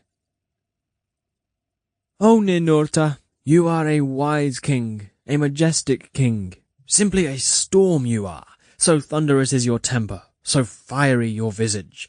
Your strength is more dependable than mountains, many of which you have turned over in your caprices. You are as a serpent which slithers, snapping at all with whom you disagree. When you go to battle, all who are before you tremble. You bear weapons all other men would fear to attempt to lift, and your sword in war is like a scythe, chopping necks like so much barley. Ninurta, your parents are proud, your father rejoices, and your ancestors are watching and applauding from beyond the grave. Ninurta, your greatness covers all the land as the water does the ocean floor. Ninurta, your tempers flash day and night, your beard itself is princely. You have the strength of a dragon, the ire of a lion, the slyness of a snake, all of which come together to equal you, Ninurta, hurricane. Ninurta, king. Enlil has praised you, even above the compliments he routinely administers to himself. Your foes stand no chance against you, Ninurta. Woe to the lands upon which you lavish your fury." The songs continued, as if without end, much as also endless were the presumably good assets of the king the people so loved, the awesome Ninurta.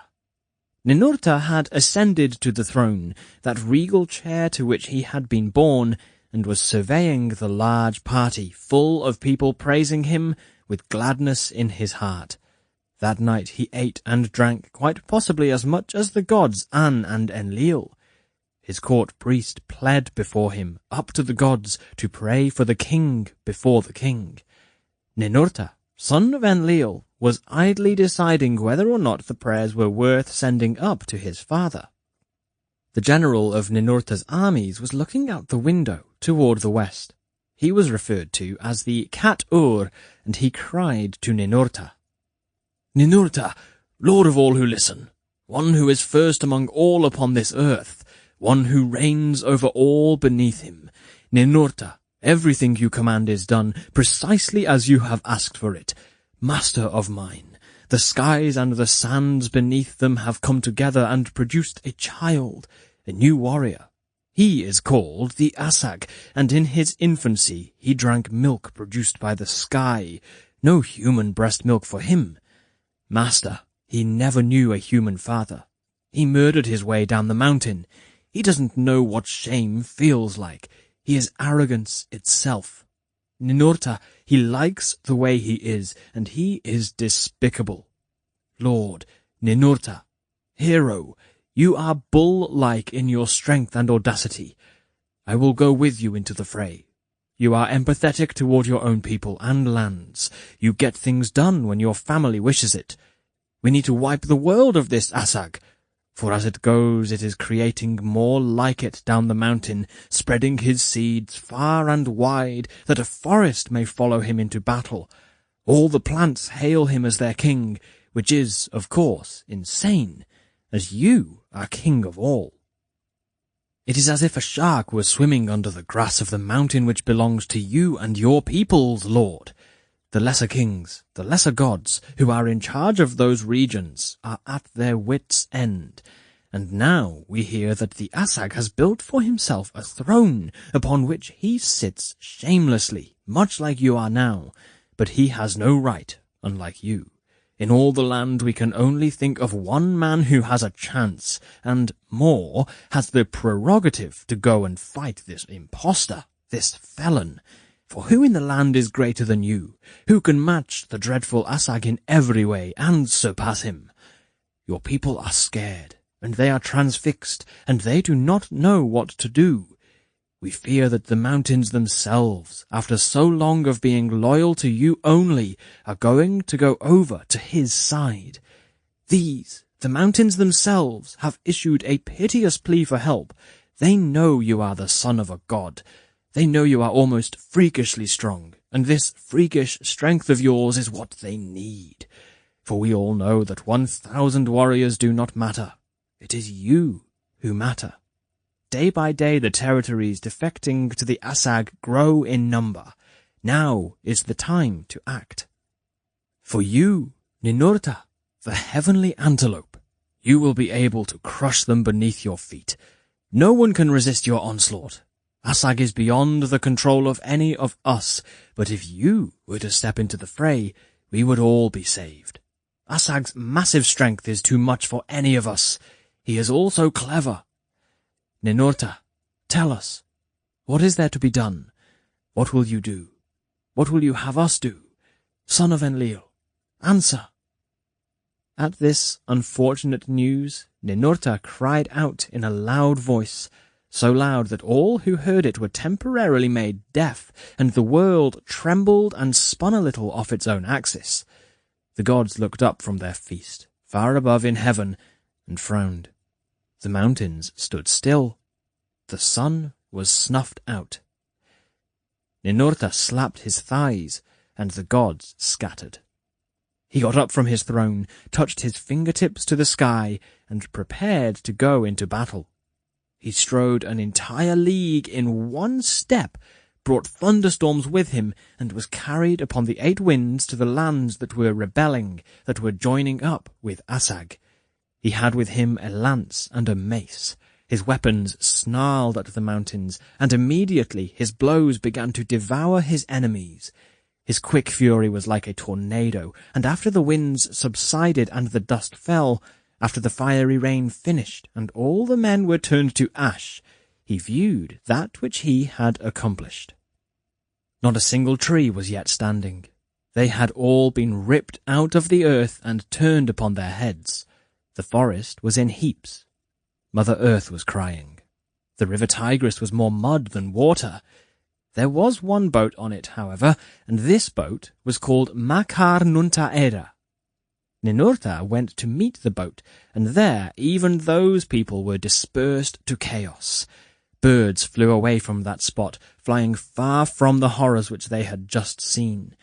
Ninurta, the storm, continued to rage, and he did not stop until the entire mountain was roasted and ruined. Ninurta continued to march throughout the lands which had run from him. He killed thousands in the mountains, crushing cities, smiting cowherds. All around him individuals ran amok, getting ill, emitting poisonous bile. The further Ninurta went, the angrier he got. His rage flowed from him like a river. His weapon looked up at him and addressed Ninurta, saying, "Ninurta, beware!" It seemed to be concerned about the hero's well-being. It continued, "Ninurta, You have plunged into the thick of battle, and you have already slain many of your enemies, including the great dragon Kur, the king of the palm trees, the wild ram with 6 heads, and the snake with 7 heads. You killed them all, and you left your bodies within the mountains. Ninurta, do not go again to do a battle on that scale. Keep your feet upon the earth, for before you is waiting the Asag. He calls for you. He lies in wait. Ninurta, I am worried for you. Although your prowess with the battle-axe does not match any on earth, this Asag may be different, and I do not wish to see you dead. Ninurta ignored this good advice, and began to walk toward the mountain, and even though it was just midday, the closer he got to Asag, the darker the sky got until it was as black as pitch. When the Asag saw that Ninurta was coming, he leaped, for he was joyous at the prospect of a battle. Instead of a more traditional weapon, he took into his hand the entire sky, clouds and birds and all, and rolled it up so that it was in the form of a club. He then pawed the ground with his feet, much as a mad dog does, rabid, quite prepared to kill the innocent. He was dripping with sweat. Like a cave collapsing in upon itself, the Asag attacked Ninurta. The Asag was a midnight storm, howling, hissing, roaring. All the waters in the surrounding area were dried up by the fires it produced. The earth was rent, the bystanders were singed, and all the fields around were turned to ash. The house of the gods above was full of screams as the gods themselves looked down upon the wreckage. Enlil, looking on from above, said, "Where is my son? Where is Ninurta? I don't see him any more. Where has he gone?" When the wreckage cleared, there was Ninurta, with his beloved weapon, which had saved him from the chaos that was the Asag. The Asag was alive too, but as he had just played his biggest hand, he had now retreated and was in hiding. Ninurta sought out the Asag and dealt him a mighty blow, and with that hand he did strike down the Asag, and that was the end of that particular pestilence which had caused the lands to tremble. Ninurta looked upon his success and smiled, and then he went home to the city of Nippur, where they continued to give great feasts in his honor, and for a long time nothing but peace entered their lands. Chapter 8. The Myth of Kur. At the time this legend begins, it was night time, and a man named Kur was king, and he was king of a land known as Aratta, within the larger land known as Unug. Kur's prime minister was a man named Ansigaria. Ansigaria came to Kur and suggested a challenge one day as they were sitting in court together, so as to pass the time. "Kur," he said, "I dare you to take the yoke which we usually strap to my oxen and bear it yourself, just for one day. Go up and down my fields and make them well ploughed to show that you are strong. If you can do that, well, Kur, I can pull some strings, and I can get you a half-hour audience with the beautiful Inanna, which I know is something that you have wanted to do for a very long time." Kur indeed was excited at the prospect of meeting with the beautiful Inanna, and so he took off his fine robes and set himself about ploughing the fields of Ansigaria. All while he did so, sweating while trudging under the immense weight of the yoke, all while sweating into the fields, he dreamt of the day in which he would finally be able to see Inanna. After he was done, for he completed it in record time, having a very good reason to do so, Kur went back to Ansigaria and said, "I have completed your fields. Now, let us go and find Inanna." Ansigaria said, "Not so fast. I have to go and inspect your work." And so the two of them went to a high mountain which gave a commanding view of all the surrounding fields, including those belonging to Ansigaria, and they surveyed the neat lines of the deep furrows which King Kur had just dug within his minister's fields. "Very well," said Ansigaria. "I will send my messenger for Inanna." His messenger looked at Ansegariad dubiously when Ansegariad directed him to run toward the divine courts and let Inanna know that she was wanted by a mortal, but Ansegariad looked at his servant sternly, and off the messenger went. He ran faster than a cheetah, as if his wings had feet on them. He was a swift and smart messenger, and additionally had skillful powers, such as running through mountains, so he did not have to tire himself or waste time by climbing them, nor did he have to worry about getting soaking wet and having to bear heavy clothes or hair when he had to run through a river on his way, because he had the divine assistance of Shamash, who aided him in running always across the surface of any body of water which stood in his way. He also ran naked and had no hair. The messenger returned very quickly, having run all the way to the palace of Inanna and back in one day. Kur looked at the messenger hopefully.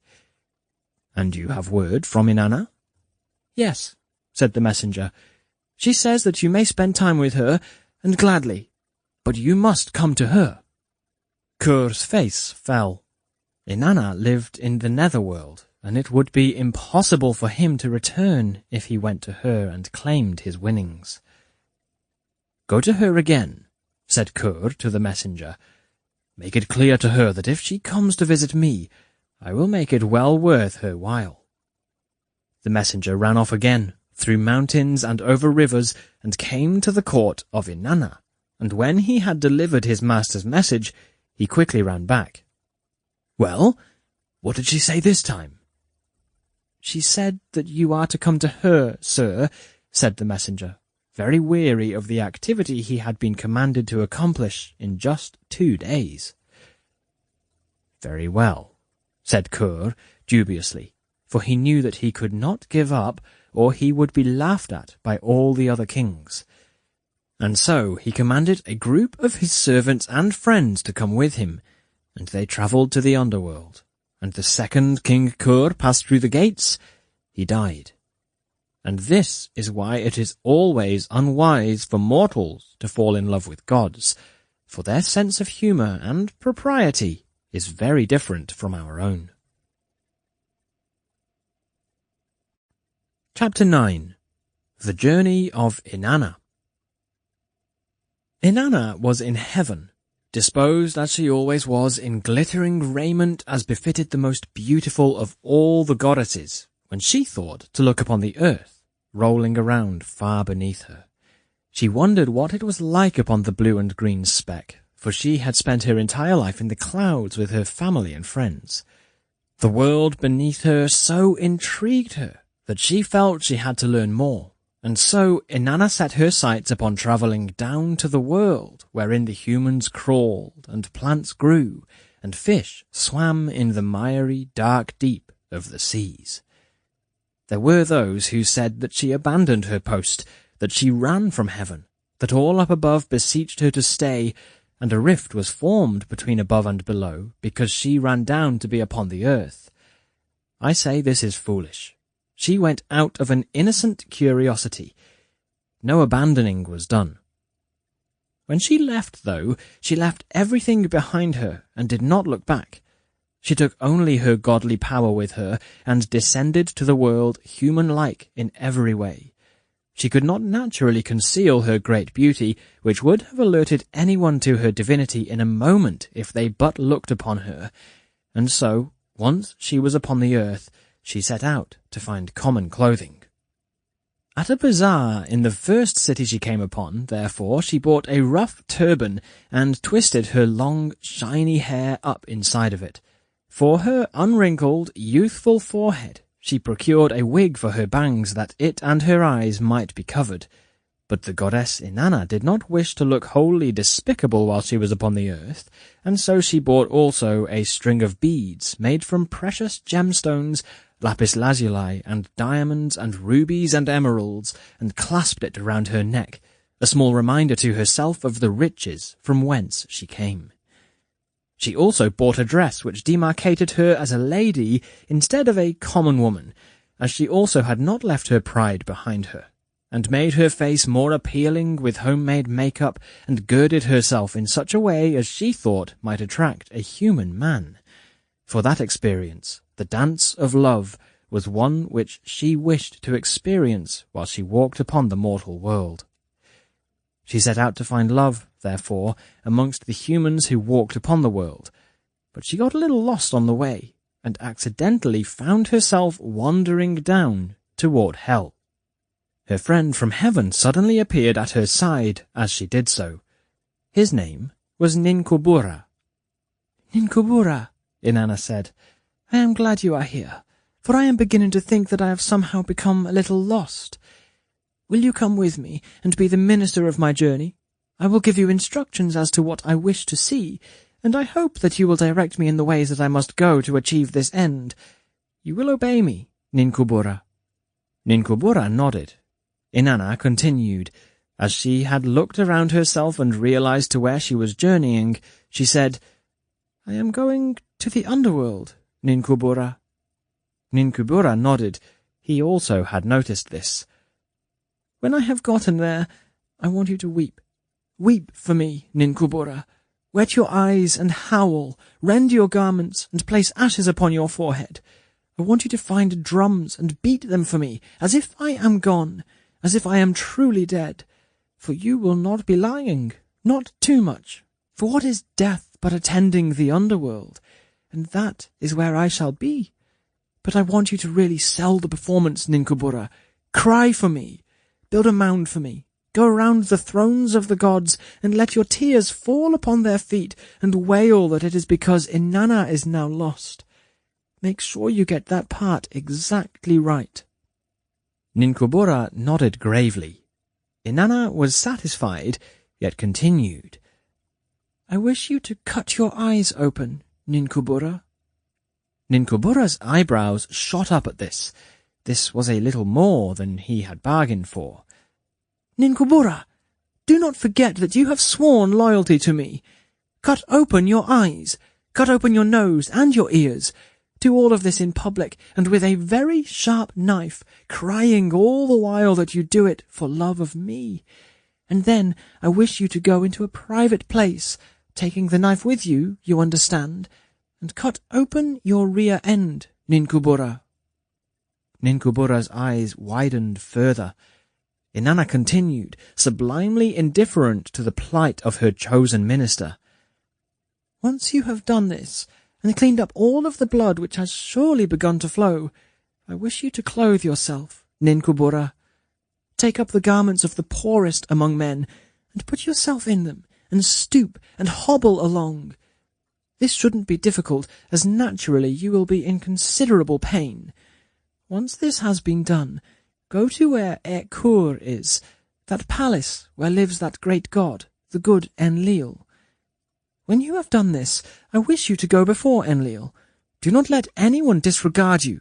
Do not let anyone look down upon you, even though you have taken up the mantle of the most humble among men.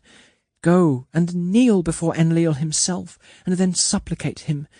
Supplicate him with great feeling, and with many tears. Cry before him, Ninkubura. Cry to him that his daughter remains safe. Beg him that he extends his divine protection over his favourite daughter, the beautiful Inanna, that she might go safe within the underworld, that the jewels she wears go untarnished, and her youthful beauty remain unravaged." And as she said this, Inanna smiled slightly and put a dainty set of fingertips to the jewels which yet hung around her neck. "Whatever happens, Ninkubura, it is imperative that you go before Enlil and secure from him a promise that I will be safe, no matter where I go. But if for some reason Enlil does not satisfy your request, we do have backup gods which we can go to. Go to the city of Urim for your second choice protector, and ask for the Emut-Kura. And when you have gone into the Emut-Kura and seen the Ekik-Nujal, which is the house where the god Nana lives, you must go before the god Nana. You must fall to your knees and cry out in a loud voice, 'Nana, oh Nana!'" Ninkubura continued to listen very carefully as Inanna gave him these instructions. Inanna continued. "Nana, you will say," Inanna said. "You will ask him to protect me throughout my journey in the underworld. You must ask him that no harm comes to this turban which I have set over my curls. Indeed, that not a hair on my head is harmed, whether it be real or fake. You must do this, Ninkubura. I will know if you do not. Whatever happens, you must not leave Ekik-Nujal without securing the honor and permission and promise from Nana that his protection will go with me throughout my journeys in the netherworld. And then, finally, Ninkubura, I wish you to make one last errand for me. You must go to the great god Enki, the earth god, the most wise among my fathers. Ask him as secretively as you can about the plant which restores all youth and the water which restores all life.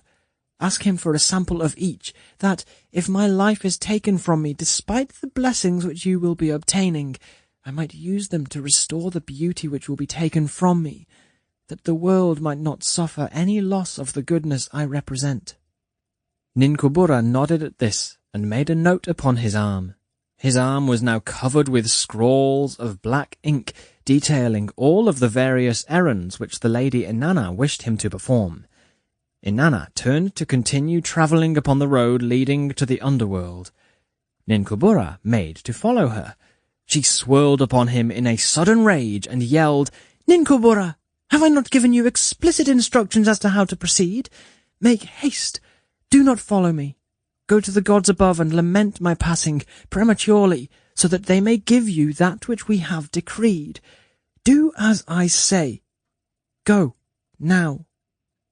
Ninkubura scurried off. Inanna looked at him with a satisfied look on her face, and then she turned to continue on her journey throughout hell. The first place she went to was a large palace made of stone, all grey, with no colours whatsoever. It had 3 windows on every flat surface, even those which were not vertical, and at those windows were seen no people watching nor anyone waiting.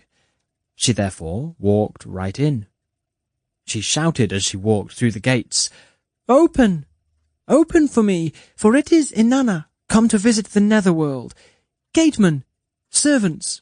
I'm walking through myself, but it would be much more proper for these doors to be opened for me. I am alone, and I wish to be inside."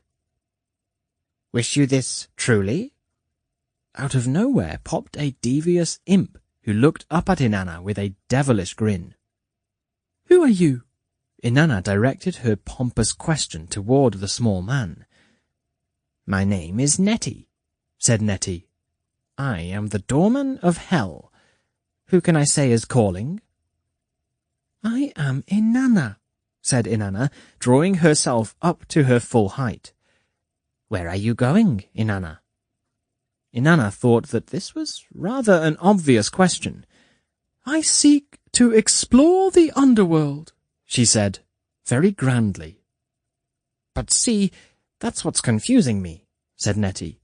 "You have chosen a vacation spot which very few choose, you see, as by its very nature, once you go in, you can't exactly come out.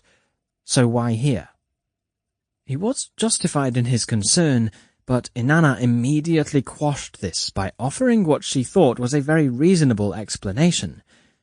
"You see, Nettie, my older sister had a husband with whom she was very much in love. They were young and had no children yet, and yet the gods saw fit for him to be taken away from her. Actually, we're not even sure that it was necessarily the gods' will. There is a good chance that it was an accident, and that another man was meant to go.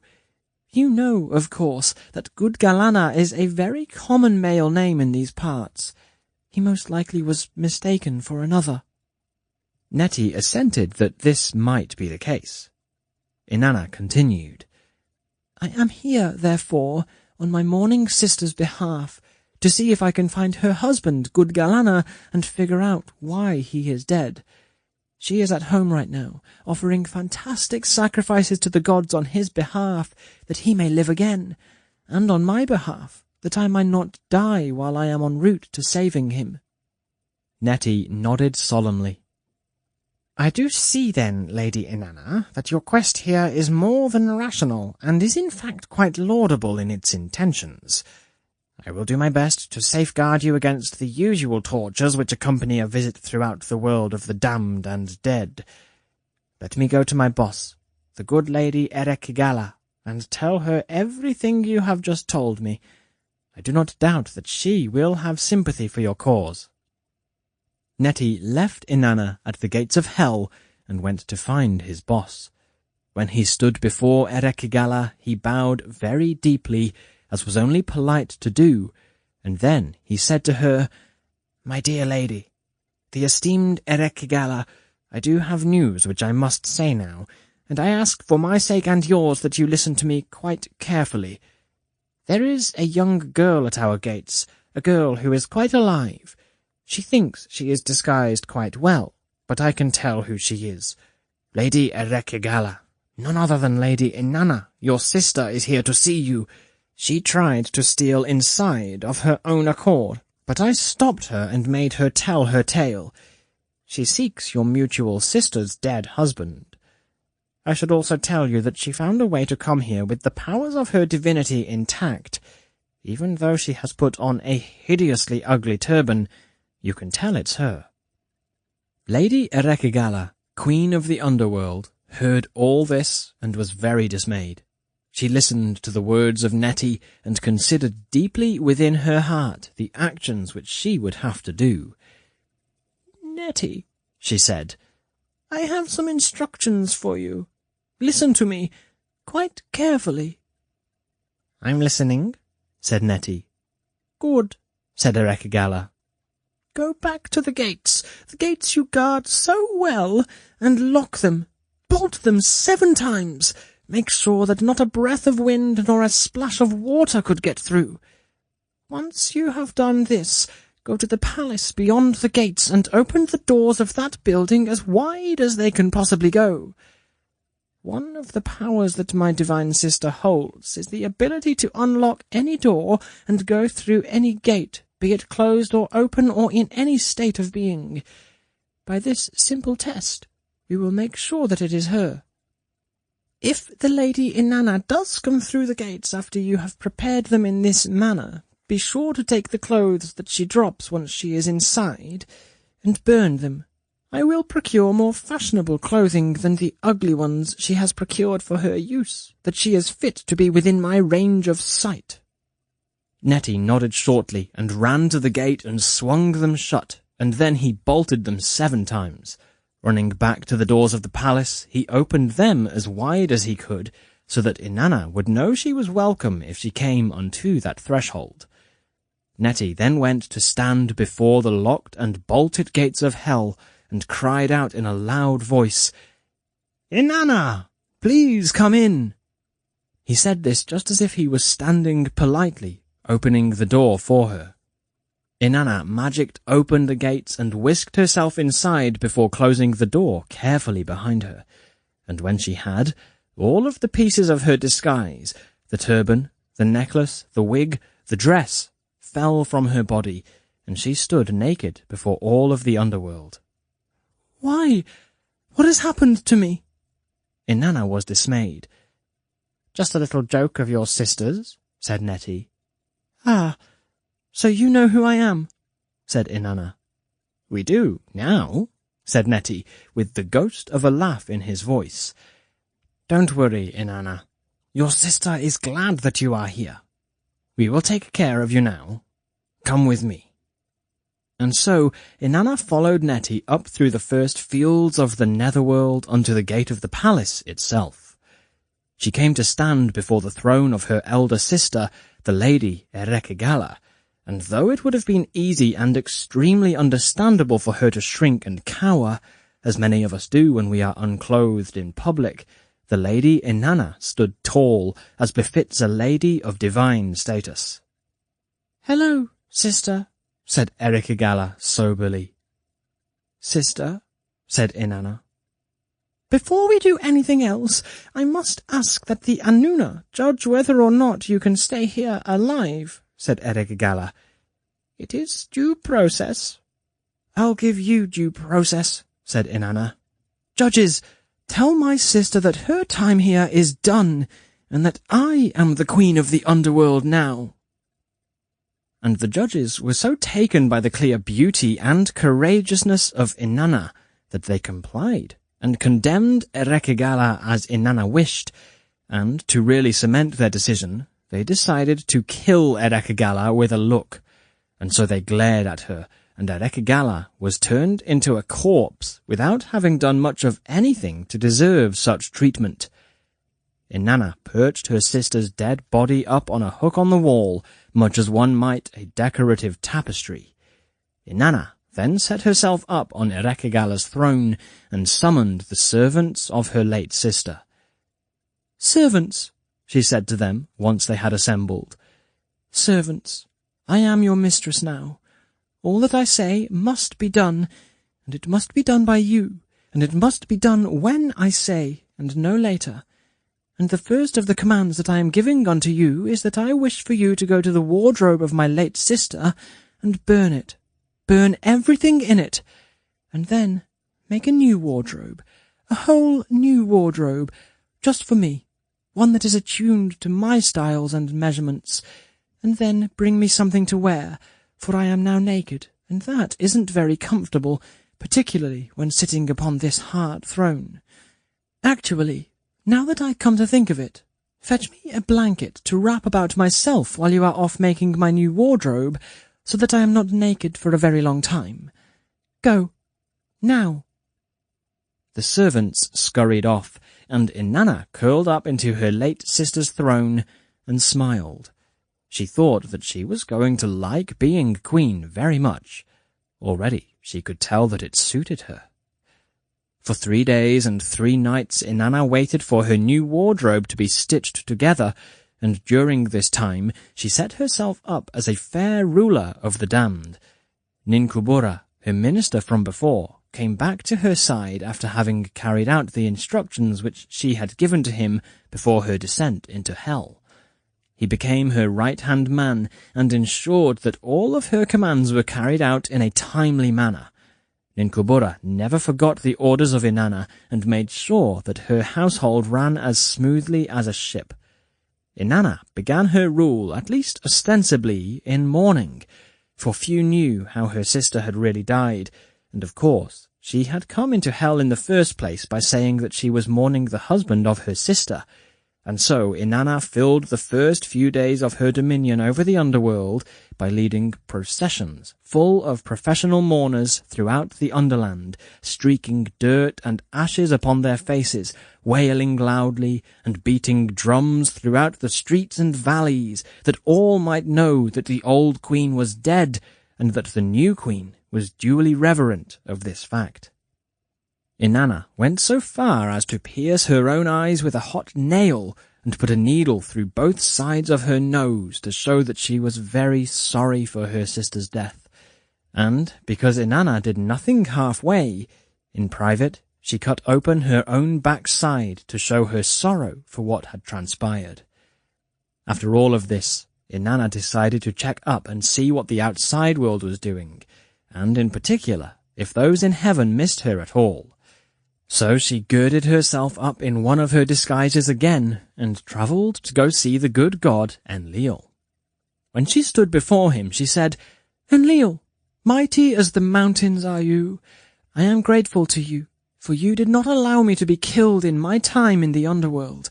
My belongings were stolen from me, but I replaced them with things far greater." Enlil heard what she was saying, and then said, "Daughter of mine, foolish girl, you wished that you had all of the heavens, and some day you would have, as was your birthright as my child. But you wished to have all of the lands below as well. You cannot have both, and now you have taken powers that belong by rights above the world, and forced them below, and likewise you had grabbed powers for yourself which belong exclusively in hell, and brought them out of the netherworld. Inanna, you have created a situation for yourself which I do not know how to resolve. I do not know how to help you. From now on, you must help yourself." Inanna was much put out by this, but Enlil did not seem like to budge, and so Inanna left him and journeyed back to her new home. While she was doing so, she met her minister Ninkubura. "What are you doing, Ninkubura?" Ninkubura looked at his young mistress gravely and indicated that he was going back to the gods whom he had supplicated on her behalf earlier to thank them for their patronage. He had been with Enlil, indeed, just after Inanna had left, and now he was going to thank Nanna. "I'll come with you," said Inanna brightly, for either she was an optimistic woman or she had already forgotten the terrible outcome of her argument with her father, Enlil. They entered Nanna's palace and came to stand before his throne. Ninkubura cleared his throat and addressed Nanna in a very loud voice. "Nanna, we are here to thank you, for Inanna was not killed when she went down to the underworld, and that is just what we asked of you. So we are here to thank you for your patronage." Nanna got very angry at this and said to the both of them, "Inanna, how do you stand there before me, insolent as you are? Enlil has just told me what you have done. You are no daughter of mine. Get out of my courts. My blessing goes with you no more." Inanna was less than happy about this. She left the courts of Nanna, with Ninkubura following her very quickly. As they were walking outside, Inanna said very brightly, "Well, we have one court left to attend. Let us hope that Enki sees things in a more logical manner." Ninkubura looked as if he thought this unlikely, but he wisely kept these thoughts to himself. The courts of Enki were located in the part of the world known as Eredug. They went to this place and came into the great palace which was Enki's house, and Inanna herself supplicated Enki. She said to him, "Enki, please don't be mad. Disregard anything which Nanna or Enlil have told you about what I have done. We are just here to thank you for listening to the supplications of my servant Ninkubura, for he came to you and asked that I might be spared the usual fate which accompanies descent into the netherworld. And you will be happy to know that your powers covered me like a life-giving blanket, and I came out of the underworld still very much living. Do not be angry. Be joyful with me." Enki directed his response at Ninkubura. "Where has Inanna been, Ninkubura? I've been so worried about her. I've heard such strange things." And with that, Enki ignored his guests for a moment and looked very intently at his fingernail beds. They were quite dirty, and so he decided to clean them. Ninkubura and Inanna were frustrated at this abrupt turn of events, but Enki so outranked them in power and every other way that they were forced to let his caprices fall where they may. And so the two of them watched the great god Enki clean out his fingernail beds. The dirt which Enki picked out of the tips of his fingernails he flicked out into the world, and they became plants which, if one only knew how to use them properly, would bestow upon the owner the gift of eternal life. Inanna recognized the power present and brightened immensely. "Take these," said Enki, "and go back to the underworld. Slip out like flies. You must get out of here noiselessly and quickly, else Nanna and Enlil hear what I am doing, for I am far greater than both of them." And here Ninkubura and Inanna began to nod furiously, so that he might be mollified and continue in his train of thought. "And so I will need you to go, now, and in a way they will not expect. Become shadows, and go through the wrong side of the door hinges. Your sister will help you. Yes, Inanna," said Enki, with a sudden cool edge to his voice. "Yes, I am aware of what you did to Erekigala, and I do not appreciate it. As much favor as I have shown you, she was always the favorite of my daughters. She will be lying on the ground of the road which you must travel to get back to the underworld. She will not be covered by any kind of cloth. Her nails will be grown out to the extent that they become brown and curly. Her hair will resemble spring onions. When you come close to her," continued Enki, "she will pop up, sit up straight, even though she be dead, and she will say to you, 'My heart hurts,' and you are to say to her in return, 'We wish that we could give you our hearts, dear sister,' and you must mean it. You don't have to do it, but you must say it with feeling, as if you would." Inanna glanced at Ninkubura. He was scribbling down these instructions on his arm, which had thankfully been wiped clean since the last time he had been given a lengthy list of confusing instructions. "After the three of you discuss your hearts," continued Enki, "your dead sister will say something about how her liver feels as if it is stabbing her with a hot 9-iron. Your job will then be to say, 'Sister, dear sister of mine, if only we could give you our own livers, we would.' Ninkubura, you are to say this as well, even though Erekigala was not your sister." Ninkubura nodded, as if this were surely obvious. "After these two discussions have been had, Erekigala will look up at you, as if she is seeing you for the first time. She will be very confused. She will ask you who you are. She will be wondering whether you are human or mortal. Don't answer this. It is very important that you do not. After this, she will offer to give you an entire river. Do not take her up on it. Really, you should err on the side of not engaging her, particularly in any way. When you discourage her advances regarding the river, she will then offer you an entire field full of grain. Do not accept this from her either. She will then respond by offering to give you the corpse which hangs from a hook in your very own throne room, Inanna, which, obviously, is her own, but the fact that she is giving it to you of her own volition will give Inanna powers beyond which she could ever hope to achieve on her own." Having thus given the two of them all of this advice, Enki laid back in his throne and closed his eyes and went to sleep. Inanna and Ninkubura left Enki's throne room and set off, very quietly as their shadows would have gone without them, to the netherworld. They took with them the magical plants which had once been specks of dirt in Enki's fingernails and waited to creep across the body of Inanna's dead sister, Erekigala. She was arrayed as Enki had told the travellers she would be, and when they came up next to her she sat up and inquired about their hearts. They responded as they had been instructed to, and they did the same thing when Erekigala asked about their livers. Even when Erekigala offered to give them an entire river, they said no, not even when Erekigala assured them that it would come with all the water inside of it. When Erekigala offered them the field of grain, they likewise turned her down. Finally, Erekigala offered them her own corpse, saying, "My own body, it is yours now. I give it to my queen." After this, Inanna ate the magical plant which Enki had given them, and she became more powerful than she had ever dreamt of being before. She went back to her throne room and was about to assume dominion over all of those who lived below, when the judges, the Annuna, asked of her, "But what about the powers which you have brought from heaven, which by all rights cannot survive down here? Really, one in your situation who has grasped at ultimate power above and below should be condemned to live betwixt the worlds, never really having a place to sit, but the blessing of the gods still overshadows you. What shall we do with you, Inanna?"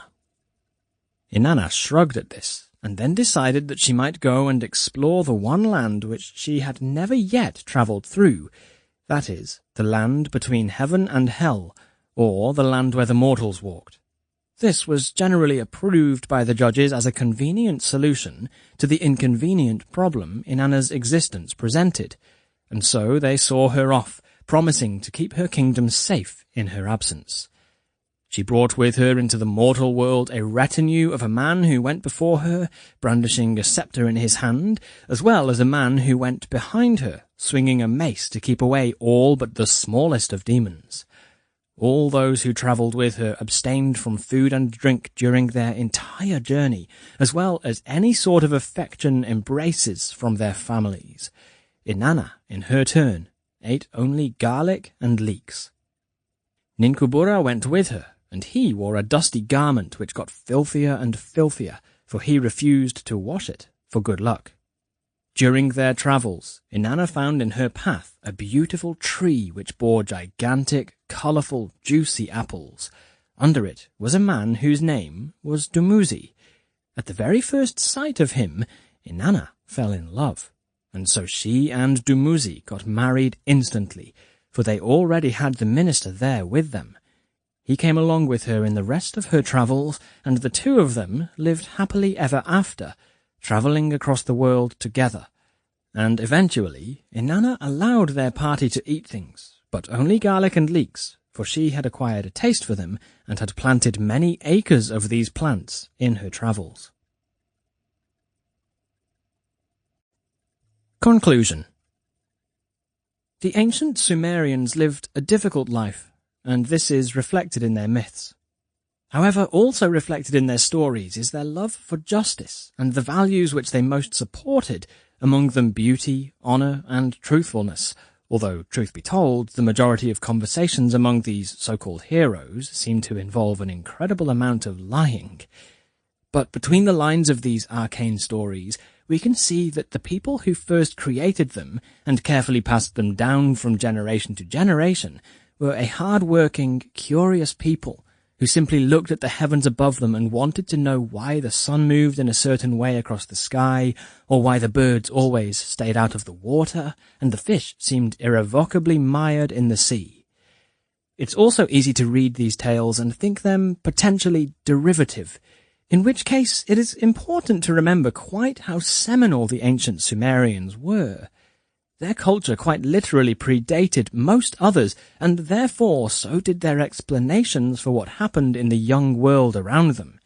So when we hear stories like that of Utanapishti and how he handled the Great Flood, it's easy to let our minds drift toward other similar stories and decry these for being poor imitations. This is not so. This story came first.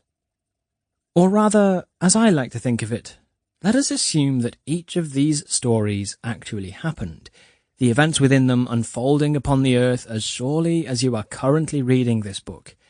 In that case, the presence of multiple accounts does one thing, and one thing only.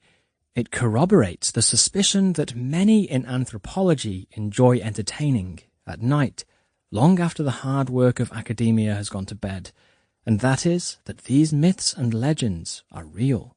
And our referring to them as stories is just that, a story in itself.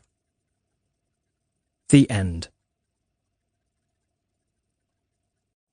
This has been Sumerian Mythology, fascinating myths and legends of gods, goddesses, heroes, and monsters from the ancient Mesopotamian Sumerian mythology.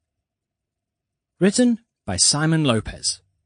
Narrated by Neil Hamilton. Copyright 2019 by Simon Lopez. Production copyright by Simon Lopez.